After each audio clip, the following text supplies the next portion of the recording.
Alright, we got the iolite Class Gauntlet, guys. And we have some really cool things. But first, we're going to talk about the points and a breakdown of how you can actually compete in this event. I'm pretty excited. So it's based on, you have 1 point per level up to 95. The reason it's capped is we didn't want people having to grind to 100.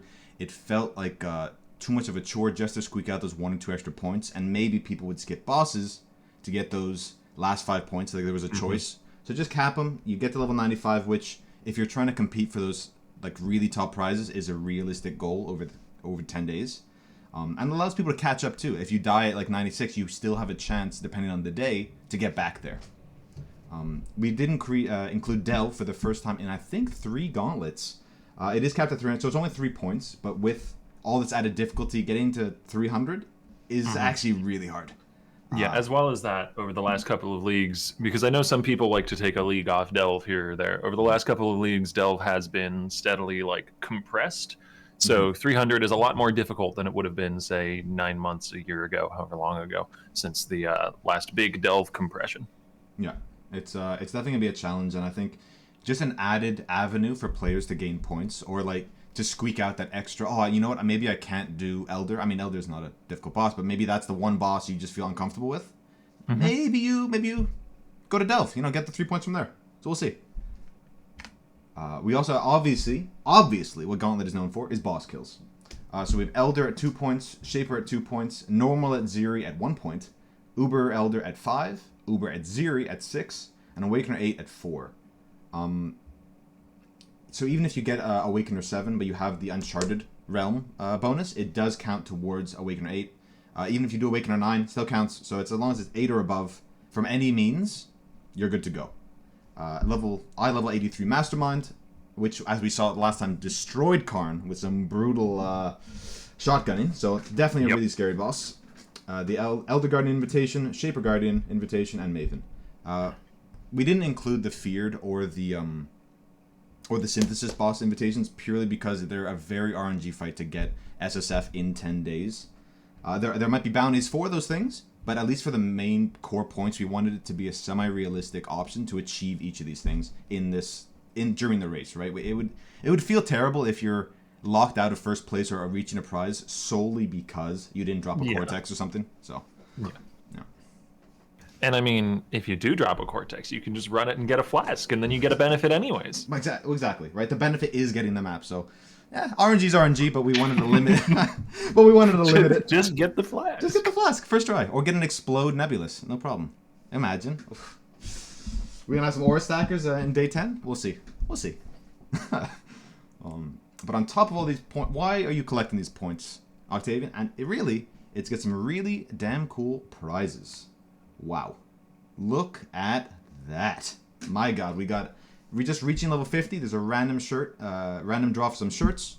Level 70, you got some really cool, you got a draw for one glorious bundle, a GMMK keyboard, Model O XXL mousepad, and that's just getting to level 70, guys. So to get to level 70, don't delete your characters, leave them there, but I think they can die, but, better safe than sorry. And you're entered in this prize. So, by the end of day 10, you're not going to have thousands of people getting there. So if you really persevere, you just want to get... Oh, they can die? Thank you. We have confirmation from the... If you die, do not delete your character or transfer it out to a trade league or something like that. Just leave it. Yeah. Leave that corpse. Yeah, Good advice for most points in life. Very true. You just have to reach the level threshold. And the thing is, you have multiple draws. So let's say you feel that the overall race is out of your grasp. Don't worry. You can level 2 or 3 level 90 characters, and you're entered in all these different races. All these different draws. Sorry. We also have a CPU backplate, which is just really, really damn cool. But the big boy prize, the one people really are after, is a $3,000 custom PC build for hitting level 90. Yeah, it's that's. I wouldn't say no, Octavian. Not gonna lie to you. You guys can do 90. I believe in you. Yeah. I believe in you. Yeah. You just do it slow. You grind it out in like T5 maps. You get 90 and you go home. Don't do a boss. Don't go to red maps. That stuff is for the big boys. Just stay in T5 maps on your Spectral Shield Throw Bleed Gladiator, and you'll be fine. That's exactly the strat, right? You can stay in white maps, just slowly grind it out. Do what content feels comfortable. Well, fair. And Ziz, the CEO of production, is confirming you can transfer or delete characters. You just can't do that on a live characters. So if you die, like, you're still entered in all these things. Just if your character's alive at the end of the league, just do not delete them or move them out of the league. All right, guys. We're gonna repeat a lot of these things over and over, just so everyone knows. But level 90 is a hell of an achievement in and of itself. A lot of players I know, Ziz talks about it all the time in the stream, but from the first gauntlet to now, there's players who have slowly been grinding up to get to their new goal, right? Like, the first league I tried to say, you know what, if I get to 80, I'm going to be really happy. And then I hit 90. The next time I was like, oh, you know, maybe now I'm going to try some bosses. You can slowly, incrementally get up, because the gauntlet's not going away, guys. Every league, we're going to have some hard-hitting action for you. So, pretty damn cool. And just to reiterate, anybody can join. There's just a button in the menu screen in the Path of Exile client. You don't gotta go to a private league portion of the website or anything. You just open Path of Exile and it's right there. You click it. It's easy. Yeah. I mean, joining is easy. Living is less, but joining is easy. You're not wrong there, Octavian. You're not wrong there. And just like last time, we do actually have some micro MTX rewards brought to us by GGG. It's really, really cool. So just reaching level 50 again, there's a chance at a mystery box. You don't get 1,300. You do just get one of those 1,300. It's not like one big prize of 1,300 prize. Barely worth it. Yeah, you don't want like 90 sets of the same wing. No, come on, man. Level 60, we have the Myrmidon, Oblivion, Cartographers, Wintersteel Dragon, and Portal effects. Level 70, we have some really cool weapon effects. That's the Starfall, Necrolord, and Brimstone. Level 80, we got some Cloaks, Starfall, and Celestial, Necrolord, and the Necrolord Wings. And at level 90, you get the full armor set. 2 times of the Misery, Tranquil, Aethercraft, Celestial, Demonic Rapture, Nightfall, and Necrolord armor pack. Yeah. And combined with the other ones, just getting to level 90, you're entered in all these draws, plus all the physical draws too. So a lot of incentive there just to like really push yourself if this is your first time in a gauntlet, or, you know, just hitting that threshold. It's a bonus if you're trying to go for those bosses. Oh, wow. Okay, thank you, Ziz. I apologize, guys. So GGG supplied 1,000 of the loot boxes. The rest of it was all brought to us by Shopify. Shopify Rebellion, specifically. Yeah, just being an awesome sponsor from the last three gauntlets, and they've really sort of stepped up and really put Path of Exile like sort of racing on and competing on the map, which is really, really awesome to see. Yeah, they've been super supportive. Great to work with over the last few leagues. However long it's been. I think it has been 3. I think your memory is correct. But don't trust our memory. No, casters are notoriously bad at remembering numbers. I didn't have my mic. I only had my mic on one ear at the beginning of the stream. So yeah, there's some there's definitely some things we don't know. So on top of all this, though, all these really, really cool, awesome prizes, we have some really interesting bounties brought to us by other content creators in the Path of Exile space, which are cash prizes if you achieve these things first. And can be very, very silly, potentially. There weren't really too many rules on what people could do as bounties. No, there are not. We want them to be interesting, but it is really up to the content creator's choice to really do something, to make it as hard or as easy or as wacky as possible. I haven't seen half of these yet. No, BigSil's been collecting them behind the scenes. He's been doing the production work, so I'm going to be laughing at them. Oh yeah, I'm sorry. I am just going on your screen at least, Octave. I'm going top to bottom from Zai all the way downwards. Sure thing, go right ahead. So I'm just going to read them out. Zai's bounty, the first person to provide proof of 5-linking a 6-socketed unique item during the Ajiri split phase. My God. Zai, once again, just providing us with content. I don't know, you must value the item after you 5-link it. You may not do this during portal immunity. No, so he's even like taking all like the wacky strats out of it. This guy's thought about this. My man, Zai, you're savage. Really, it has to be a 6-socket too, so you can't. I don't think Jeweler's Touch works because I'm pretty sure that only 5 sockets it. Yeah, so you need. Yeah, you're right. So you have to just get a 6-socket and just hopefully you don't 6-link it. Hopefully you don't die, and then you have to val it.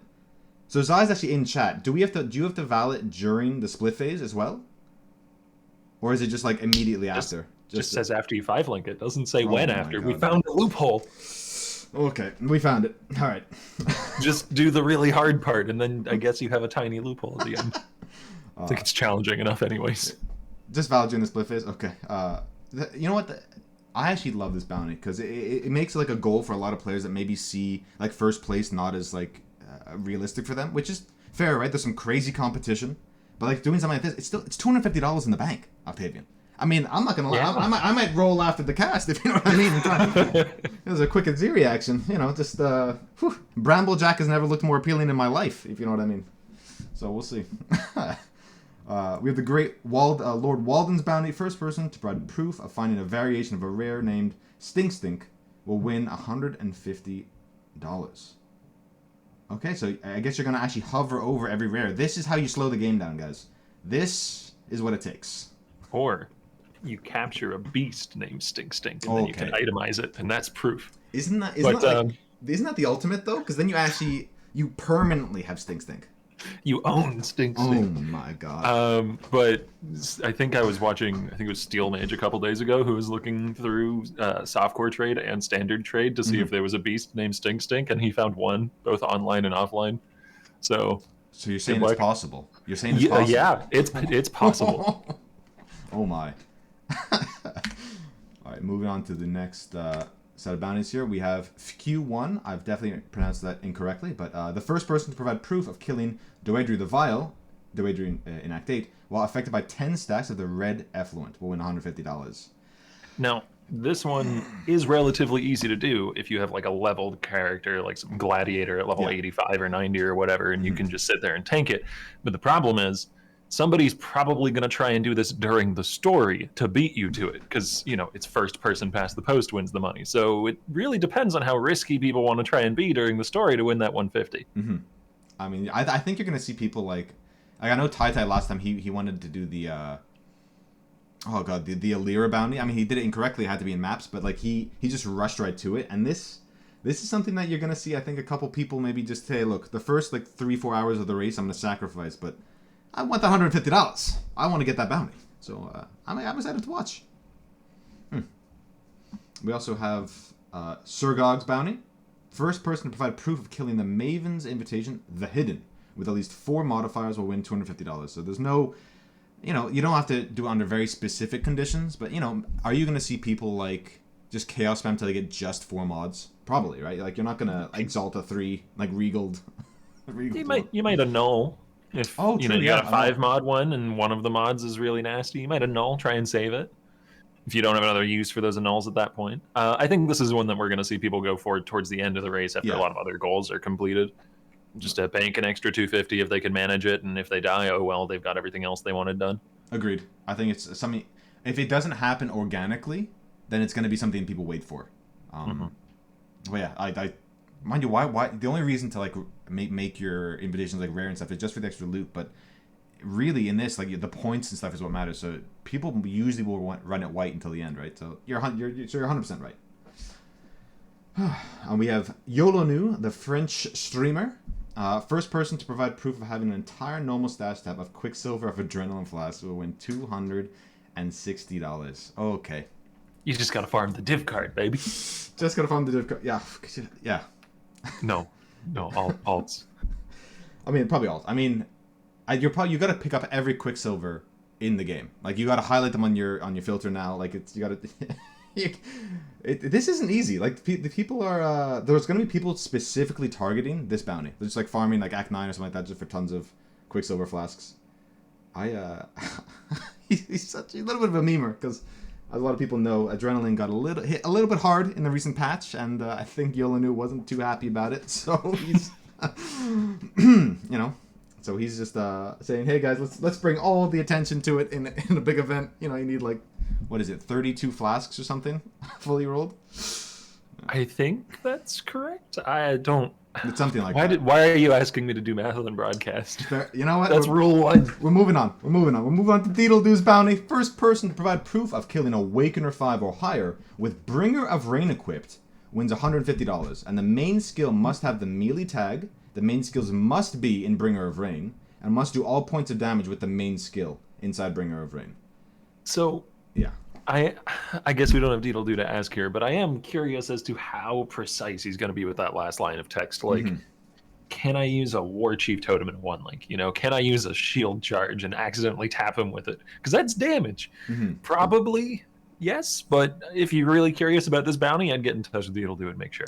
Yeah, and he's, I mean, he streams literally every day, if you guys don't know him. He loves his Stormbrand and stuff like that, but I imagine he's going to be trying going for his own bounties. So, maybe we'll even ask him during the cast or something. We'll get that information, the specifics of that final line, just here. All of it has to be done, but, it's cool, though, because I love Bringer of Rain. And I remember, as an old boomer Path of Exile player, when that was, like, a very meta item. Like, multiple exalts, like, yeah. It was really one of my first builds that I really fell in love with was a Cleave Gladiator Bringer of Rain build with Jack the Axe. It was great. You had me at Cleave, Octavian. You had me at Cleave with that one. Oh my. Oh. The good old days. The boomer days. We do have Colidio's bounty. First person to provide proof of fully clearing 100% quantity corrupted tier 16 Val Temple map as a Scion. You can be an Ascendant. Will win $200. Good luck. Very difficult. Good luck. That's all I have to say. It's like another invitation, nearly. It actually might be harder than a lot of invitations. Though, small detail for anyone who's looking at this, which probably isn't many people, Maven can witness this boss. So just be careful of that. All random asks, does it have to be exactly 100%? I would imagine it's a minute. We can confirm, but it's most likely 100% plus. It would be incredibly difficult to just get 100% exactly quantity. But yeah, that's a brutal boss. I mean, a lot of people, I know I play softcore myself, you can sort of run at it, but this is hardcore SSF. You only got one shot. I mean, I know you got 6 portals, but logging on that boss can be pretty scary coming back in. So we're gonna see what people do. Some cool strategies coming up. Okay, Mitchy Bird's bounties. The first person to provide proof of 6 linking a Sadist Garb that is at least 1800 evasion, 400 ES will win $100.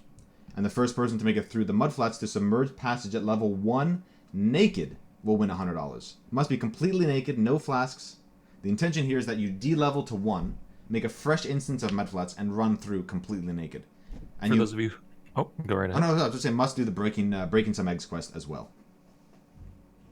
And for those of you who don't know, there is a vendor recipe which allows you to de-level to 1. I believe it includes a scouring orb. Correct. I'll have to look this up. One sec.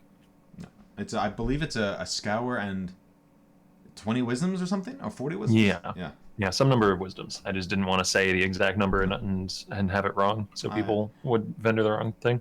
1 wisdom scroll. Scour and a wisdom scroll. Okay. Scour and a wisdom. Easy. So, I mean, someone might do this in the first, 20 minutes of the... Well, maybe not 20 minutes, but first 30 minutes of the event. It's just pretty cool. Sorry, go for it. You do also get to have your name in lights if you do that, because you are technically the first person to reach level 1. If you de-level to 0, then level to 1. And isn't that the real glory? Name and lights. Isn't that the real glory? I mean, look, you got your ties, you got your Arm Exiles, you got your Lighties, your Darkies, But then you're the first to level 1. You've broken the meta. Everyone's thinking, this guy, is he crazy? He's level 1. He's gonna start. It's so easy, the gauntlet, that you're gonna de-level to make it harder for yourself. Now that's an alpha move. That's all I gotta say. Yeah. Speaking of exile, that's the next bounty we have. Would you like to read it out? Oh, I will do. So I get carried away. The person that delves the deepest by the end of the gauntlet will get $250. I love it. It makes another sort of quest for people to sort of run towards or achieve. It's and you know what? It's nice to have these early game ones and these late game ones, right? So for different types of players, people might only be able to play on the weekends. Great, let's try and get the Michi Bird first. Let's run through naked, and then you have the Amexile. Hey, look, I want to grind like Dirty Dan, Uber Dan, get 1,000 depth in 10 days. Maybe and win some money. Get paid to play Path of Exile. That's not a bad day. Viro is shouting it in chat, but we'll shout it on broadcast as well. You can now register for Gauntlet in-game. Log in to the game and make your character. It is below your character select screen. Go, go, go, go, go. You can do the thing. Right.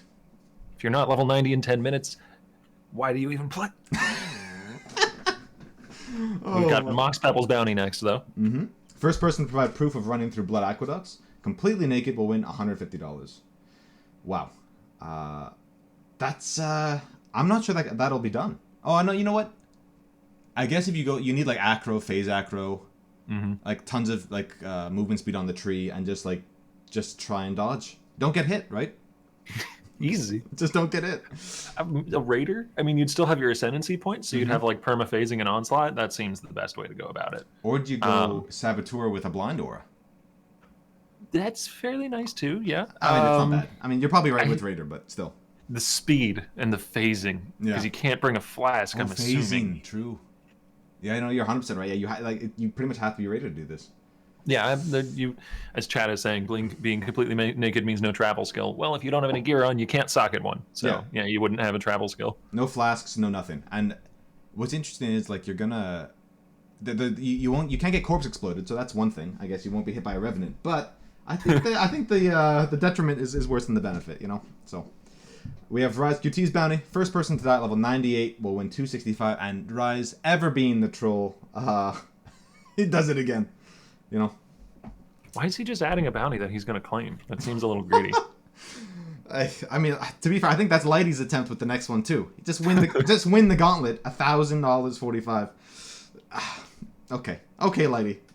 You know, I really respect it though.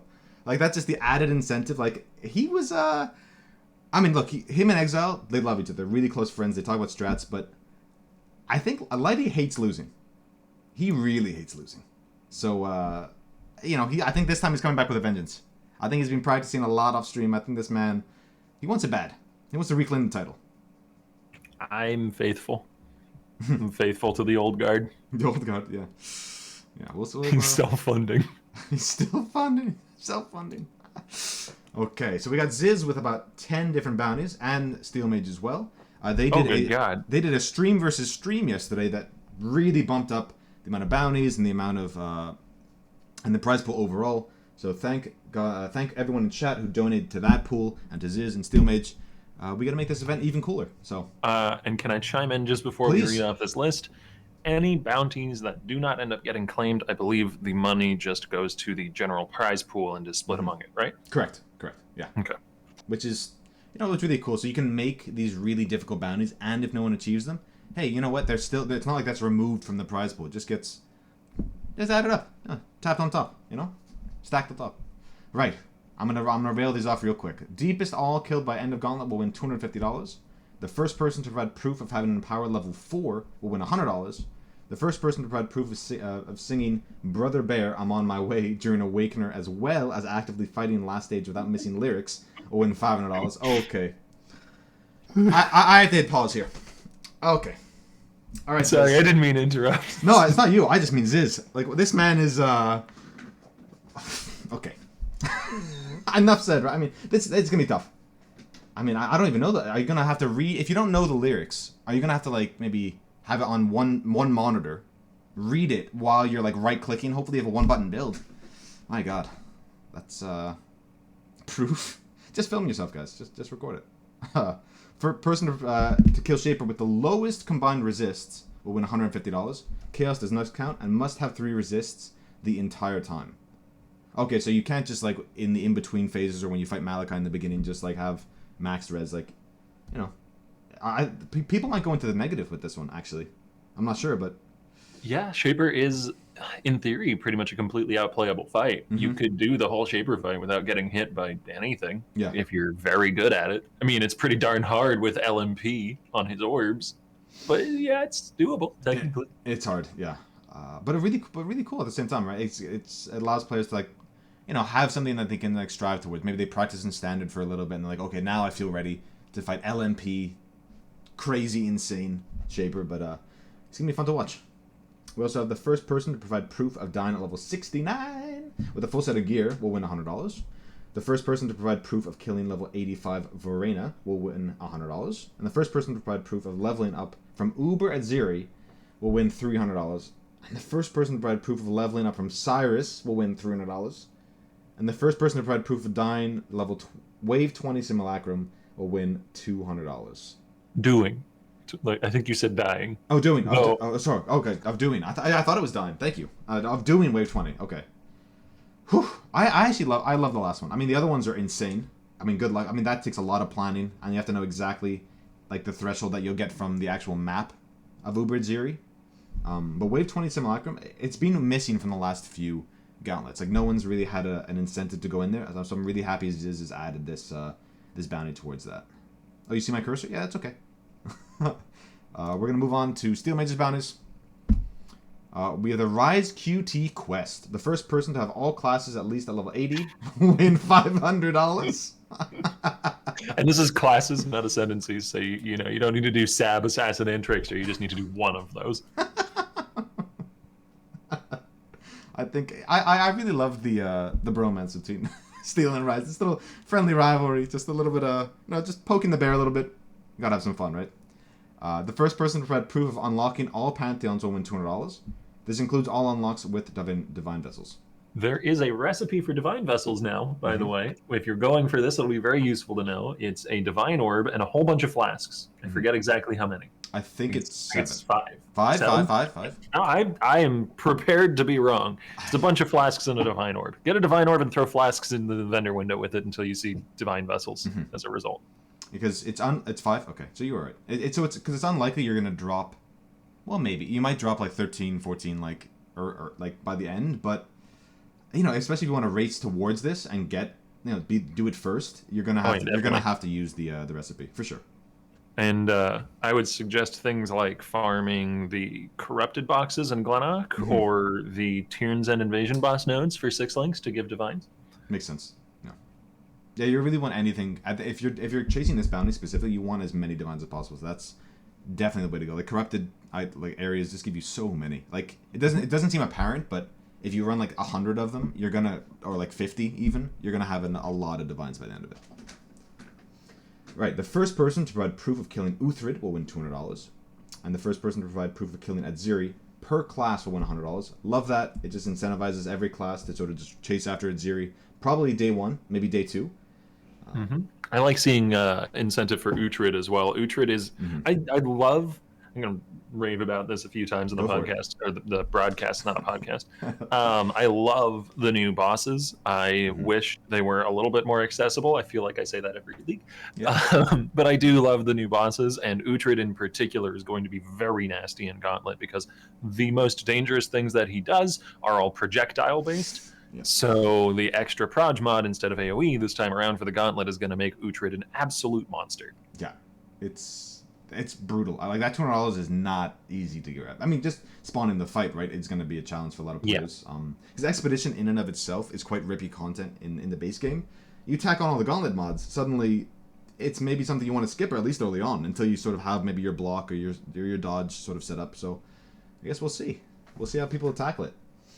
The first person to provide to kill Izaro in Uber Lab will win $100. This counts as any of the upgraded offerings. So for those who don't know, you can go into Harvest, you can upgrade your offering of the goddess, and it spawns an eye level 83, I believe, or eye level 80.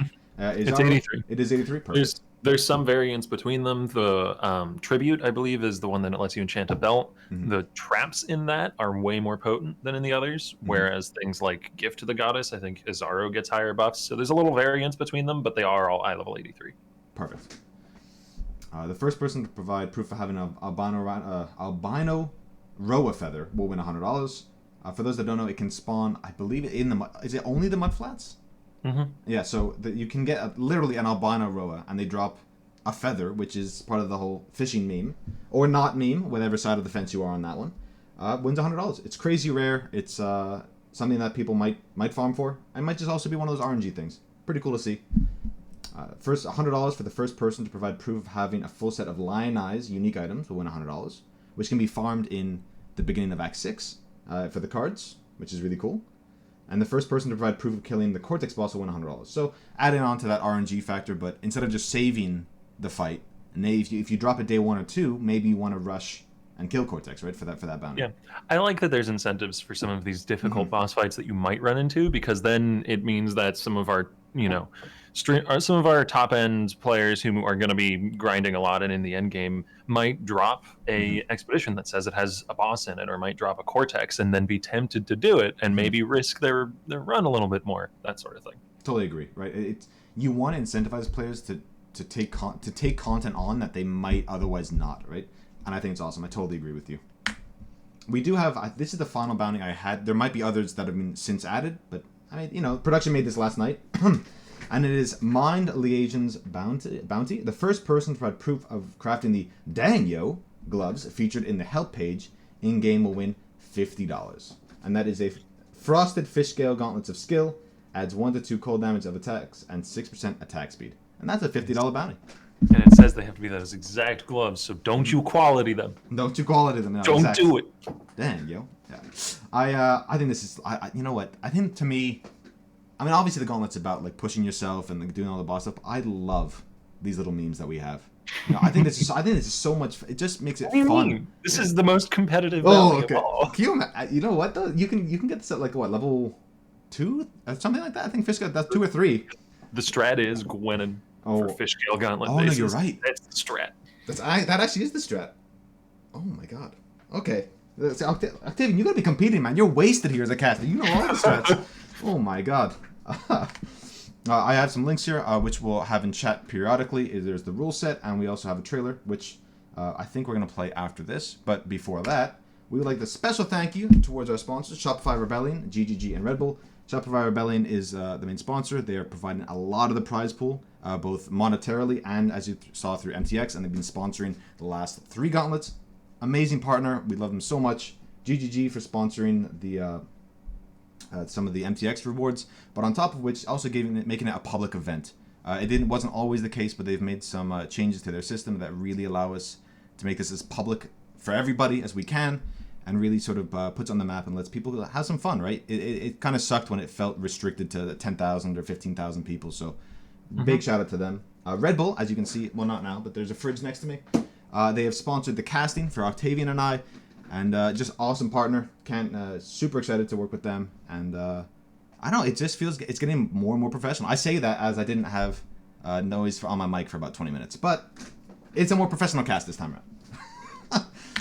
And a special thank you to Vyro, Zizaran, Phaedron, Mr. Madicky, Man with Hat, Scrya, oh my god, it's Josis, Heels, and Kronax. We do have other back-end production people, but these are the main players. They're doing a lot of work for us, and we really appreciate them, right? Octavian and I couldn't do what we do without help, right? And this event couldn't happen without these people, right? No, absolutely not. Yeah. I'm incompetent. Yeah, no kidding. Me too, brother. No, I didn't mean that. Sorry, no kidding. But Phaedron does so much work with PoE racing. Moderating chat, moderating all the boss kill submissions. Like, it's a lot of work. So claps for the production.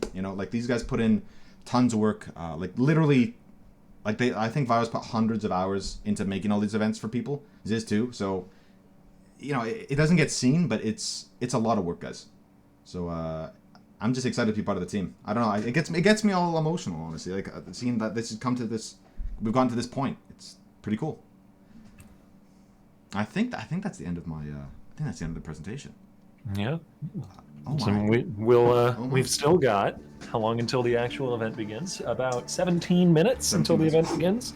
So you guys are going to have to suffer through looking at us for 17 minutes. Deal with it. Where do you send proof? What I'll do, my friend, is I will send you the rule set, and but it is through the Discord. But I'm going to post the rules in chat a couple times, and all the information is in there. But I think, Octavian, we have a trailer. I think we do. Fancy graphics? Oh, fancy. I love it. Very fancy.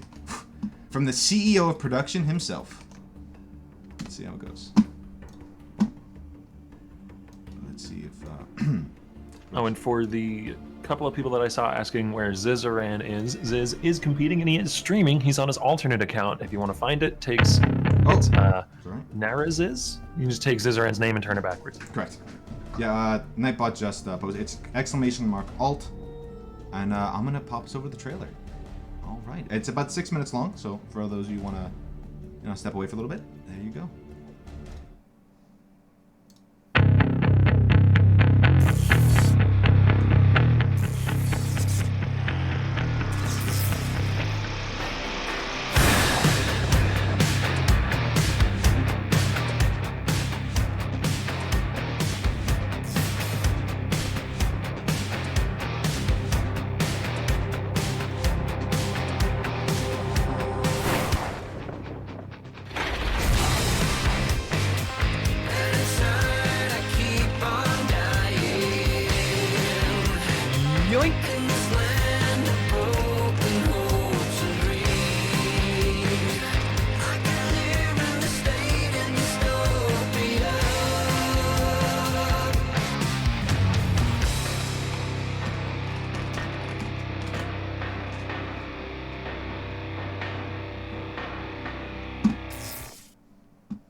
Hi, Zizaran here with another Gauntlet announcement. This time, the iolite Gauntlet, and it is also going to be a Class Gauntlet once again. We are partnering with the Shopify Rebellion. The Gauntlet begins September the 11th at 3 p.m. GMT +1, and it will last 10 days. Last Gauntlet, we had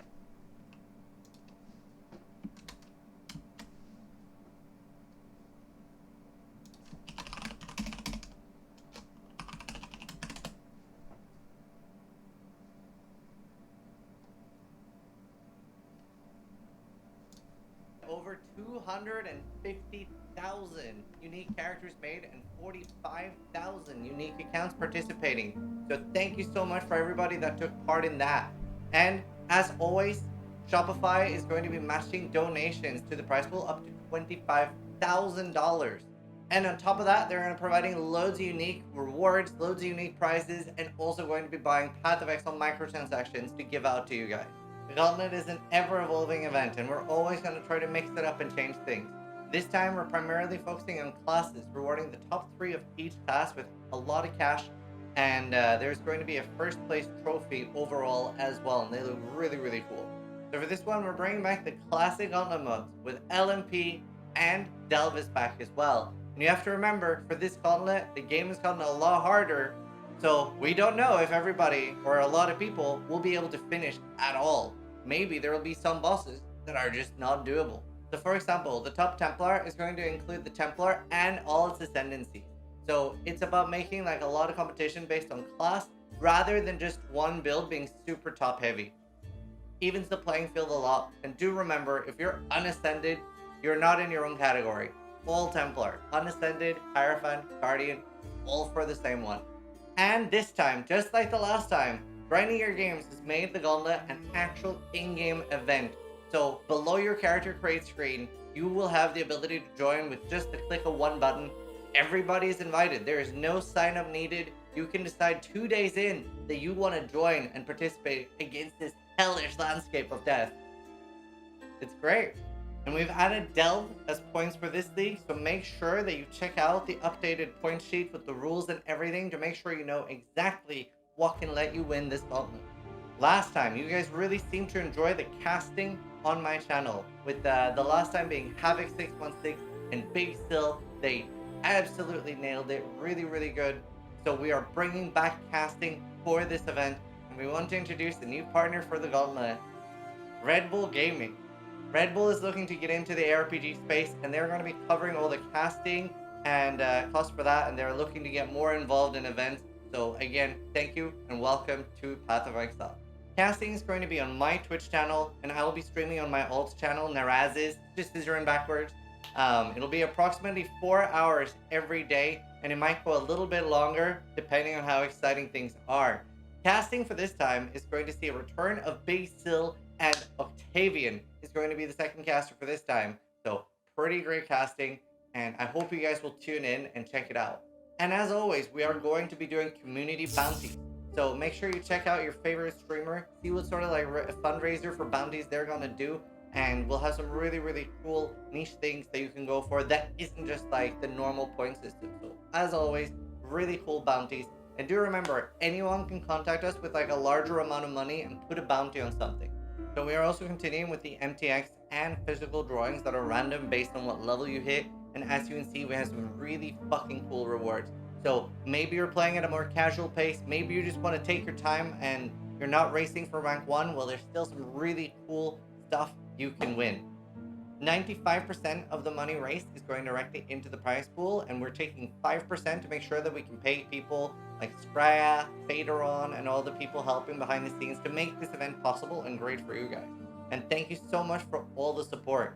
And for those that want to go one step further, and it really helps make these events better and possible, to support like me and Vero, you can buy an iolite Gauntlet t-shirt. We have hoodies, loads of cool shit at shop.zizaran.com. Thank you so much if you are helping. It really helps make these events really great. They're only going to be available until the gauntlet is over, maybe 2 or 3 days after, so make sure you get them while they're available. We're also going to have the iolite Gauntlet as a display, so make sure you check that out. really, really cool shit. It looks great on your wall. It's like a metal poster. And again, thank you for all the support so far. And as always, there's going to be community highlights with Oh My God, It's Jouses on my channel as well. Thank you guys again for everything. I hope you guys have a wonderful gauntlet. Really, really looking forward to it. But the most important thing of all, try to die less than I do.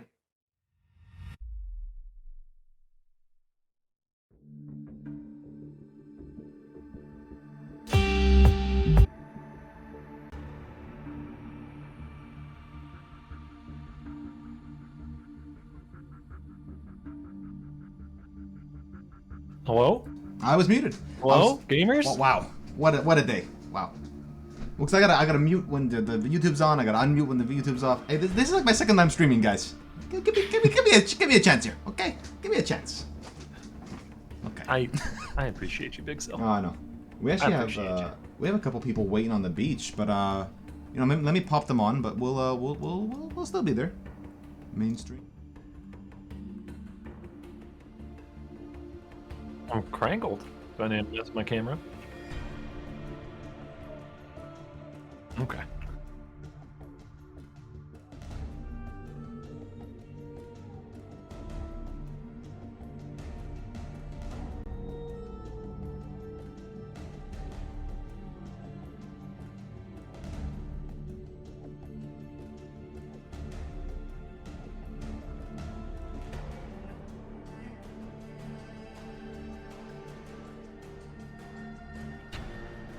I'm hearing you, but chat might not.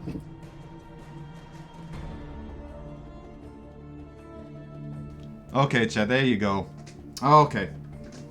We decrangled both my mic and Octavian's video. This shouldn't happen again. Okay, because so the problem was my mic on OBS had to be like I had to re-add a new one to every scene, which I didn't do. So, and the logo.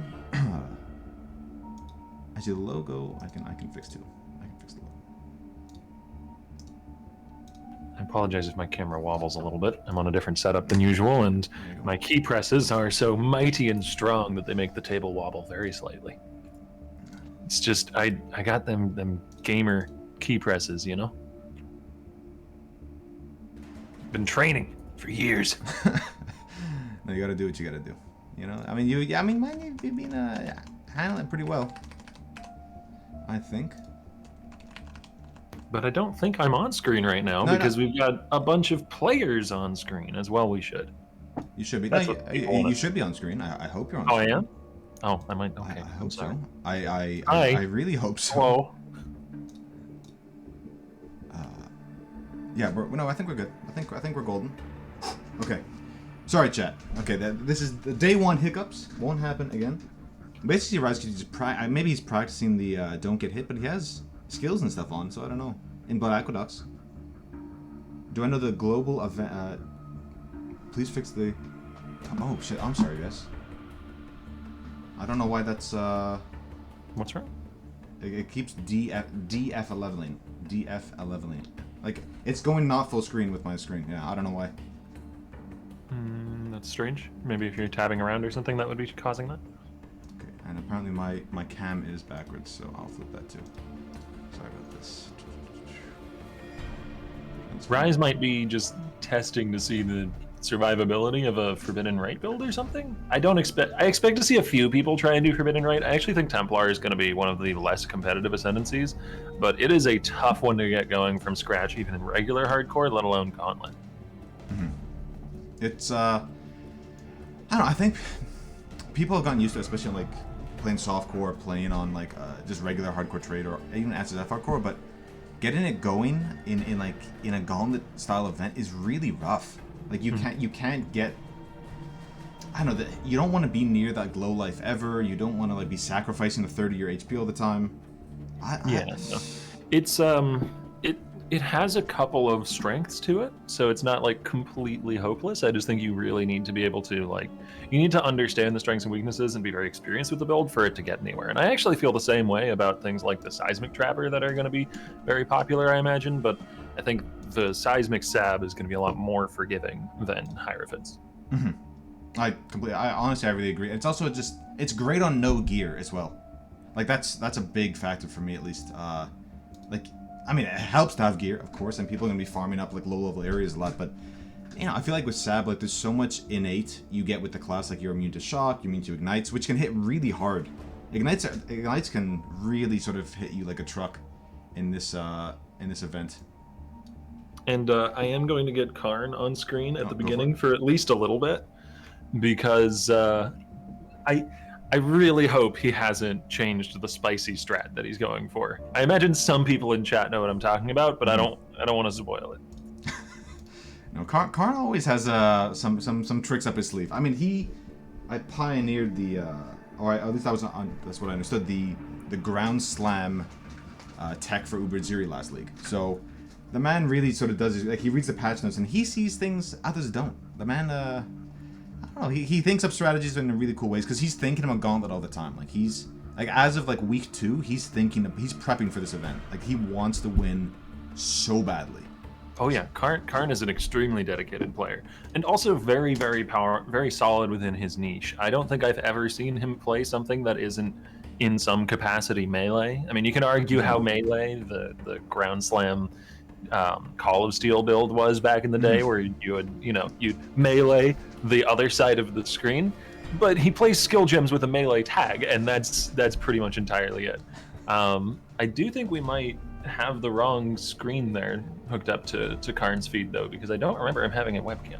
Let me find his Twitch. Production? Oh, okay, Steel. He's calling us all losers on the cat. Get out of here. Get out of here, Steel. What do you think you're doing with that nonsense? Get out of here. Okay. Right. I'm excited just for this to start. I mean, we have about 3 minutes, guys. And for those of you that don't know, I mean, most of you do, but you do not have to sign up for this event. You just open Path of Exile on the bottom right of your screen, this side. You're just going to say join event, Gauntlet, and you're in. Easy as that. Join it. We want it to be bigger and better than ever. Everybody can compete. Even if you don't think you can win some of the cash prizes, there's level thresholds 50, 60, 70, 80, and 90. And you can win a ton of prizes, like a PC. There's tons of MTX rewards. Get in and have some fun. Real Karn. I had to name it something different because the other one had to take Karn in the tool, so. That's pretty funny. I didn't know how to edit something that already existed in the tool, so I'm incompetent, like I said earlier. You're good. No, you're fine. I mean, while I have Ziz and Viro in chat, is the music fine, or would you like me to play this Monster Cat playlist? I'm not totally up to you, right? I'm not sure about the VODs and all that stuff, so just let me know, and we can make some changes for you.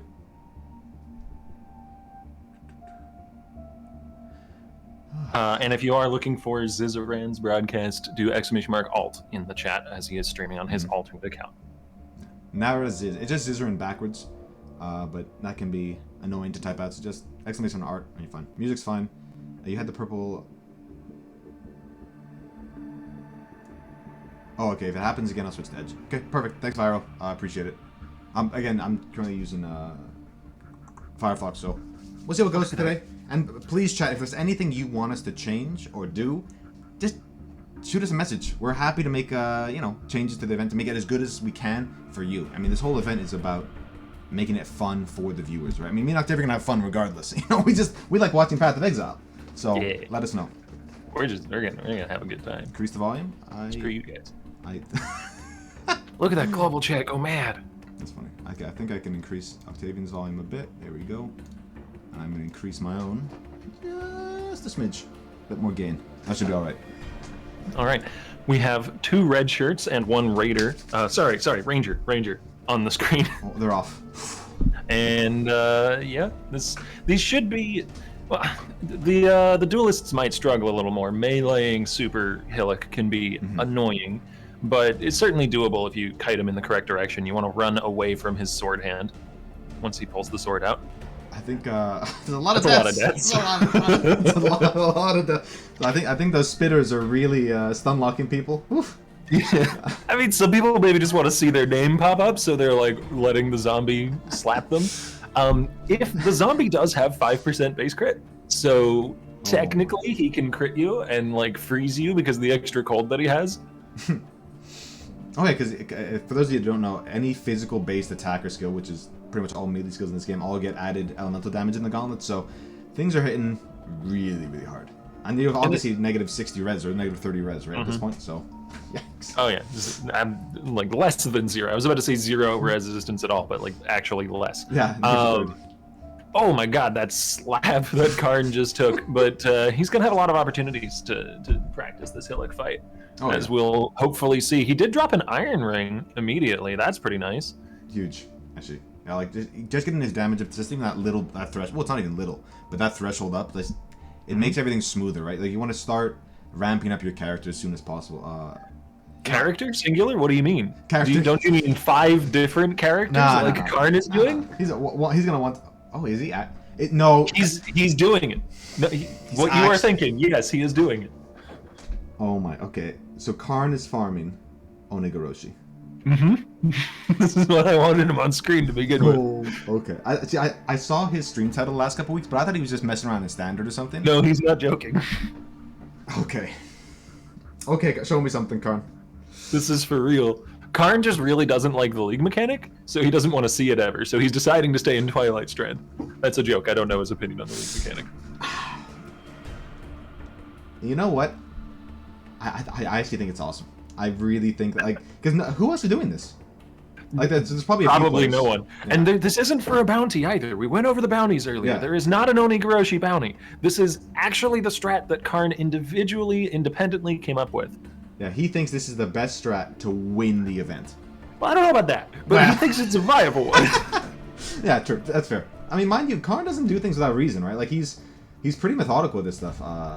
So no, he's a very good player. For those of you who aren't familiar with Karn, he's played in, I believe, every Gauntlet event up until this point, and we've seen him do things like take down Uberizuri, take down Hidden, bring down Elder, Shaper, pretty much all the different bosses in the endgame. Like, this is not some rando out of nowhere. This is an experienced, accomplished player. Oh, it's going to be exciting. I mean, we're going to switch him out eventually, but we got to watch at least the sign fight, because this does not look... doesn't look smooth. It only has the 1 mana flask. Just can't get the DPS out. Yeah. Scion is... Scion is generally the strat for this. I've stayed away from farming Uberhillock with... Like, I've kept that at a huge distance from me because it sounds awful and unpleasant. So I'm not super familiar with all the strats, but I do know that Scion is usually the choice. I'm not really sure why, though. Maybe when you get, like, enough gear, like, it just does so much damage. But right now, it's Struggle City. Yeah. But you know what? He also has to fight Uberhillock itself, so maybe it's the best option for that fight because it's like a ranged attack. Because I think if you're hit by Uberhillock, I imagine in Gauntlet you're just dead. So maybe it's just like it's like a ranged. You get Spectral Throw, it's ranged. Maybe you can like kite him out or something. So. But we do have some progression from other players as well. We'll keep Karn up there in the corner so you guys can watch him out of the corner of your eye, but Ziz and Steel are both looking to get the Medicine Chest quest, which I don't remember the name of the quest, but I think it might just be called Medicine Chest. Yeah. And Steel was also lucky enough to drop an Iron Ring from Hillock, so his damage is actually looking pretty healthy for this zone. Yeah, and thank you, Elishar, for the raid. The more the merrier. The more people in here, the more fun we can have. But yeah, I totally agree, right? I mean, like, at least with your analysis here, you want to play these skills that a little bit ranged. Whether it's his Caustic Arrow or the Splitting Steel from Steel. Early on, it's just if you get hit so hard, like being in melee range just hurts. I saw a couple people experimenting with Shield Crush as an early skill, but first off, early shields don't have very good scaling. The scaling on shields is weird. It's not nearly as linear as weapons, where shields will spike pretty hard towards the end game, but will have kind of relatively low scaling through a lot of the story. And then also the bigger deal is that Shield Crush is pseudo melee until you have some decent AoE. So a lot of these players who will eventually probably be transitioning into Shield Throw Gladiators, which we expect to represent a significant portion of the meta, will not be leveling with shield skills until probably Shield Throw at the earliest, but even then they might stick with Shattering. Yeah, I think that's spot on. Like, I actually did level with Shield Crush from level 1, just like in softcore as well, so I had all the unique spots. I'll be honest with you, if you don't have like a decent shield, it's rough going. Like, it's the first. I mean, I know they revamped Act 1, but I actually struggled. and I have thousands of hours, right? So I know, like, okay, I need this, I need that. So for players who, especially in this environment, like, Shield Crush is going to really I just don't see it as a viable option early. Late game for sure. It's great. You actually use it like you used to use old Ground Slam. Like you just use Shield Crush, pop the steel, and just the Call of Steel, and just pop everything. But before you get to that point, it's pretty rough. And you can you can see how cautious Steel Mage is being in this zone. He does not want to get flattened, mud flattened, as Brittle puts it, by any of these charging Roas. Especially so clearing out the Roas around each of these nests, as he doesn't want to enrage them and have them charge into him for more than half his health. Oh yeah, I mean, like, especially right now, like, if he gets stun locked, like, he's just, like, his character's dead. Like, there's no other way about it. For a lot of players, I think Act 1... Wait. Holy, we have a clip. Hang on. So, no. So, there's a couple of things. We don't have a clip of it yet, but apparently Ziz did rip, as you can see by the fact that he's back in town with just a couple items to his name. But there is another clip as well. I can throw it please do. into the tool, but hopefully it works correctly. And I think this is the first clip we're running. I think you dragged to full screen. It should be okay. Yeah. That doesn't look right. Yeah, open. Yeah. Okay. So I will put us on talk show for a second. Sorry, guys. No, we can go back to the. It's easy enough to get rid of it. We can go back to the correct tool. Can I do this? No. Yeah, I think there might be an issue with the. Firefox is blasting me. Okay, guys. I'm seeing it on my end as well, and I'm using Chrome. I think there might be an issue with the clip address or something like that. I'm not sure. Okay, so yeah, this is. I'm gonna put us on a different mode. I'm so sorry about this, guys. Gotta give me 1 sec while I set up Microsoft Edge. Yeah, I know I'm a Firefox gamer. I know. It'll be. I can do an audio cast in the meanwhile, though. I don't know what's coming through on your screen, so I don't know if they can see it. But I can radio broadcast, talk through what's going on. Zizaran is making his way back to the medicine quest, the medicine chest quest, the quest chest. Steel just zoomed his camera in to be super wide for some reason, but is not dead yet, and has a second iron ring for himself, as well as, I believe, movement speed boots. So things are going very well for Steel Mage. Though early starts are they're very nice, and you want that good RNG, but in something like the Gauntlet, and this might be part of why Karn is going for the somewhat meme strat that he is, there's going to be a lot of death later on in the story, and there's a 10-day timetable to catch back up. So a rip in Act 1, a rip in Act 2, it's not really that big a deal in the grand scheme of things, but it is fun to see the death. Are we back to live, or should I keep going with the audio cast? If you can keep going, that would be... I will continue. I apologize, guys. We don't have anybody coming up on any bosses just yet, though I can pull some other people in and update folks on some of the other larger names. So let me grab... Let's see. Let me grab Lighty's stream. Please do. Sorry about this, guys. No, don't worry about it. Oh, Lighty is actually doing the League mechanic. I think he's on a Ranger, yes. He's using two-hand and doing some splitting steel stuff, and he's stopping for his first Gwenin in Mudflats. I believe that's where the first Gwenin shows up. I don't think she's in any of the other zones. He's targeted almost exclusively chests and tried to avoid the runic monsters with his explosive placement, which makes a lot of sense because the chests will drop significant loot. You can get nice linked bases, things like transmutes or alterations, which will be extremely valuable, but they don't fight back. There's no such thing as mimics in this game yet, so thankfully the chests are just free loot. Even more importantly than that, they'll give you the currency you need to talk to Gwenin and target certain bases. So, as I mentioned earlier, it's not really a sprint to the finish so much as it is an endurance event, so it's perfectly fine to stop and try and gear up a little bit more in the early zones of Act 1 and 2. In fact, that's probably going to be a necessity. Okay. Are we back yet? It's asking, I have double authentication required, so it's asking for all these, Don't worry about it. Yeah, it'll be like 30 seconds though, chat, I promise. I promise. I believe in BigSil. I don't believe in BigSil, so let's... Well, I'll believe twice as hard for you. I'll clap my hands and then it'll work, like fairies and Peter Pan. Okay. Anyways, Lighty is just now entering the submerged passage as Zizaran is back in town and desperately looking for links to get him back on track. The rip does have the unfortunate side effect of wiping out everything that he had, since in the interest of speed, he was of course holding everything in his inventory. It's a valuable strat if you're just trying to zoom a little faster, but it does have the unfortunate side effect of making you lose pretty much everything if you do die early on. If you're not... Oh, we're back. Cool. Sorry about that, guys. If you're not zooming as quickly as you possibly can and you're just trying to slow and steady get your way through the acts as someone who's maybe new to hardcore or new to the gauntlet, I would suggest regular visits back to town to stash various bits and pieces of currency and bases so that if you die, you don't find yourself starting from scratch again. Yeah. Look, 3.15 made Act 1 harder significantly. And it already was, in many players' eyes, the hardest act in the game. So don't be down on yourself for having to take really over level in the gauntlet, for really trying to gear, maybe even getting to level 12 to then get access to your hideout so you can craft a res on gear to kill Merveil. Take an hour, take 2 hours to beat it, right? The hardest point for your character is this early on before you can out gear the content, right? Having spoken to Lighty and I'm Exile a few times, they themselves said, hey, look, no, the early game is where you really struggle until you get there, right? So they put on a show, but they know how to access this content early on. There's kind of this inverse bell curve of difficulty for Gauntlet, where the really early game, acts 1, 2, maybe even 3, are super difficult, but then you start getting fed a lot more rare items and bases and currency, so it becomes a lot easier to cap your res.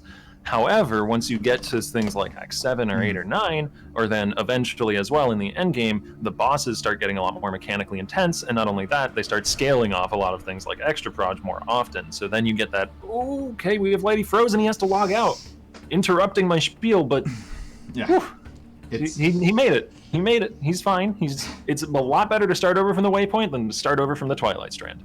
Yeah, I'm surprised. I'm not actually surprised, but he's going down the damage route through Ranger as well, just trying to squeak out that damage because the extra, I believe it's 30% extra monster life. If you can't kill mobs, you're gonna die. It's Path of Exile, right? Offense is one of the best forms of defense, and early on, usually you don't actually maybe necessarily need it, but in Gauntlet, yeah, you're gonna have to squeeze out every point of damage you can, especially in Act 1 or so, and then you can use resistances on gear to cap yourself. But yeah, not easy. Oh, pardon. I was gonna say I think we have a clip, but I'm gonna see what we can do here. Yeah, we do have some clip software, but hey, it's working. At least I'm seeing it on my end. Let's go. All right, so this is, I believe, Zizaran's first rip, as it's called, Zizaran Rip 1, the clip. Sorry, I won't read off the clip names in future to not give them away, but chat was yelling at us about this one, so I'm assuming you guys know. And oh, it's a blue pack. I didn't see what mods that had, but that looked like a crit. Jeepers. Yeah, we're gonna let it roll again. I had our cams on because all right. Yeah. Maybe I'll get a chance to see exactly what mods the blue pack had, though. There's a very real possibility he just never even hovered over them. It's not like you want to sit still and look at the mods and the enemies in the middle of Gauntlet. It's not the fire throwers. I think it's just a melee hit. Yeah, it's just a melee hit from the blue mob. And you can see it was a crit. He got shocked for 26%. Oh my god. But the freeze was the thing that got him. Brutal. I think we have a Ziz clip 2. Yeah, so it's been a rough 14 minutes for Ziz. Oh, and he just got his 3 link as well. He's swapping into it. No. I need to just... Again, as I was mentioning earlier, there's a lot of room to catch back up. Early rips are not fatal by any means, but that's a... Oh my god. Is that a crit again? I don't think it is, because he didn't get shocked or ignited. I think that was a non-crit. Charging, the Roas use a version of shield charge. It doesn't. They're obviously not holding a shield, so it doesn't look like it, but they use a version of shield charge, which means that the further away they hit you from, the more damage they do. I see. They get up to 100% more damage from max charge distance. Wow, I didn't know it's that 100% more. That's nuts, actually. Something like that, yeah. It's and you know what? What's wild about that? He just misses it with the split shot, so it doesn't get stunned. Like that. Okay. Sorry. Even if he had been a little bit further away, I'm pretty sure that was max range, which is why it killed him, because it had the max multiplier. Oh no. All right, we're gonna go back to live content, but I think actually I'm gonna try the oh no. Okay, so the albino doesn't work. So. Yeah, I don't think we're going to be able to get it to work. But apparently, Young Grown already found an albino roa feather, which is disgustingly lucky. Like, just disgustingly lucky. Wild. I mean, this man has thousands of hours in the game. He always makes these crazy meta builds. I'm not sure if he's dropped a mirror or not, but like the albino roa feathers on that sort of tier of rarity, where like players with thousands upon thousands of hours might never have seen one. I mean, you can buy them, but maybe not have dropped one, right? I've never dropped one. I've never farmed for it, though. No, me neither. But for those of you unfamiliar, albino roa feathers can only drop in the mudflats. Mm-hmm. From an albino roa, as it turns out. Like, there'll be a white roa that runs across your screen, and it's like a guaranteed drop from that, but it's just to spawn it is brutal.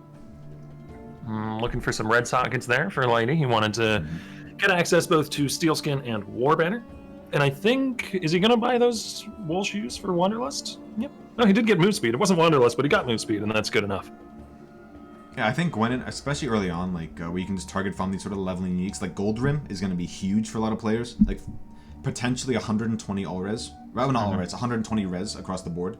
It just makes it so much smoother going into like Act 5, Act 6, and stuff like that, right? Yeah, even just bases, especially if you're one of the melee players, Gwenin is your best friend, because sometimes you just get screwed by drops and you don't see a single Jade Hatchet or a single Jade Chopper in all of Act 1, but Gwenin's another safety net to help you make sure you can get one of those. What does the feather do? Someone in chat is asking. Albino roa feather doesn't do anything itself, but there was a bounty for it, so the first person to find one won, I think it was $200, maybe $150. I think a decent chunk of change. And in the actual game, it is just like it's part of the fishing meme or not meme, whatever side of the fence you're on with that one. But it is purely essentially like a cosmetic item. It's a currency. Is there a place for it? Quantric. Oh no. He logged. He's made it out safe. Mr. That was a himself. really he was zooming through that ledge, and ledge is very spooky now with the extra goats that jump down from on high. But he's trying to push as quickly as he can. Quantric has some really spicy leveling strats, not so much for the first half of Act 1, but later on, latter half of Act 1, the Merveil fight in Act 2, going to be some cool stuff if he sticks with what I saw him practicing. I don't want to give it away. I'm a big fan of the Frostblink choice, though. I think that's a sort of slept-on move skill. I think if especially in mapping, I mean, it may not be the greatest move skill, but because it gets reduced cooldown when you hit mobs, and now it hits when you leave, like from your starting point as well, it can be like kind of like a near lightning warp type, or even faster, just like popping off. But you also chill everything around you. Maybe you get a freeze if you're lucky. It's a really strong movement ability, but obviously late game you really want reliability all the time, especially in boss fights. So leap slam, stuff like this, or flame dash is probably a better choice. But early on, I like it, and the chill doesn't hurt either. The lack of animation, plus the better cooldown than dash, is probably the reason it's being used. It does require a bit better timing potentially, and so if you place it poorly, you can find yourself a little screwed. But these are very good players. They're some of the best players. Yeah, I mean, we're watching like, people are gonna give Ziz a bit of crap for dying twice already, but this man has won solo self-found events. Like this, he's been top 5, top 10. He's won multiple events. Like all these guys have accolades to their names, right? At least the way on screen right now. So, yeah. They're gonna put on a show. These are the guys to watch. And I'm a little worried about Lighty's flask situation, as he does only have the tiny little small flask still. But as a ranger, he's been able to pick up a bunch of proj damage nodes early on, so he's doing way better damage than our other competitors here. So his strategy appears to be off-screen and one-shot most things, and it's working out pretty well. He's got the decoy totem as well to keep things off of him while he does so. But ooh, those goats hurt. Definitely want to take advantage of all the things early on. Like I imagine he will go to Nessa, I believe, and like buy a life flask, either medium or large, whatever you can afford, before the Brutus fight. Decoy totem is a great strategy for players that are like really struggling. I know Ziz like swears by decoy totem and uses it. I think even into like early maps, like for bosses and stuff like that. Like assuming he can afford the strength cost, depending on the build he's playing. But it's a great I don't want to say crutch. That's not the right word, but it's a great tool in your belt. Just get there, right? Like beating Act 10 Katava, like I'm gonna say it over and over again over the next few days, but that's not easy in Gauntlet.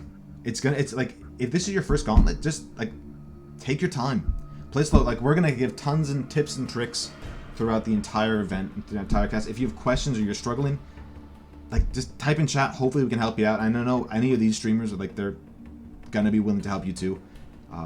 You know, this is sort of like, it's a community event. Ooh, princess. Nice. I wasn't calling you. No, princess, please. BigSil, sorry. Hey, I'll take it. Then. I'll take it. Lady just got a princess off of Glennon, which is a pretty darn decent early weapon. Yeah.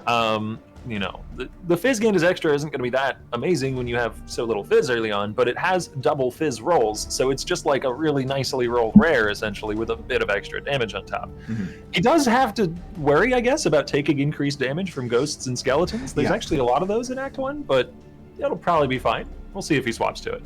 He can't use it yet, not high enough level. No, we're gonna have to refresh Lady here.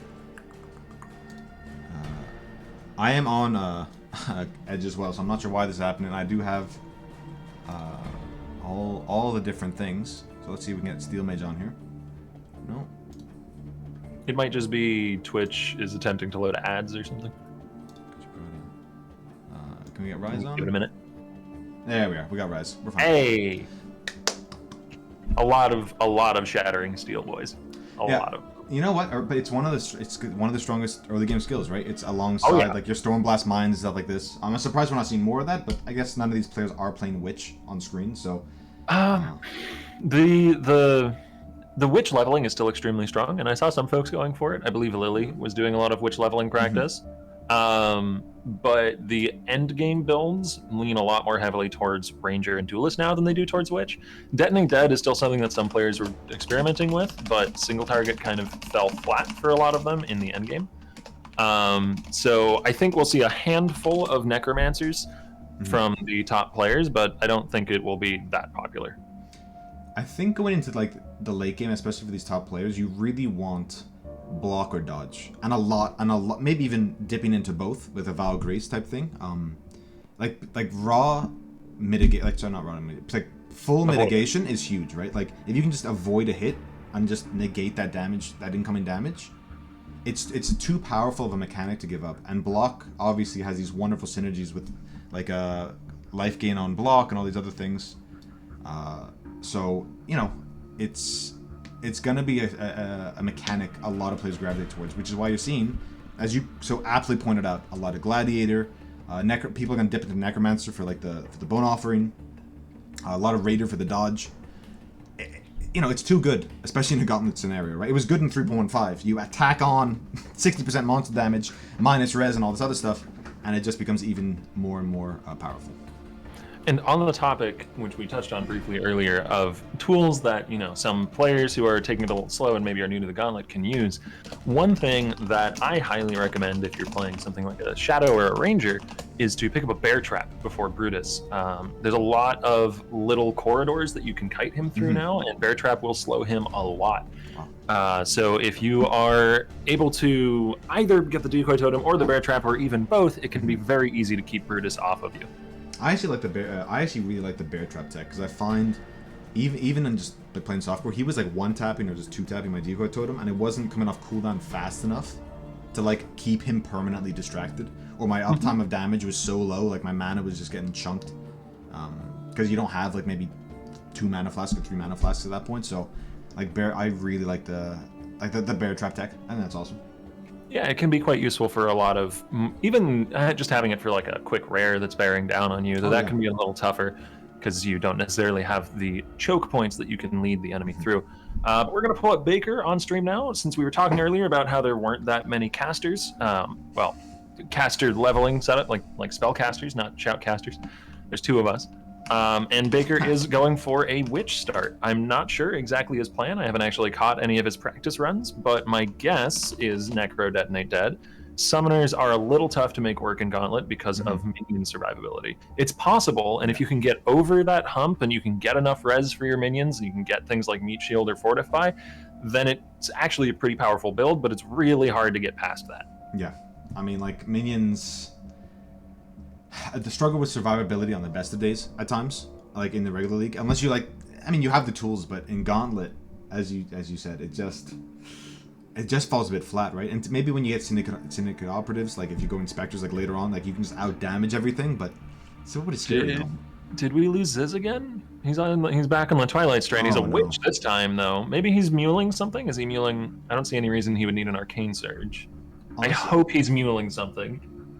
Yeah, But hopefully we can get a clip if there is one from his death.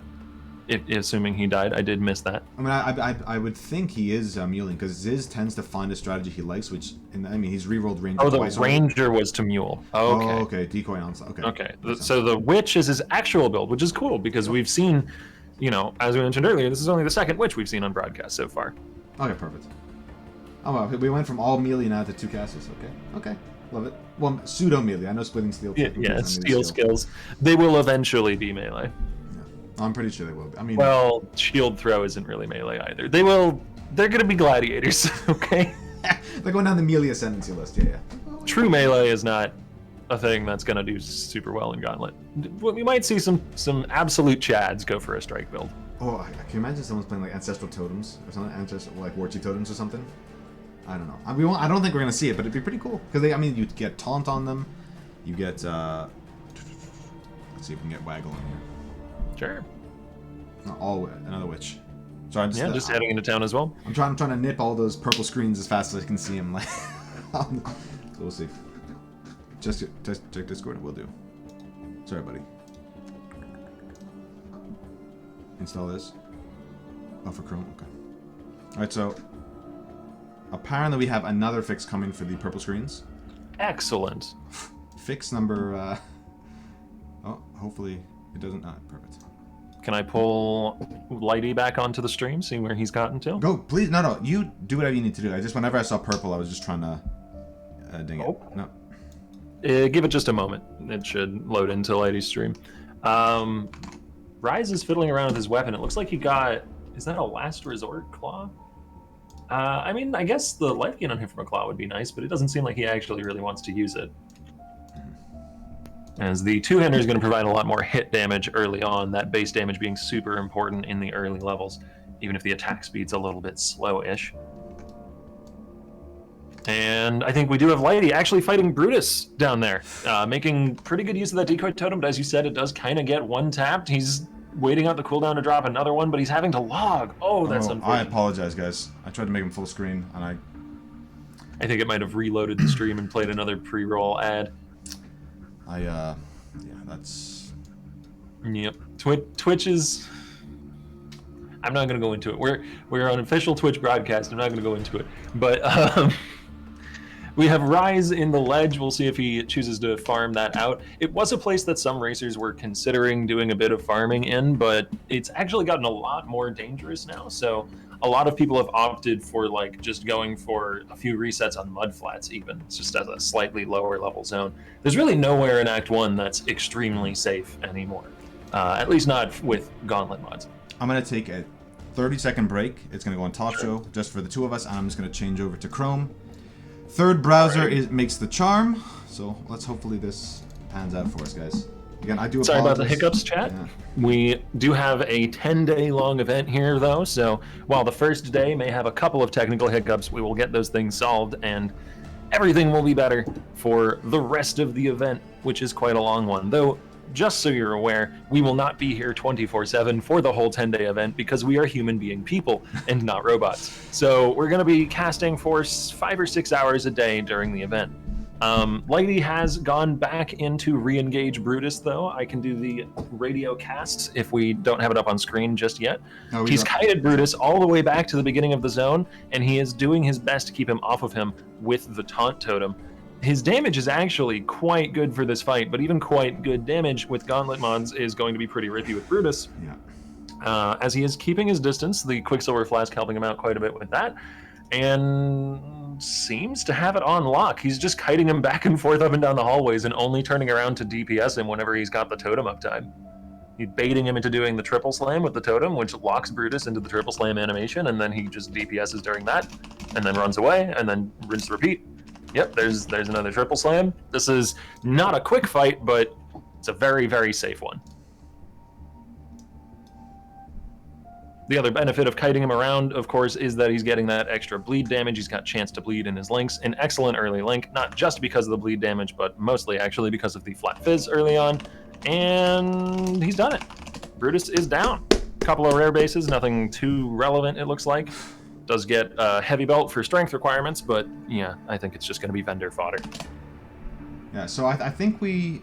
Yeah, I'll be honest. He put on a bit of a show there, and it's the onslaught mod. The onslaught mod on Brutus just makes him like attack faster. He moves fast, like that. Just zooming through us, it really he can do a lot of damage. He can do a lot of damage. I can see why he played it so carefully. It makes a lot of sense. He's now through into the climb. There's a couple of dangerous enemies here. I say a couple. The unique goat enemy, who does like storm calls and fireballs, is not really that dangerous. But the fiery wolf, who's I think it's like Flaming Hellion or Alpha Hellion or something like that. That guy, if he catches up to you, seems to have way better than 5% crit chance, or maybe I'm just super unlucky, because he can demolish you with Gauntlet mods if you let him nip at your ankles even just once. Apparently my typing is like thunder cracks in the distance, but we should be type free from now on. We should be okay. Just trying to get all the Chrome stuff sorted. Thanks for bearing with me, chat, and thank you, Octavian, for doing a lot of the shoutcasting. No worries. That's what I'm here for. I appreciate it, man.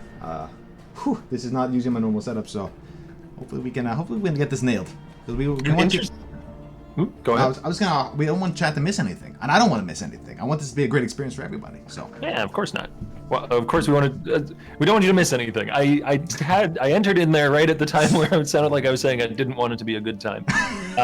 Interestingly enough, though, despite having done the most of the league mechanic out of anyone we've watched so far, Lighty is actually the furthest ahead, which speaks well to both Gwenin as well as now Tujin. Tujin is great early on because he's very likely to give you a stack of 5 or 10 transmutes, which just translates to tons of resistance crafts. Oh yeah, like for those that don't know, I think it's 2 or 3, 1 to 3 transmutes. Like just add your crafting bench and just gives you resistance. So a lot of blue items, a lot of just like early rare items. Like if they have 1 res, you craft, you're fine. You're res capped right soon.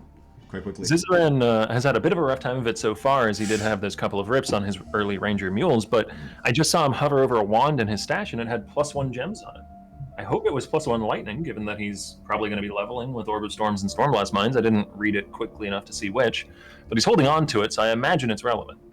Yeah, I mean, Ziz has had a rough start so far. 2 rips already on his mules, so he's wasn't on his real character, but yeah, well, I want him to pop off. I mean, I'm a little biased. I'm literally streaming on his channel, but so you know, a little bit of biased opinion, but I'd like to see him pop off this time around. So we'll see. And looks like Lighty's fire res might not be augmented even at all, as just walking over the burning ground from those doggos is causing his health to melt away. Not easy. Speaking of dots that can melt you, it's not going to be relevant for a handful of acts from here on, but the zombies that leave behind caustic clouds, those caustic clouds scale off of main hand damage, which means that damage gained as extra does actually scale them. So they're getting double scaling from Gauntlet mods. Percent increased as well as the gained as extra are both going to scale that. It can get real nasty. Yeah, I think a lot of players, if they're used to like just playing softcore trade or something, might not always invest as much as they should into Chaos Res. You can't really afford to ignore it in Gauntlet. Like it's gonna kill you. It's gonna get you killed. If it's not the zombies, it's just gonna be like in the Aziri, like the guys, the little Spitfire guys that you find in the Val temples. I always forget their names, but the Vol constructs. I just call them Chaos Spitters. I think everybody calls them Chaos Spitters. Like things hit hard, right? I mean, you know, you really need to plan your build. You need to plan your strategy going forward. And look, I mean, the reality is a lot of these players that you're seeing on screen would finish Act 1 in maybe 20 minutes, 15 to 20 minutes, right? I mean, if they're right. Yeah. If they're like pushing as fast as they can, optimise build, you know, on a fresh start. Act 1 is a bit slower now. It's a bit harder, but yeah, around there. I mean, we're at nearly 40 minutes into the league here, and no one's even in the, well, I don't think anyone's in the caverns yet, or no one's even at Mervale. Right, so we're a ways away from that. They're going to probably do the skill points. Yeah. I mean, Lighty just entered Ship Graveyard and got an announcement for it. So yes, that is the furthest that people have progressed. And again, Lighty is the person doing like the most of the league mechanic as well. Yeah. So it's really allowed him to shoot ahead here. And not to diminish his skills. The guy's great at playing this video game. But obviously doing the expeditions is not a losing strategy. No. He's got an Araku Tiki too, which is kind of nice. That's a lot of fire, isn't it? Or no. It's like 20 something?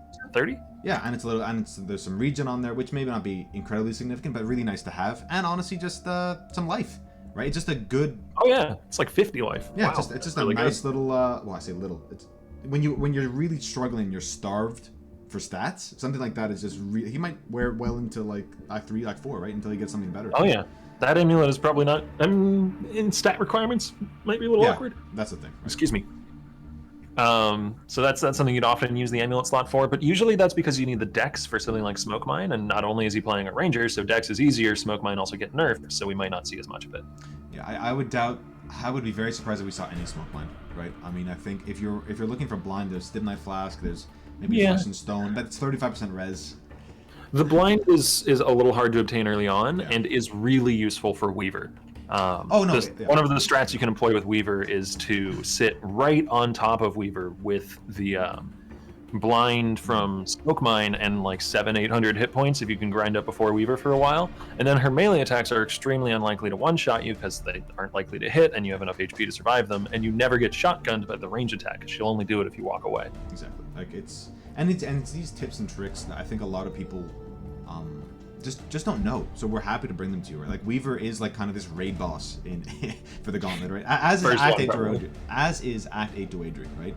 So, you know, I mean, I find them harder than like even the Kataba fights myself.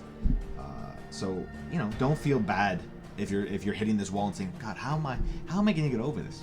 You got Octavian right over here, giving you all the tips, all the tricks. I mean, there's a okay. Let's not get too. Okay, I'm hyping up too much. There's a reason I'm casting. I'm hyping not out there competing. That's fair, but you know, Path of Exile, as you know, Octavian, is like a knowledge-based game. I mean, obviously, there's a lot of technical skill, of course, especially if you're trying to do like go as fast as you can. But knowing how to prepare for a fight or how to prepare for content is more than half the battle, right? And I think that's what you get when you play this game for just copious amount of hours, unhealthy amount of hours as we have, right? So. What are you talking about? I don't have a problem. No, me neither, dude. Definitely not. I'm fine, dude. I'm fine. The Octavian? Yeah, I'm the 0th Octavian. The Octavian who came before all others. Oh, that Princess Added Cold is actually doing some work for Lighty. He's like shattering things and stuff. It's pretty neat. Found himself a Fear Essence. That's kind of nice. I wonder what he's going to throw that at. Maybe some boots if he's still missing move speed. I think, you know, it's such a great pickup too, especially for like the actual Merveil fight itself, right? Is there cold res on it? I feel like Princess? I can check. Even if there isn't, it's just like a solid damage item, which during the fight there are no ghosts, there's no skeletons, you're not getting any of the detrimental effects on it, you're only getting the benefits. No, it's just some fizz damage. Well, I say just. It's just % fizz damage, flat fizz damage, attack speed, and 25% of fizz gain is extra cold. Yeah. It's only that. It's only that. And especially if he has like iron rings and stuff like this, like he's just stacking that raw fizz so he can get the bump off that added cold, right? He's also doing something really cool with his tree, actually. He's gone down, as we mentioned before, down the projectile route, which is the top side of Ranger, but also now has gone for the life as well. And he had swapped to Shattering Steel at this point, by the way. You're going to see most of the Steel players swap to that by the time they're level 12. Shattering Steel has some pretty darn ridiculous early damage. Even with Gauntlet mods, you're going to see Merveil get chunked by it. The difficulty with it, though, is in order to obtain all that damage, you do have to get pretty darn close to the enemy. So it can be a little dangerous if you don't know how to quickly avoid the attacks that might be popping out while you're close by to bosses. I mean, playing any of the steel skills, there is a bit of a change in... oh, I think we just lost Rise for a second. But there is a change in playstyle, right? You do have to sort of spam that Call of Steel quite often, right? Just to get the... to keep your charges up so you can, like, use these skills. And I'm not sure why this is... why we're having these guys. I do have all the things. I have all the things prepped for this. It should come up soon enough. Yeah, 5 to 10 seconds. Sorry, guys. If need be, before tomorrow's broadcast, I will throw a few dollars at the Twitch Turbo or whatever it's called, and then these won't be popping up for tomorrow's broadcast. I mean, I have Turbo, so it shouldn't be happening on my screen. Oh, that's very strange then. Yeah. Okay. It's I did want to check back in with Karn though. Please, no, of course. I want to see the Onigoroshi farming extraordinaire go at it. He's scrounging his way into whatever rare and magic items he can find on the Twilight Strand. For those of you who weren't here at the very start of the broadcast, Karn is farming for an Onigoroshi. and again, Karn is a pretty darn experienced player in the Gauntlet. He's taken home various bounties and placed rather high in previous events. So this is not, just somebody randomly deciding to join the Gauntlet and go for Oni. This is someone actually using that as their legitimate strategy. I keep harping on this. No, I know, but why Oni? I mean, look, arguably Karn is the top, is like the number 3 or number 4 guy in Gauntlet, right? At least historically, right? I mean, I know he hasn't won, but he's been like that close, like twice, to getting first place, right? If he hadn't ripped on Uber at Zeri, he would have won, and then Lighty got it, and then a similar sort of occasion, he died last time he died to Mastermind, and he might have had it before Exile. So the fact that he's going for this and he thinks this is the way forward for me, I'm going to be an Oni gamer. Yeah. I'll be honest, I'm hype about it, but I am skeptical. I am skeptical, but he has proven me wrong literally every time. So maybe I should have a bit more faith. Maybe the strat is afterwards he's going to level up all of his scions to get as many characters at a high level as possible. He wants that new PC, dude. That's what's holding him back from winning. Like, he's just not. It's just level 90 gamer. He's got like 5 or 6 scions to keep looping through. I might be wrong on this, so correct me if I am, but I believe the strat for Oni, since you can't reset Twilight Strand, is to have like 6 or 5 or 6 different characters, and then you log out of one and into the other, log out of one and into the other, and each individual farm session takes long enough so that by the time you're done with the last one in the list, the one back at the start has reset because the zone is timed out. 100% correct. I think in trade leagues people do like 4, like sometimes 5, but I think in Gauntlet you can get away with 4 because the fights are just longer. So, and the thing is, the more characters you have, like the more gearing you have to do. Like, if you can reduce the amount of characters, you can be more efficient with those characters. Assuming, as you said, that the time it takes for the next 3 characters to complete the Twilight Strand is long enough for the first timer to reset. We have someone fighting Mervale. That would probably be Lighty, if anyone. So, you want to chat is saying the Mervale fight. Let me pull Lighty onto the screen. Oh, no purple screen. Oh, okay. Oh, no. Okay. Oh, no. We're sorry, chat. We will be fixing this as soon as we can. Okay, I will. But we don't know why it's happening because we should not be being served ads. Not at all. We have, I believe, both ad block as well as the premium service that is supposed to deny ads. Yeah. I guess Twitch just doesn't want us to be playing it through a third-party service. Anyways, it looks like it's gone now, at least on my end. I will. And Mervale is also gone on my end. Good lord. Sorry, hopefully we can get a clip, guys, and we can get it for you. But I think there's one last thing I can try, and yeah, let's see what I can do here. Yeah, Mervale is gone. The Shattering Steel did quite a lot of work, and it looks like Lighty is... Oh, he's just going back to the waypoint to get the ship graveyard cave. Yeah, he didn't do that passive point quest beforehand. Makes sense. I do have to restart the client. Just give me 1 second here. Won't be... Hopefully this does fix it.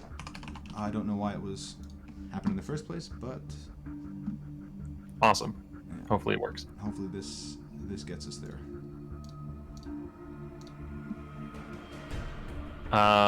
Let's see. Who else can I bring on to stream real quick? Let's check in with Steel Mage. We might have a purple screen for a moment. Hopefully not. Are you seeing one? I do not have anything up right now. Oh, okay. Well, then I'll just do audio cast. I wasn't aware. I apologize, buddy. No, don't worry about it. Lighty is doing some more of the league mechanic, which is no surprise, as he's done it in every single zone he's been in since Mud Flats.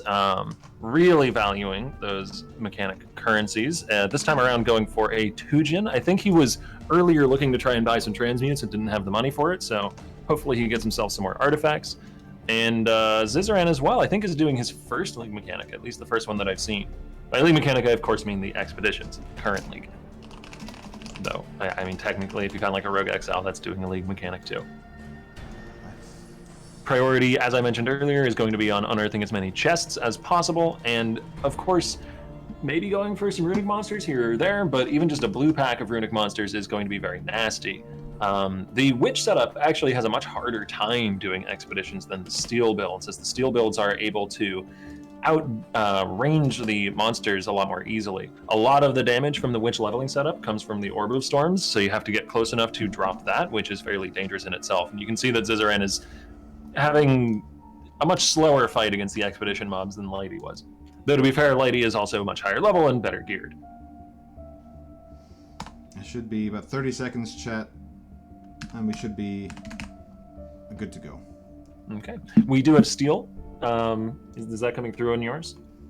Steel Mage on the screen? I think... Bottom left should be. We are, we should be good to go. I think that's purple screen gone, guys. Whew. Only took, 5 times the charm. And I think that's actually it now, though. I didn't Chat is saying that F11. Yeah. F11. Yep. Cool. Whew. Crisis over. It wasn't even a crisis. I know. I'm hard on myself, brother. I'm hard on myself. I know. I'm working on it. I'm working on it. Okay. It's early days. It's Act 1. There's an Ostragali for Ziz. Those are a lot more common, by the way, early on. There's actually a strategy that some players might employ. We haven't seen anyone on broadcast do it yet, but constantly resetting Act 1 zones in order to farm Ostragalis is fairly consistent. So if you are struggling, then to get through some of the later zones in Act 1, you can go back to some earlier ones and reset for Gwennons, farm Ostragalis, and try and get some good bases from her. Oh, yeah. I mean, there's a lot of different options with Expedition, right? Assuming you can clear the content like semi-reliably, you can farm up extra currency, whether that's regrets, whether that's scours, whether that's even just alks, right? Like just to get some early rares, as you said, bases, right? Maybe you can get some nice uniques. Maybe you can get some just 10% move speed boots, right? Anything you can do to just creep your character forward in its progression, that's even in Act 1, Act 2, at any point, is something you have to be doing and taking advantage of in the Gauntlet. Apparently, Ziz got Wanderlust, and he got a talisman. Oh, okay. Will it be anointed this early? Or I think that's a late game thing. Correct. I think you have to be above level 60 or 68 or something for it to be anointed. I think it's an Act 68, so it has to be in maps. Like I don't even think in the later Act 10 zones it'll happen, but I could be wrong about that. But I don't think you can. It's very unlikely to even see a talisman in like late Act 10 anyway. So. Quantric has swapped. Okay, we're pulling Quantric on stream. Quantric is my hero. Oh, I'm getting purple screen, but you might not be on your end. I am not. Okay, good. Tell the people what the Quantric is doing. Well, he's actually trying to get some bases from Gwennon, as we talked about. He's gambling. Oh, I thought he'd be doing gameplay. No. Well, he's so I'm. Is it spoiling? No, he's entering old fields. He's okay. Good. Because at this point, if he is in Act 2, he should be using the skill. He is. He's sundering. Oh my god. Sunder. Okay, so there's a few things that is going to be happening here. Later on, he will be using a Battle Mage's Cry. Initially, I think the Battle Mage's Cry will be linked to a Warlord's Mark, as that will generate rage, which he can then use. Because when you stun an enemy that's affected by Warlord's Mark, which Warlord's Mark makes them easier to stun, and Sunder's very good at stunning, you generate a bit of rage. That rage can then be used for Rage Vortex, so that's to like help out with a secondary link setup for bossing. And then in the end game, which Sunder I think is only going to carry him through early maps until he eventually swaps to a like straight up Rage Vortex build. I'm pretty sure that's the plan. You can use General's Cry Hydrosphere, because Sunder has some interesting behavior with Hydrosphere, where when it hits it, it releases an additional shockwave. So you get about 60% more damage on single target from doing G-Cry Hydrosphere. Or I guess you could just place the Hydrosphere, but it's easier to use the, not G-Cry, sorry. The other the Battle Mages. G-Cry. Yeah. That's kind of insane. I didn't know, I for some reason, I never put 2 and 2 together with Hydrosphere and Sunder. I think it's just because like it's been overlooked since the rework. And I like Sunder, but it has been overlooked, so I've never tested it with like sort of these new mechanics. But if you can squeak out an extra, an extra 60%, like that makes it more than viable. That makes it like a really interesting choice actually. But I'll be honest with you. If you had asked me 52 minutes ago or 50 minutes ago before this started, are we going to see only Goroshi, and are we going to see Sunder from some of our top players? I would have laughed. I would have laughed at you, Octavian. And Sunder's great. Apparently so, because I'm a believer in Quantric. I'm a big, I'm a fan of Team Wicked, the whole 9 yards. So yeah, I'm excited to see where this goes, where this takes us. All right, I am going to set up the tool that allows us to avoid the purple screen. So give me just a minute here and do you, brother? Pick up the cast for me for just like a couple minutes. It's no problem. You've been carrying a lot of the weight vocally this whole time, so at the very least, I could do. And thank you, chat, for bearing with us. As you know, setting up all this is a lot of effort. So we can make it happen for you guys and make our sponsors proud. We see Lighty going through. He's actually fighting every single magic pack in this area. Extra XP, an extra level doesn't hurt at all. It's more life, it's more skill points. It's overall just a really, really strong option. And this is an easy zone to clear if you can move through the desecrated ground quick enough. It's a shame sort of he popped his Einhar in this location, because if it's your first time encountering Einhar, or you haven't encountered him yet, you can force him in the Weaver's Den, which makes that fight just a little bit easier. You can only do that once per league, but I guess, to be fair, Lighty's an amazing player. I guess he doesn't really need the extra boost in damage from Einhar, but I definitely like to use that on my first character when I get there. So, good luck to everybody in chat. We'll see how far you get. And please let us know how far you guys are along, right? If you're in Act 1, if you're struggling, if you're in Act 2, if you're somehow blasting, you're right behind Lighty, I want to know. Keep us informed. Ziz is just about to get to his Merveil fight in the next couple minutes or two. And he's doing some of the expedition stuff too, I think. Logging, yeah. Maybe wants to just want to farm it out before Merveil. Maybe doesn't feel confident with the with the increased difficulty of that fight. I imagine we'll see pretty much everybody doing the expeditions. They are a very potent tool early on. Lighty took a bit of extra damage from the traps there, but he'll be fine. And you know what? The princess put in work. As you said, he's actually freezing enemies. Not often, but often enough that it matters, right? It's a nice little DPS boost. And I would assume he's gonna probably ditch it in middle, early Act 3, late Act 2. Just because the raw physical damage isn't going to be there, but it's always fun to have these leveling uniques pop up early in a race or something like that. Just see a different flavor compared to sort of the cookie cutter style maybe they're going to use for every reroll or subsequent reroll, right? Because I do expect some of these guys to die once or twice, so we'll see how it goes. And Quantric putting in work with Sunder, as you said. He's just I'm actually really surprised it's doing how good the clear actually is. I think. I've neglected this skill for far too long, it seems. I think I might need to roll one myself. Quantric is very experienced with this kind of build, and I've watched 2 of his practice runs at this point. It's really, really consistent. He had pretty darn good luck in one of them. I think he got a 4-link axe that had the perfect colors or something as soon as he possibly could, but even the runs where his luck wasn't amazing went perfectly fine. Ziz is back in Twilight Strand with the Ranger, which is strange. Wouldn't he have had the Ranger from earlier? I could see him, if he ripped and we didn't notice it, I could see him needing to reroll a Witch, but... Oh, you know what it probably is? He wants a level 2 character to just get all the uniques for gambling, probably. Oh, yeah, that might be it, yeah. And Ranger is probably the easiest one to kill Hillock with. That makes sense. Because I did see he still had his mule there, so he can buy decoy totems and onslaught whenever he wants, but this will be for the, just for Gwenin, we'll see. And yeah, that's exactly what he's doing. Yeah, that makes perfect sense. Might also, he already has a plus gems 1, so I guess he doesn't really need to gamble on those. He might go for a second though if he's looking for it, and he's hovering over it. I don't blame him. Unfortunate mana regen. I'm not a big fan of Lifesprig, but early on, if you have a global and you're like a magic one that's global and you have Lifesprig, it's effectively +2 in a 3-link. But obviously you do want just the global plus spells if you can get it, right? Yep.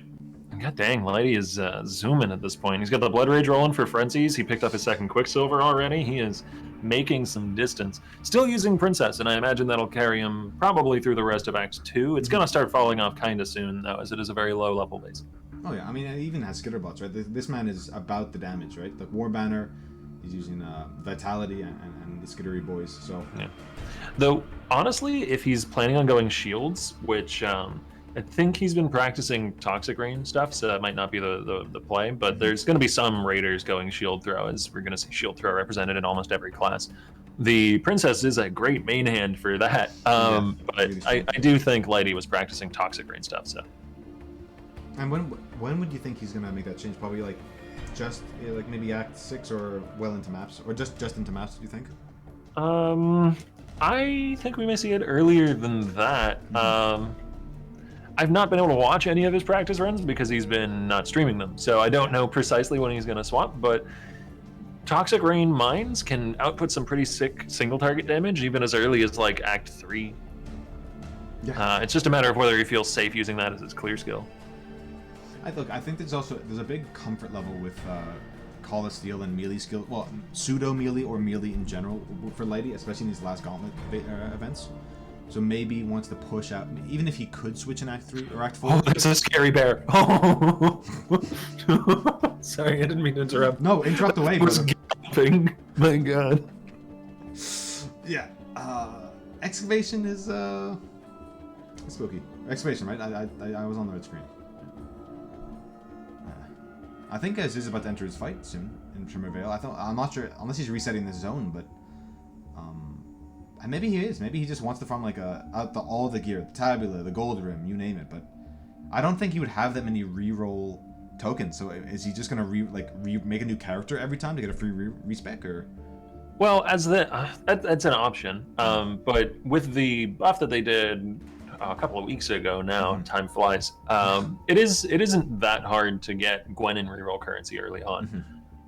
Just judging from what I've seen of the players in the race so far, it seems like maybe every other expedition that you do gives you an Ostrogali, which is pretty generous for like super low axe. Oh, totally. I think it's not balanced around Gauntlet. This isn't intended to be like something that you spend. Oh, I'm gonna spend 3 hours in Act 1 and just grind out a tabula. Like I don't think that's what GGG had in mind, but being Path of Exile players, we're gonna min max everything, right? It feels like every beast that Lighty walks up to has either a crit aura or a fizz aura. He's fine though. He's just, just scooting along. I think he's done with that one. He's like, scooting's a good word. Yeah, he's not happy with that. He's like, look, you know what? Why am I gonna risk my character? Right? We're an hour into the race. Even though it's not like gonna set him back far, it's demoralizing. No one wants to rip. He has a princess. He's buttery smooth right now. Why risk it for one mob, right? We got the Herald of Ash on the Sunder, the big clear, and we can see a little taste of Sunder's single target here. We'll see how much damage Quantric is going to do versus Creighton.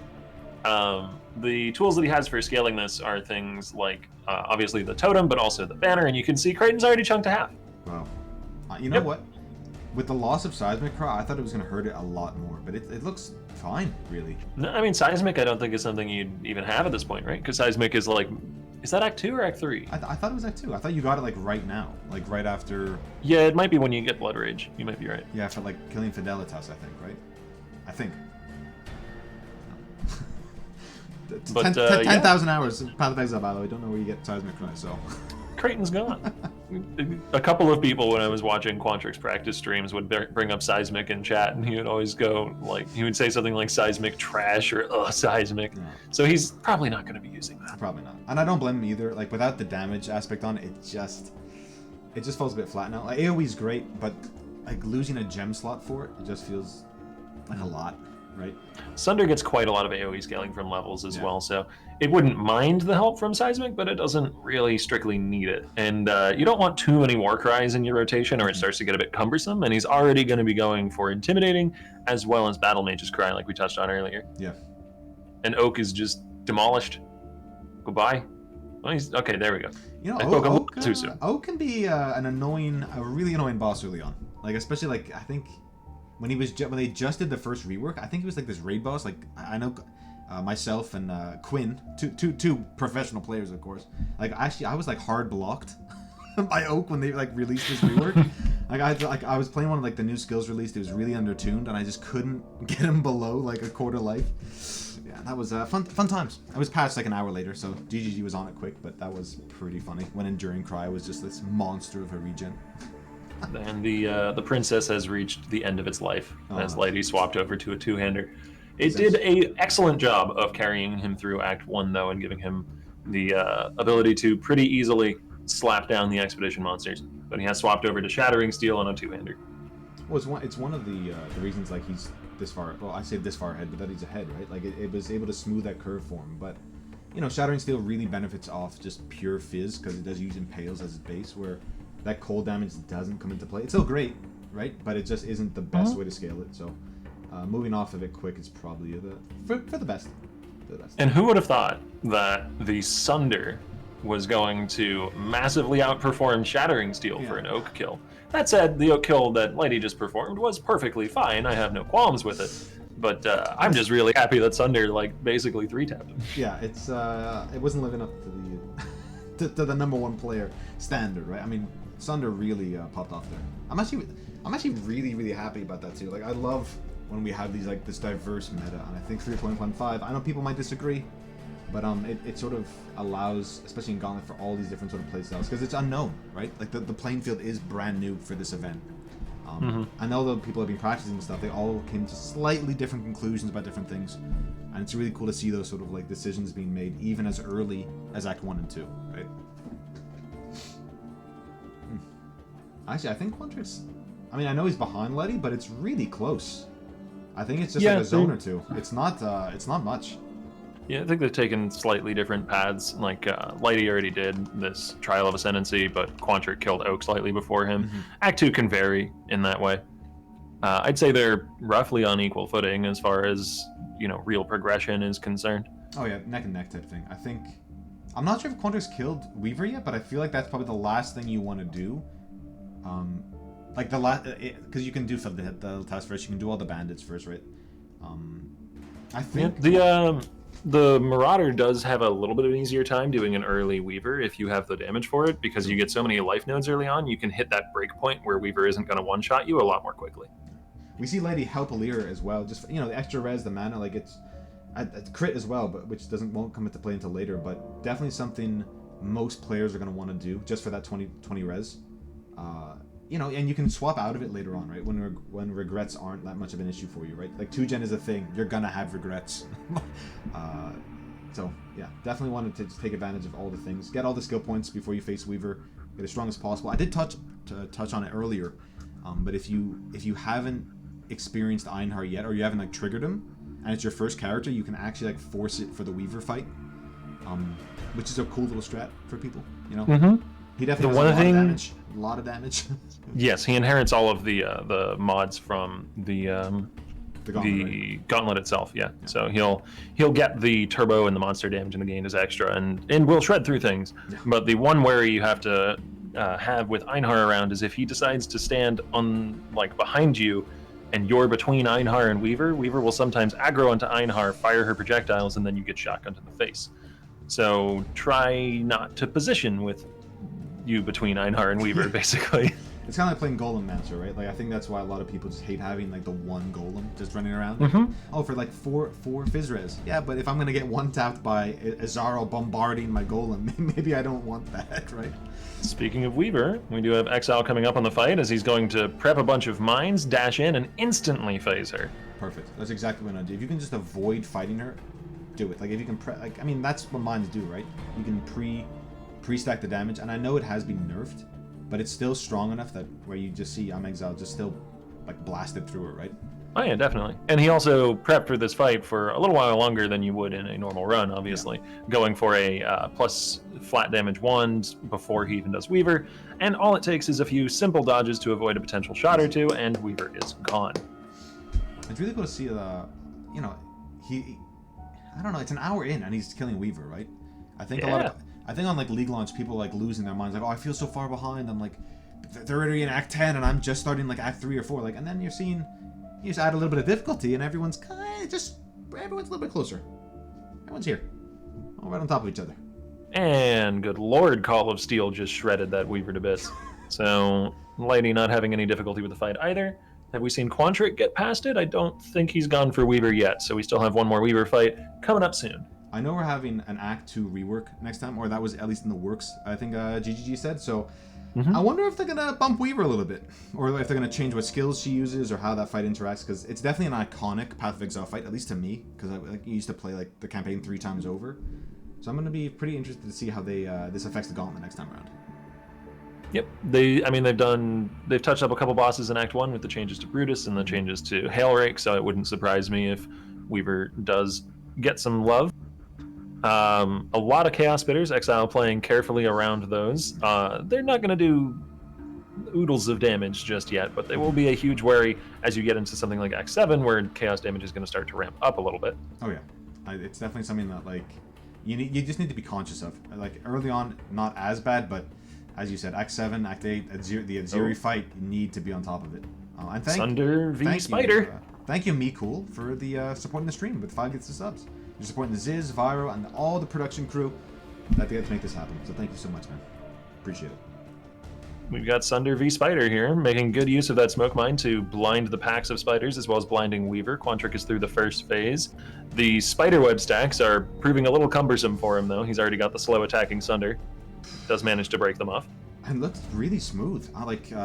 My fights when I fight Weaver and Gauntlet do not look like this. It's like at all. There's me spamming flasks going up and down and everything.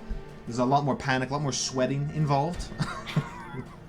And these guys are just like, it's a regular day. This is just Path of Exile. It's just a little spider. Just squish it. Easy.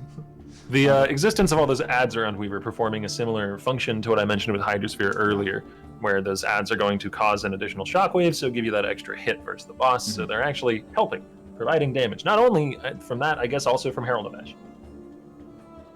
Oh yeah, I mean, like, just the overlap really helps, right? I mean, the more damage you can pump out, the better, right? You got to take advantage of everything. If there's mobs, use them, right? And that's what Sunder does best. It's like these tight packs where we can just eviscerate them, and that was the case even before the rework, right? We don't talk about that. We don't talk about pre-work. Okay. We don't talk about that. The golden age of Sunder. What do you mean? We're living in the golden age of Sunder.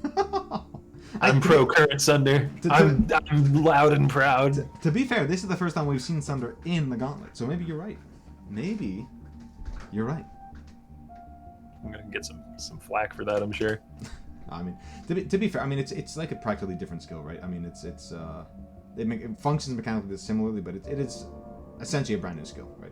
And it was outclassed and everything, but hey, well, it's fun. But we do see Lighty progressing through the northern forest. This tends to be a place where a lot of players, at least in regular leagues, will if they're behind in levels, will use to catch up. So they'll kill more here, just because of the abundance of magic mobs, rare mobs, and just density in general, right? It's a great place if you need to farm up XP.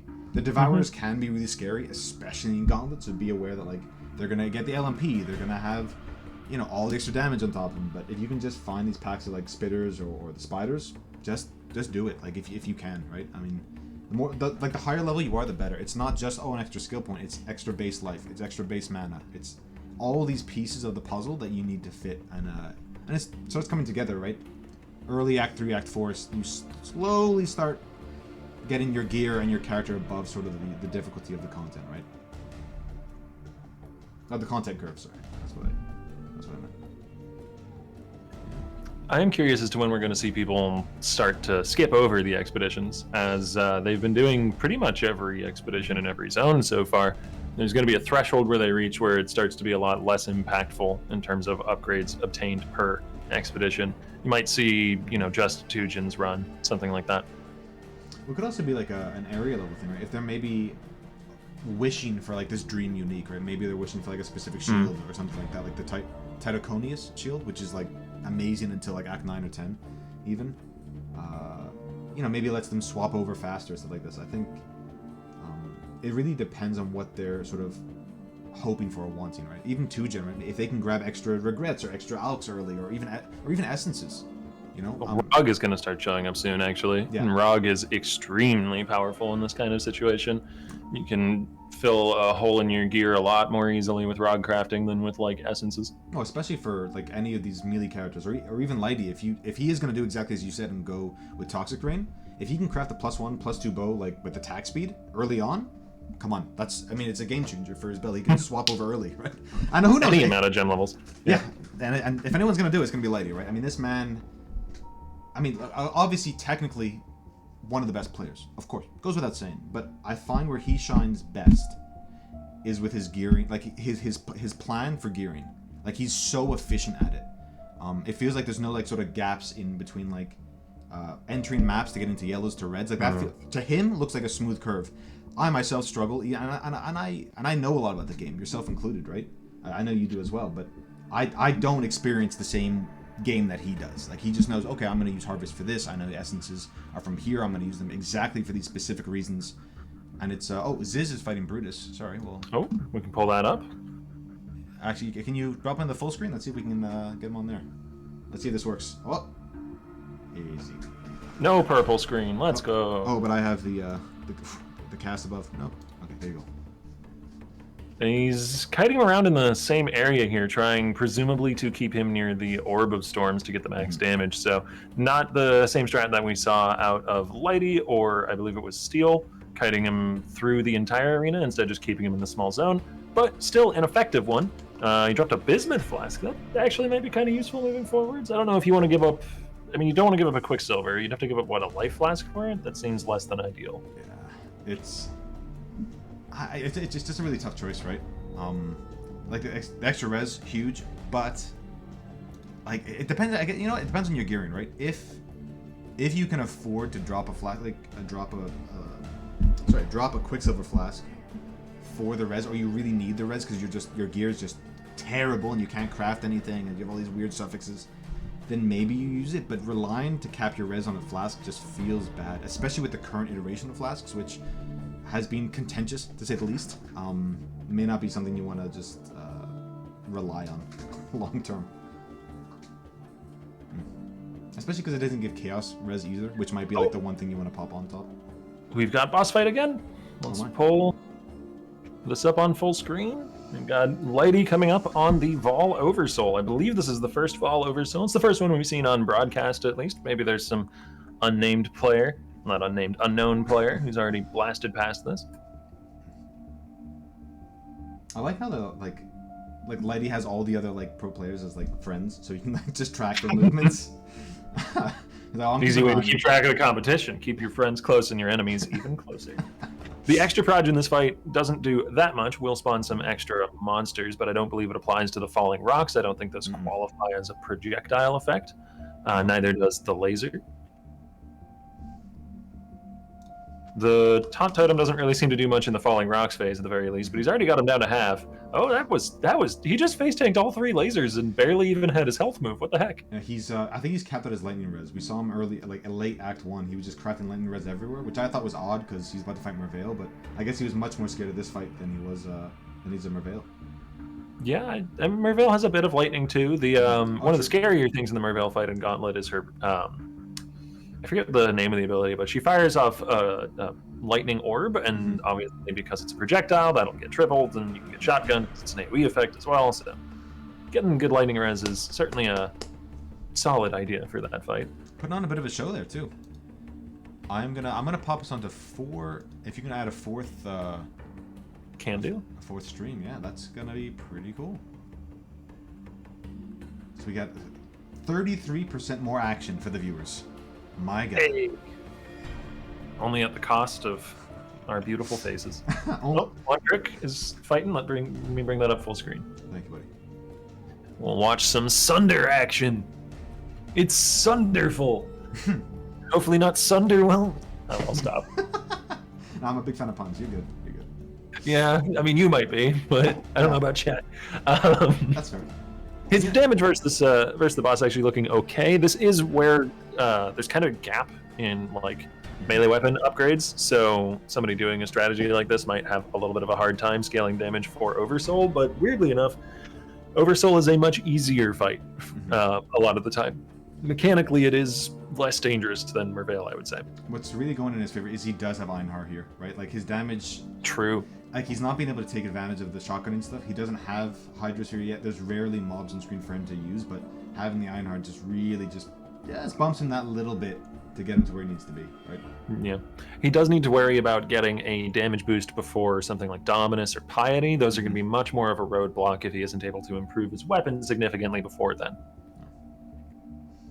I'm surprised he doesn't have like another like single target option just for like the Dominus fight or for this fight, right? I'm not sure what you use. Maybe like Tectonic Slam early, but don't know. I don't know that Tech Slam would outperform this. Maybe like sure, Ground Slam with the more damage multi for being close to an enemy, but I'm not really sure. Well, claps for Quantric. Whew. Easy. Easy. Yeah.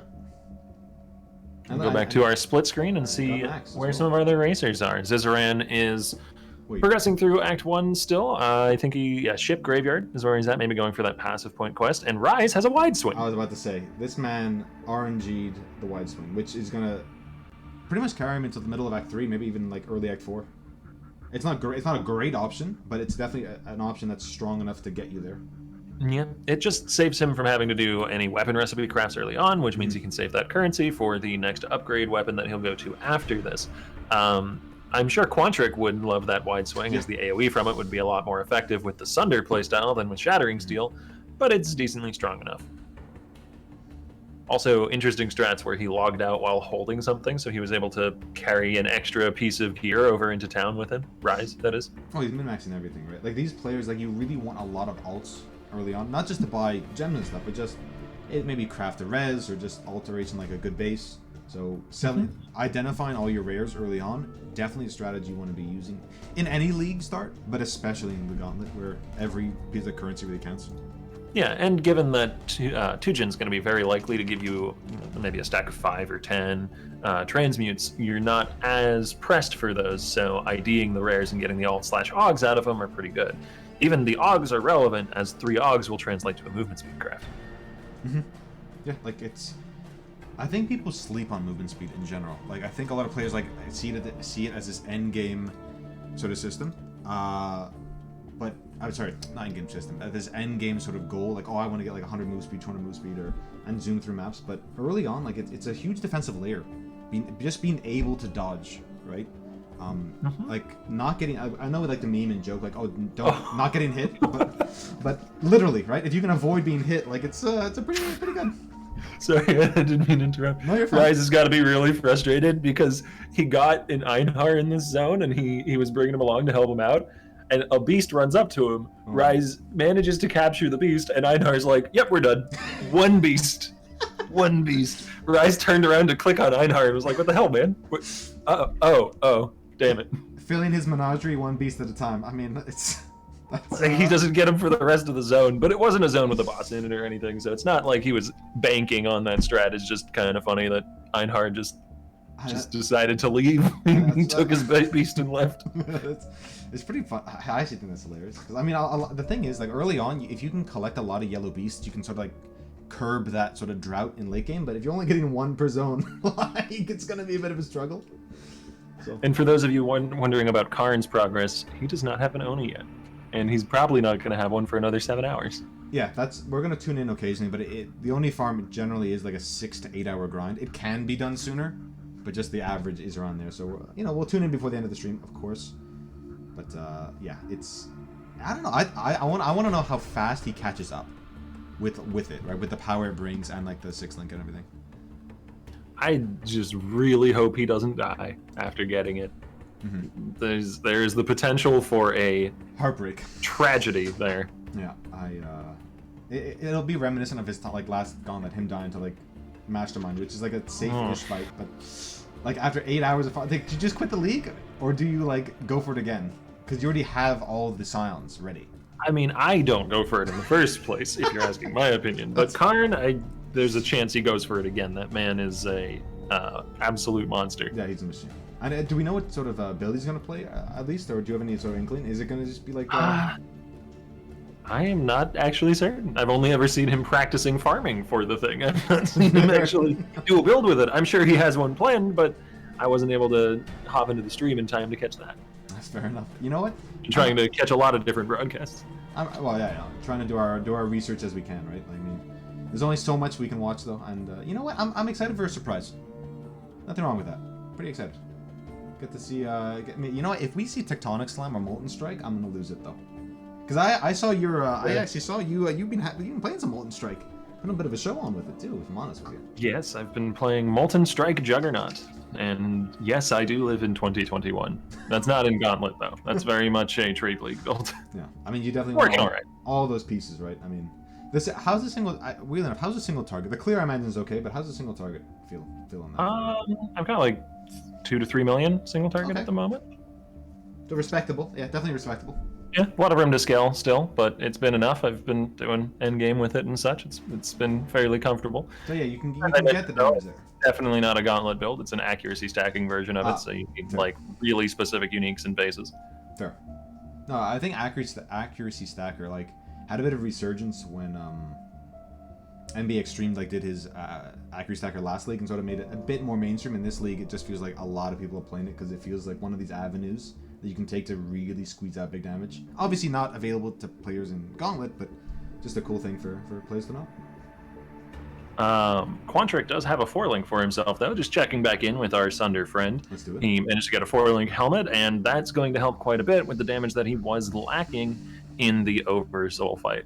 So I imagine he's quite happy with that. It also looks like he got a double axe, which is a pretty darn good base for this point in the story. So I think it's things best, like actually. I think it might be it's best in slot for right now. So the upcoming couple boss fights are going to be a lot smoother than that Oversoul was. Really. He was just at the end of like the life, end of the cycle for the weapon he had equipped previously, right? So this is hopefully just gonna let him pop off against Piety here. Sorry. And I'm excited for when the Battle Mage's Cry tech comes into play. Mm-hmm. Is that a pen remnant that Rise was opting into? Brave boy. Yeah, those they can one-shot you in the best of times. So you know what? It's also early on, right? I feel even if you die day 1 or 2, there's still a good chance, assuming you have like some gear backed up and save, that you can still win overall. For sure. Especially, yeah. No, I mean, you can place, you can chase bounties. There's a lot of different things to target, like a death in the first couple days. We've seen people accomplish things like bounties or specific boss kills starting a character 4 or 5 days in. So yeah, exactly. So I think if you're gonna take the risks, like now, like take them now, right? It's like, hey, you know what? I can stack up currency for the expeditions. Just let it rock, right? But he does have the wide swing, and I'm not sure I'd want to risk it at like this early on with a lightning remnant. But hey, to each his own. To each his own. It's content for the viewers. No, I'm saying hey at chat. We're saying somebody in chat saying everyone's playing the same build. We've got a caster build on the screen. We've got Sunder as a marauder, and then we do have 2 shattering steals. Mm-hmm. But actually, to be fair, splitting steel. Actually. Splitting. No, splitting steel and shattering. So we actually have 4 different skills on screen. To be fair. Is one of them's playing splitting still? I thought it was shattering on both. I think it's shattering. Steel skills. They're all one. It's all good. The reality is, chat, is because of the difficulty of Gauntlet, people are going to gravitate towards these stronger skills, even within like a class, like a certain class or a certain playstyle. And it's hard to avoid that, right? We've done our best by creating prizes for different classes, right? There's one for Duelist, there's one for Marauder, there's one for Ranger, etc., right?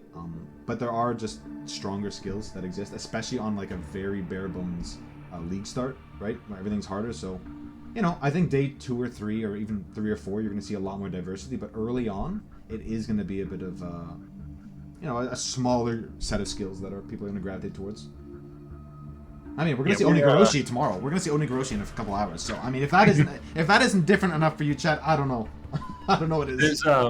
There's not a mandate to play different builds or anything like that. There's just, as BigSil just mentioned earlier, alluded to, there's different pricing for different classes. And as strong as Shield Throw is, I don't think we're going to see Shield Throw on every single class. No. Pushing towards the top and all that. So there will be a variety of skills played, if only because there's people going for different ladders. Mm-hmm. I mean, like, you're not going to see a Shield Throw witch. I mean, I want to, but we're not going to. Poison Shield Throw occultist. Take it home the prize. Don't tease me, Octavian. Don't get my hopes up here. Secret Zizaran tech. That would be awesome. Yeah, it actually would be though. Like, he's just like, you know what? It's the strongest skill in the game. I'm gonna do it. Let's let it rip. But but it's probably likely gonna be Actually, you know what? I'm actually not sure what Ziz is gonna play. I'm not even sure what. I imagine he's going to Cultist, but maybe Cold Dot. I'm really not sure. Because I know Carve is playing Cold Dot, and he even made a full guide about it on. I think it's on Twitter. It's on Reddit as well. So there are some diversity skills, but they only turn on maybe in early maps and stuff like that. So yeah, I mean Detonate Dead is another option for witches that we've seen some. It's kind of a classic, and it did lose a bit of damage, as most things did going into this patch, but is particularly nice in Gauntlet because the more monster life mod on the Gauntlet itself is kind of ignored by DD, or at least the corpse explosion portion, because the corpse explosion portion will scale off of that. Correct. Yeah, it's like it just makes it really, really nice for clearing. Obviously, your boss damage is going to suffer a little bit, but like every other skill.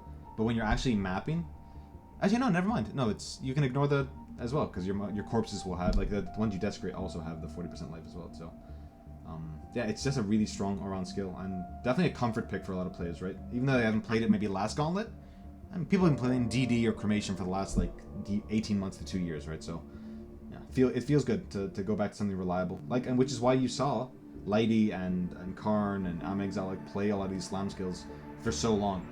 Granted, they were insanely powerful, but they were also comfort picks.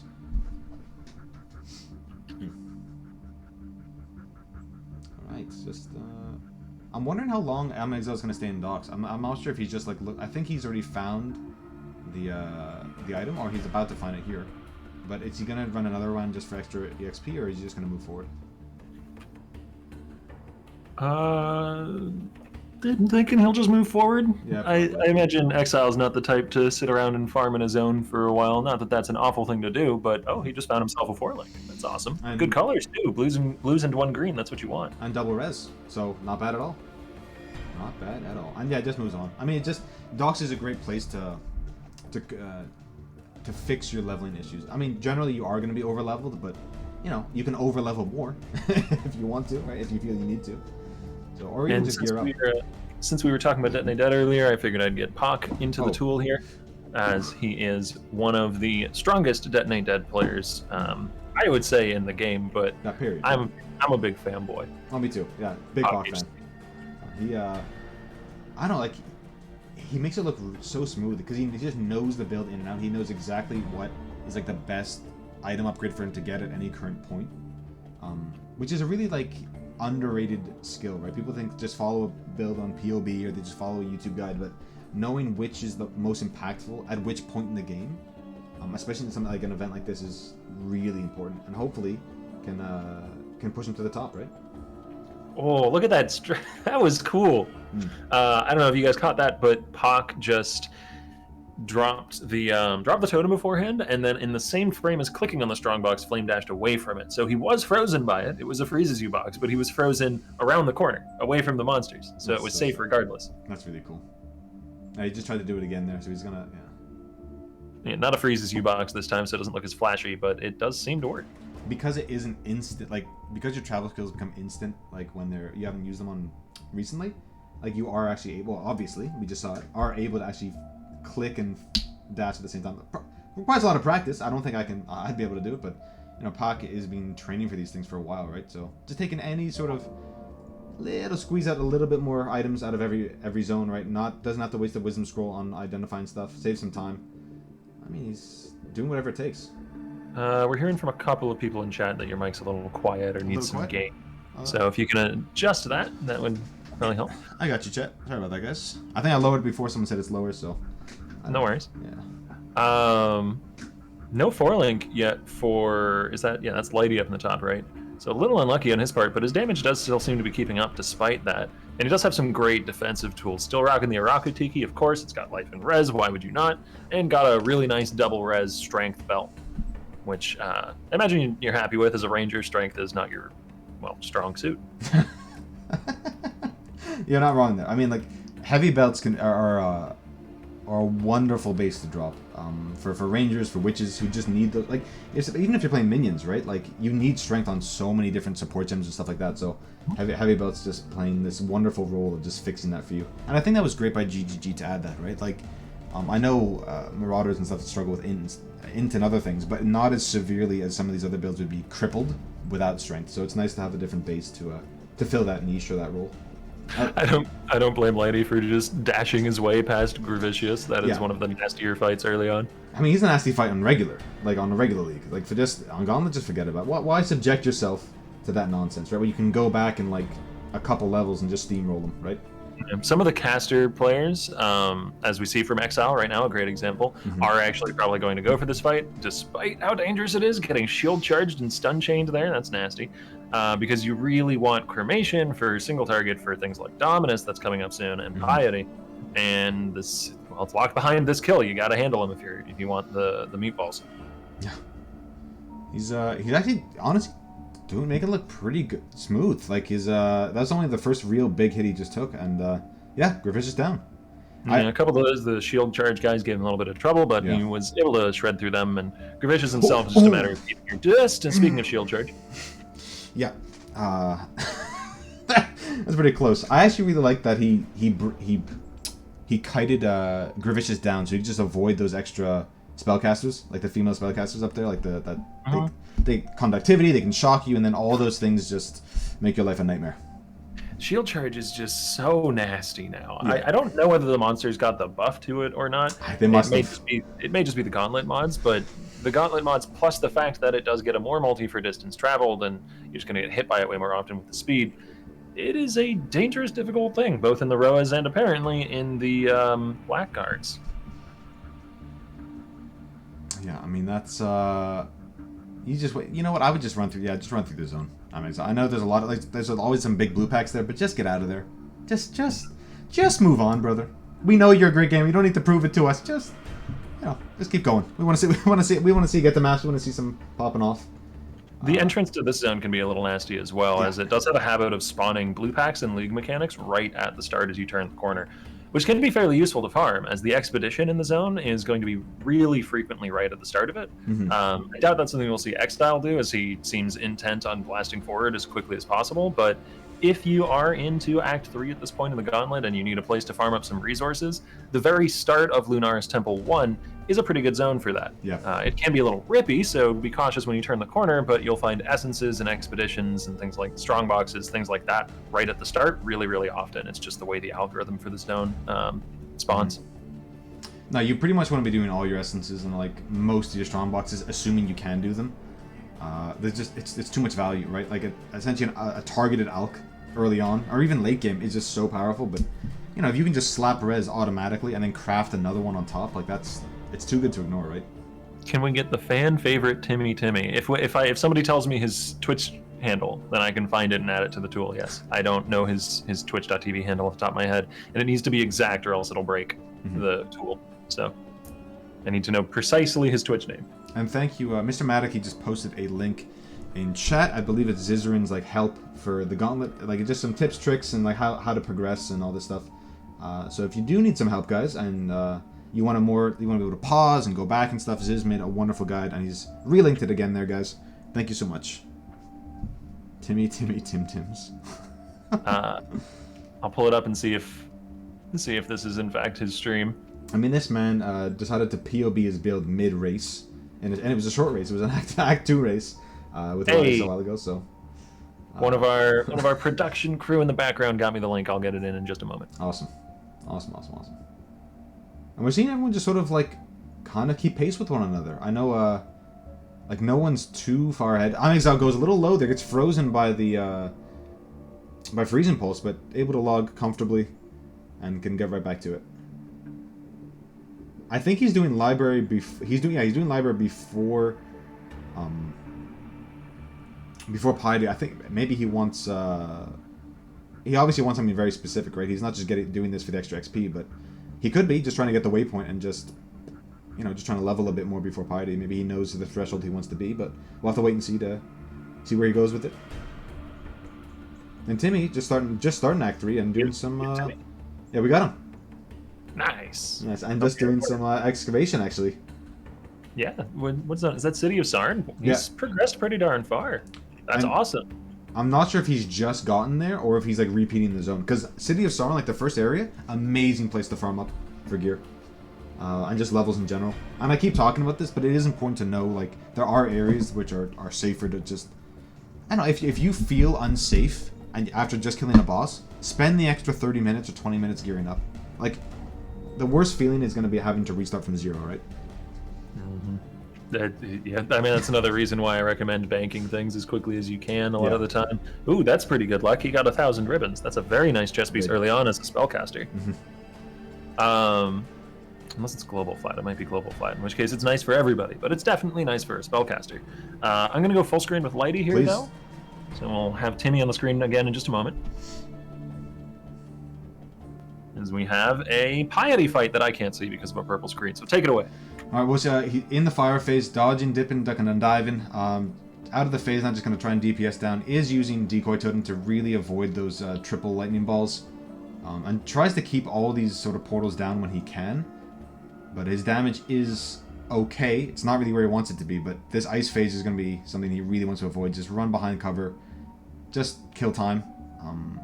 He really shouldn't die to the ice phase at all because of these obstacles, but yeah.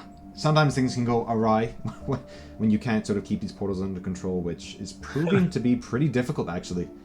His DPS really isn't there. Yeah, the damage has fallen off a little bit at this point, but it does seem to be enough to get the job done, and Lighty is a very, very patient player. Oh, yeah. So I don't think he's going to do anything rash and charge in when he doesn't have the ability to. Yep. He almost got that portal down in time. That must be a little bit annoying, but he has a decoy totem to keep himself safe, and the melee form is relatively easy to kite out. So he's going to be just fine. You want to have Piety up against a wall like that, because then, and this has been the case for as long as Piety has existed as far as I'm aware, her AI will kind of bork and she'll just lightning warp against the wall over and over again. And did quick work, love it. You know, it really sort of proved me wrong. I said melee is the scariest part, but it's really if she crits or something, right? Because if you get stun locked or you can't get out. Yeah, it does have that, it has that stacking debuff, so melee can get, like... pretty scary, really quick.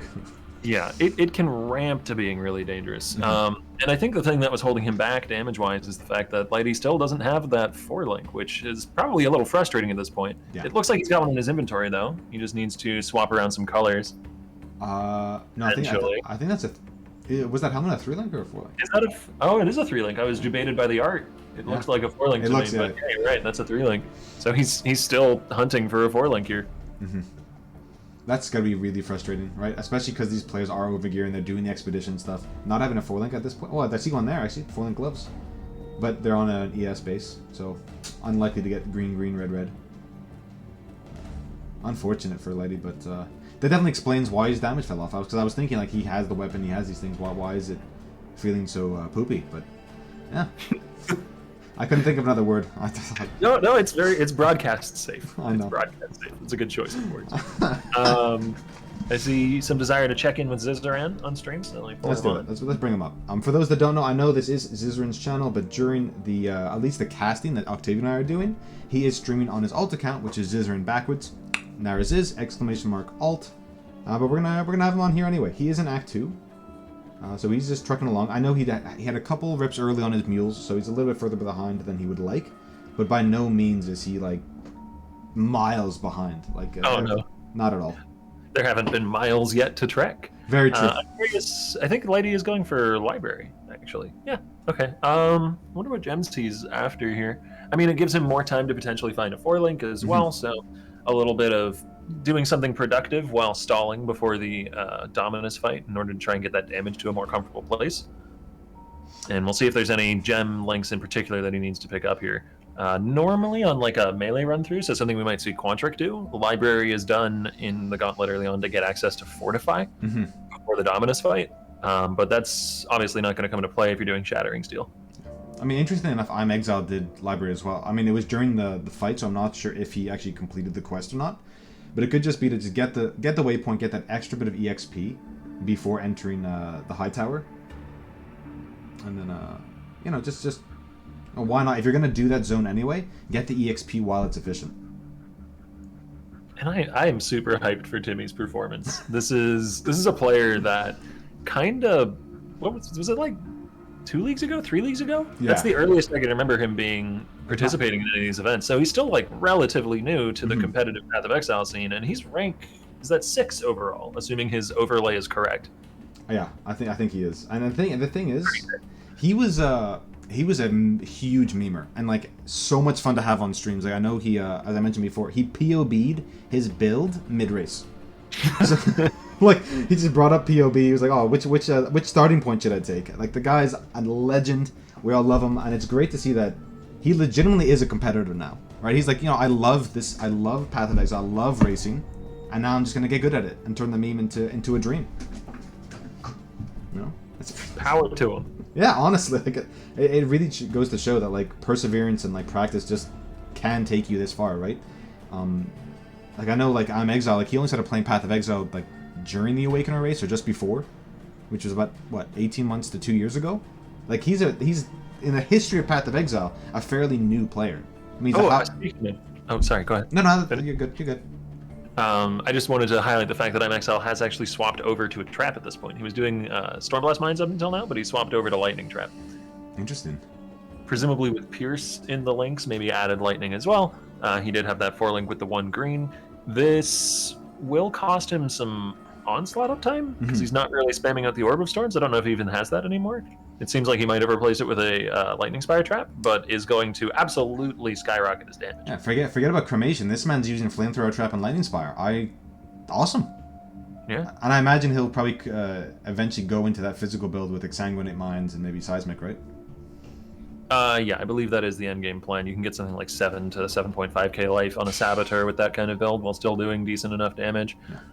Lightning Spire Trap used to be a staple of early leveling bossing, and look at that, he's even got the Seismic. He's gone cooldown traps. That's sick. Piety is just gone.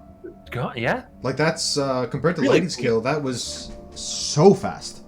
Yeah, I wanted to full screen him for the fight. I'm sorry, I was over on the other monitor getting the full screen set up, and then she just vanished. So I probably should have full screened earlier. I'm sorry. That's the true mark of a racer, though. Like he's outpacing us clicking a button. Do you understand how fast this man is? It's 2 buttons. Hang on. Okay. Some credit here. It's 2 buttons. Well, apparently it was Dampen that thought up the tech. Who's another racer who's well known to play with the with Empyrean and his crew. He does like a lot of the leveling for them. But a racer in and of his own right, and apparently, at least this is what Chad is saying, he thought up this triple cooldown tech. Yeah, it makes sense. I mean, at this point, you don't have like, a ton of Ellie specific damage. You've got like the generic trap nodes out of Sam. You've got the generic big trap wheel. Maybe some generic trap damage and throwing speed, which now also scales the cooldown traps. Throwing speed scales everything but flamethrower trap. Yeah. For some reason, I mean that's a whole bag of worms. That's a whole bag of worms. But and the thing is, like early on, especially like before, like even I'm talking pre-maps, right? You rarely have enough investment into a single skill to make it more valuable than having 2 similarly damaged skills, right? Like let's say Lightning Spire Trap and Seismic do roughly the same. I mean, they might not, but it's essentially doubling your DPS output, right? And it's a super early lab. Yeah. Unless he's just grabbing the waypoint. Is he? Yeah. Okay. That makes sense. That makes a lot more sense. I was about to say, you don't usually see people do lab until like Crystal Veins. Act 4? Yeah, just entering Act 4 or just Predominus or Crystal Veins. Which, I mean, I know I've given like 3 options, but it really depends on the build you're playing. Because sometimes the extra power just from your Ascendancy can make Dominus like a bit of a role for some builds, but if you can wait until Crystal Veins, like why not, right? Just a little bit safer. Like Izaro, especially in Gauntlet, is an absolute beast. And honestly, it's not even for me the LMP mod or the extra damage. It's the Onslaught. Like, he's a fight I've experienced, and most players have experienced so many times on their characters. It might be one of the most fought bosses in the game, right? Because every character will fight them at least 3, maybe 4 times if you get to Uber Lab, right? I mean, most characters will, but, for the sake of argument, not everyone does. We have our first ROG crafting session on stream. Oh my. This is going for a Jade Amulet. He's got Cold Res and Mana Regen, and he's skipping the prefix reroll, and he doesn't have enough currency, and he's done. And Lighty... That was not a very lengthy session. No. And Lighty actually is in lab, so we can actually, at least for his Zaro fights, I would love to full screen, but yeah. As I was saying though, I'm very set in his timings, like how fast all these abilities come out. So the second you add Onslaught on there, it just really throws me off my game with Izaro. Yeah, and the extra proj can also be a little spooky. Oh yeah, I can tell you. Oh yeah. As Fire Res is sometimes the resistance that the players will prioritize last, as getting shocked or frozen is a lot scarier than getting ignited. So in the Goddess, I believe her barrage is like Fizz converted to fire, or it might just be pure. One way or another, it's fire damage. It does. I believe it is Fizz conversion. Could be wrong, but I know in Gauntlet it hurts a lot. And I imagine he'll be going for Onslaught, just extra movement speed, which is safety, extra damage, extra attack speed, all the things. The first 2 points for Raider are... I'm actually not sure. I mean, you'd want the phasing nodes ASAP, though, right? To get the dodge. Oh god, that was a close slash. Very close. I'm scared for Lighty here, honestly. This damage, I imagine he's still on the 3-link. It doesn't look like it's really ramping much. I think you log after this fight. Like, you finish this fight so you don't get, like, killed to DC timer, but I don't think you fight a Zara with full modded like this. Was that did he just get tapped by a slash and, like, didn't he drop below half? Man's tanky. With full elemental orbs up as well. That's surprising. Okay, maybe he's fine then. I don't know if he can tank a slash, he might be just fine. But was it a low roll or was it like a tank? I mean, like this early, he might have Wind Dancer. I don't know. We don't get to see his tree at the moment. He does have a ton of life, thanks in part to the Iraku giving him that 50 flat. But I imagine he's also prioritizing a lot of other gear slots. I think what we can say that life is thanks to doing lots of expeditions. Lighty has done the most expeditions out of anyone we've seen on broadcast so far. I mean, so he's probably capped. Outside of not having a 4-link is quite good. He's just gotten really unlucky with link drops. I would imagine he's fully res capped too. Like, there's no way with all the added like elemental damage from Gauntlet and from the beacons there that like he would take that little damage. Evidently, we do also have Exile doing a boss fight of some sort. So let me go to the 4-way if you don't mind. Oh no, good, please. He had to log during the Dominus fight. He's doing the Walk of Shame back from the waypoint. Oh no. Thankfully, he did get the waypoint. You don't always grab that one. I think you do in Gauntlet. I think that's it just hurts. It hurts to go back from opening the tower from like the gardens. That feels bad. It's also just a time waste, right? For an extra 5 seconds, you click the waypoint, you can go, but. Yeah, it's just frustrating because sometimes it's a little out of the way, but I'm always of the mindset where I just want to blast through Scepter of God as quickly as I possibly can because it is the worst zone in the game. I'll die on this hill. No, yeah, that's so I was about to say. There's other options that. Well, I hate the Val Ruins, but I know it's an S and it's supposed to be easy, but I don't like it. I don't like it. Lady is into his second Izaro fight here, though. I'm still very concerned about his damage output, but he's a mechanically strong player, so even if the fight takes a while, he should be able to manually dodge most of the damage coming his way. He is going to kill all of the lieutenants, and an FYI for chat, the ice lieutenant now no longer has reflect. They changed that, I think, last patch, 3.14, which is really nice, right? It was obviously one of the last sort of like big reflect things in the game. So not as scary as it used to be, but definitely something like they still just do a lot of damage, so you want to kill them anyway. But yeah, don't have to be as wary anymore.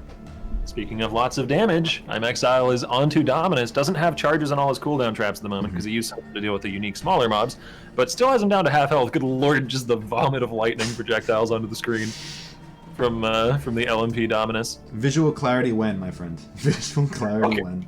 So Dominus doesn't normally have extra proj though, but yeah, fair. And I wish I could full screen one or the other of these guys, but we still have Lighty in his second phase of Zaro. This is some of the... I'm not trying to rag on Lighty here. He's playing it really well. It's just...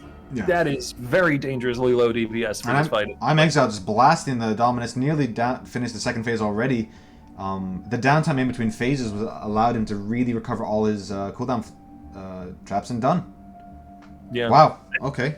I think Exile had to log, walk back to Dominus, and then brought him down in the time it took Lighty to do second phase as Zaro. So I am very concerned for final phase. Though it is normal lab, there won't be that many traps in the final arena. No, yeah, it's... You know, the extra power is just going to make Dominus a lot smoother too. Or maybe just he wants to walk through town faster with Onslaught. This man, who knows with this guy? He just wants to save some time, but you are right though that the phasing does come into play in a major way, right? Just the 50% all the spell and attack dodge on top of phasing and all that, just it pushes you into a really safe playstyle. Even if you do make a mistake, right? Yeah, my guess is going for the phasing nodes first because the 2 points into the Onslaught tree would be better straight out of normal lab. True. But then you're putting off the ailment immunity for longer, which seems pretty dangerous for right. leveling. You're 100% right. Let's. Well, I might not be 100% right. Yeah, okay. It's very likely that's what he does, though. Like, that's my guess.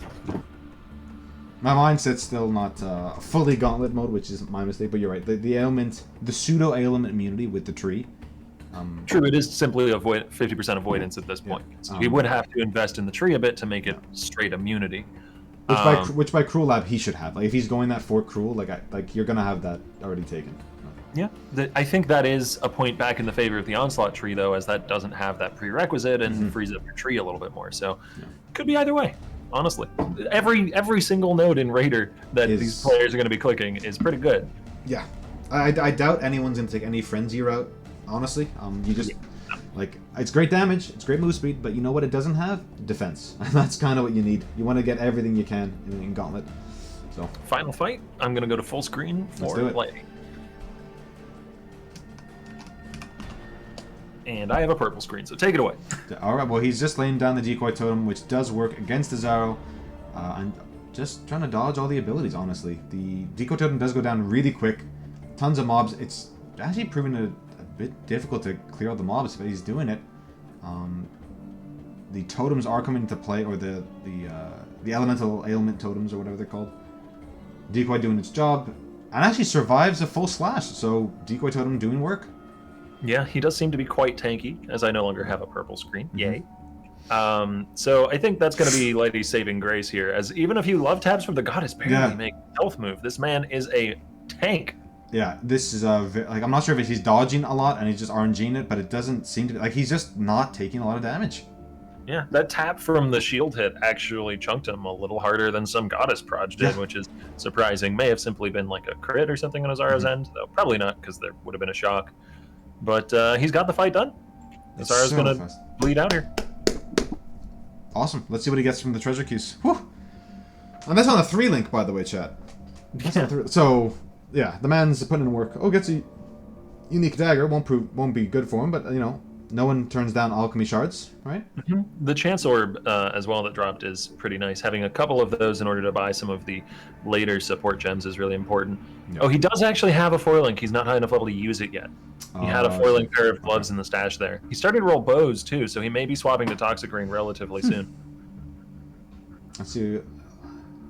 Maybe a couple points into Onslaught for the attack speed, then you swap to Toxic Ring? Well, he went Onslaught. So yeah, it's probably right. He's probably thinking it's for the Toxic Ring, right? But if you go mines, then Charlie attack speed doesn't matter, but maybe you only go mines later on when you can afford it. Who knows?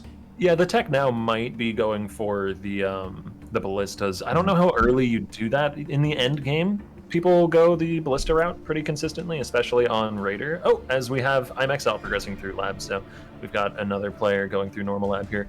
Put that off until he finished Dominus. So Lighty and Exile are actually at very similar progression. Exile has Dominus done, Lighty has lab done. They're both roughly equally dangerous, I would say.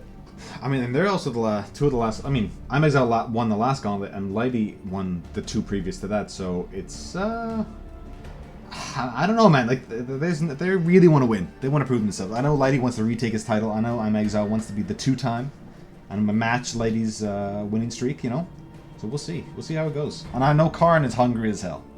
I imagine the damage versus Zaro is going to be a lot more impressive with multiple cooldown trapped here. Yeah, and yeah, he's almost phased already. Practically insta-phases him, honestly. I mean, considering his gauntlet, like, that's as close as you're going to get when you're level, like, 32, 33, right? And if we get any higher profile rip clips, we will do our best to bring them to you, chat, but we haven't... I haven't seen anyone in chat talking about any big rip, so I don't think there's been any recently. Yeah. I'm sorry. I'll try and curse them more. No, you're fine. I mean, no, it's you know, like, we haven't seen any name and lights come up either, so. Oh, actually, I guess, did Lighty not win too? Did he only win the 1? I guess because he won the Awakener 8 race, which I always get, the first Awakener race, which I confuse with the Gauntlet sometimes, so it could just be because Alk won once, didn't he? I'm not doing my caster homework. But regardless, still one of the top competitors, so it's gonna be fun to see how they each approach this. And now they're not playing the same class for the first time ever, so new tech all around. And we also got an Onigoroshi farmer. So Lighty won the first 2. I was correct. Okay. Then Alk won. Then Exile won. Okay, so it was, yeah. Thanks, guys. Lighty won 2. Then Alk. Okay, then Exile. Perfect. So Lighty wants to reclaim the mantle. Okay. Show me something, Lighty. Show me something. I'm going to go full screen with Exile here for probably a pretty short Zaro fight. I'm not taking the purple screen. Phased. Okay. Cool. I get 20 seconds of purple screen. I don't even get to see it. Phased. You know what? I think the next room is very close, so we can just leave. You know, I'll pop them back up after. It's fine. It feels like a fruitless endeavor to try and full screen these boss fights. No, I'll do my best. I got this. I got this. I freed up some real estate by removing like the 15 different browsers I needed to set this up, so we're okay. No. It's nice to see the diversity as well. I know Timmy and Ziz right now are playing like it looks like similar builds for now, but they probably will deviate a bit once we see them sort of pick their final skills. They're just picking, you know, you're currently using Stormblast Mines just because it's probably the best leveler for Witch early on.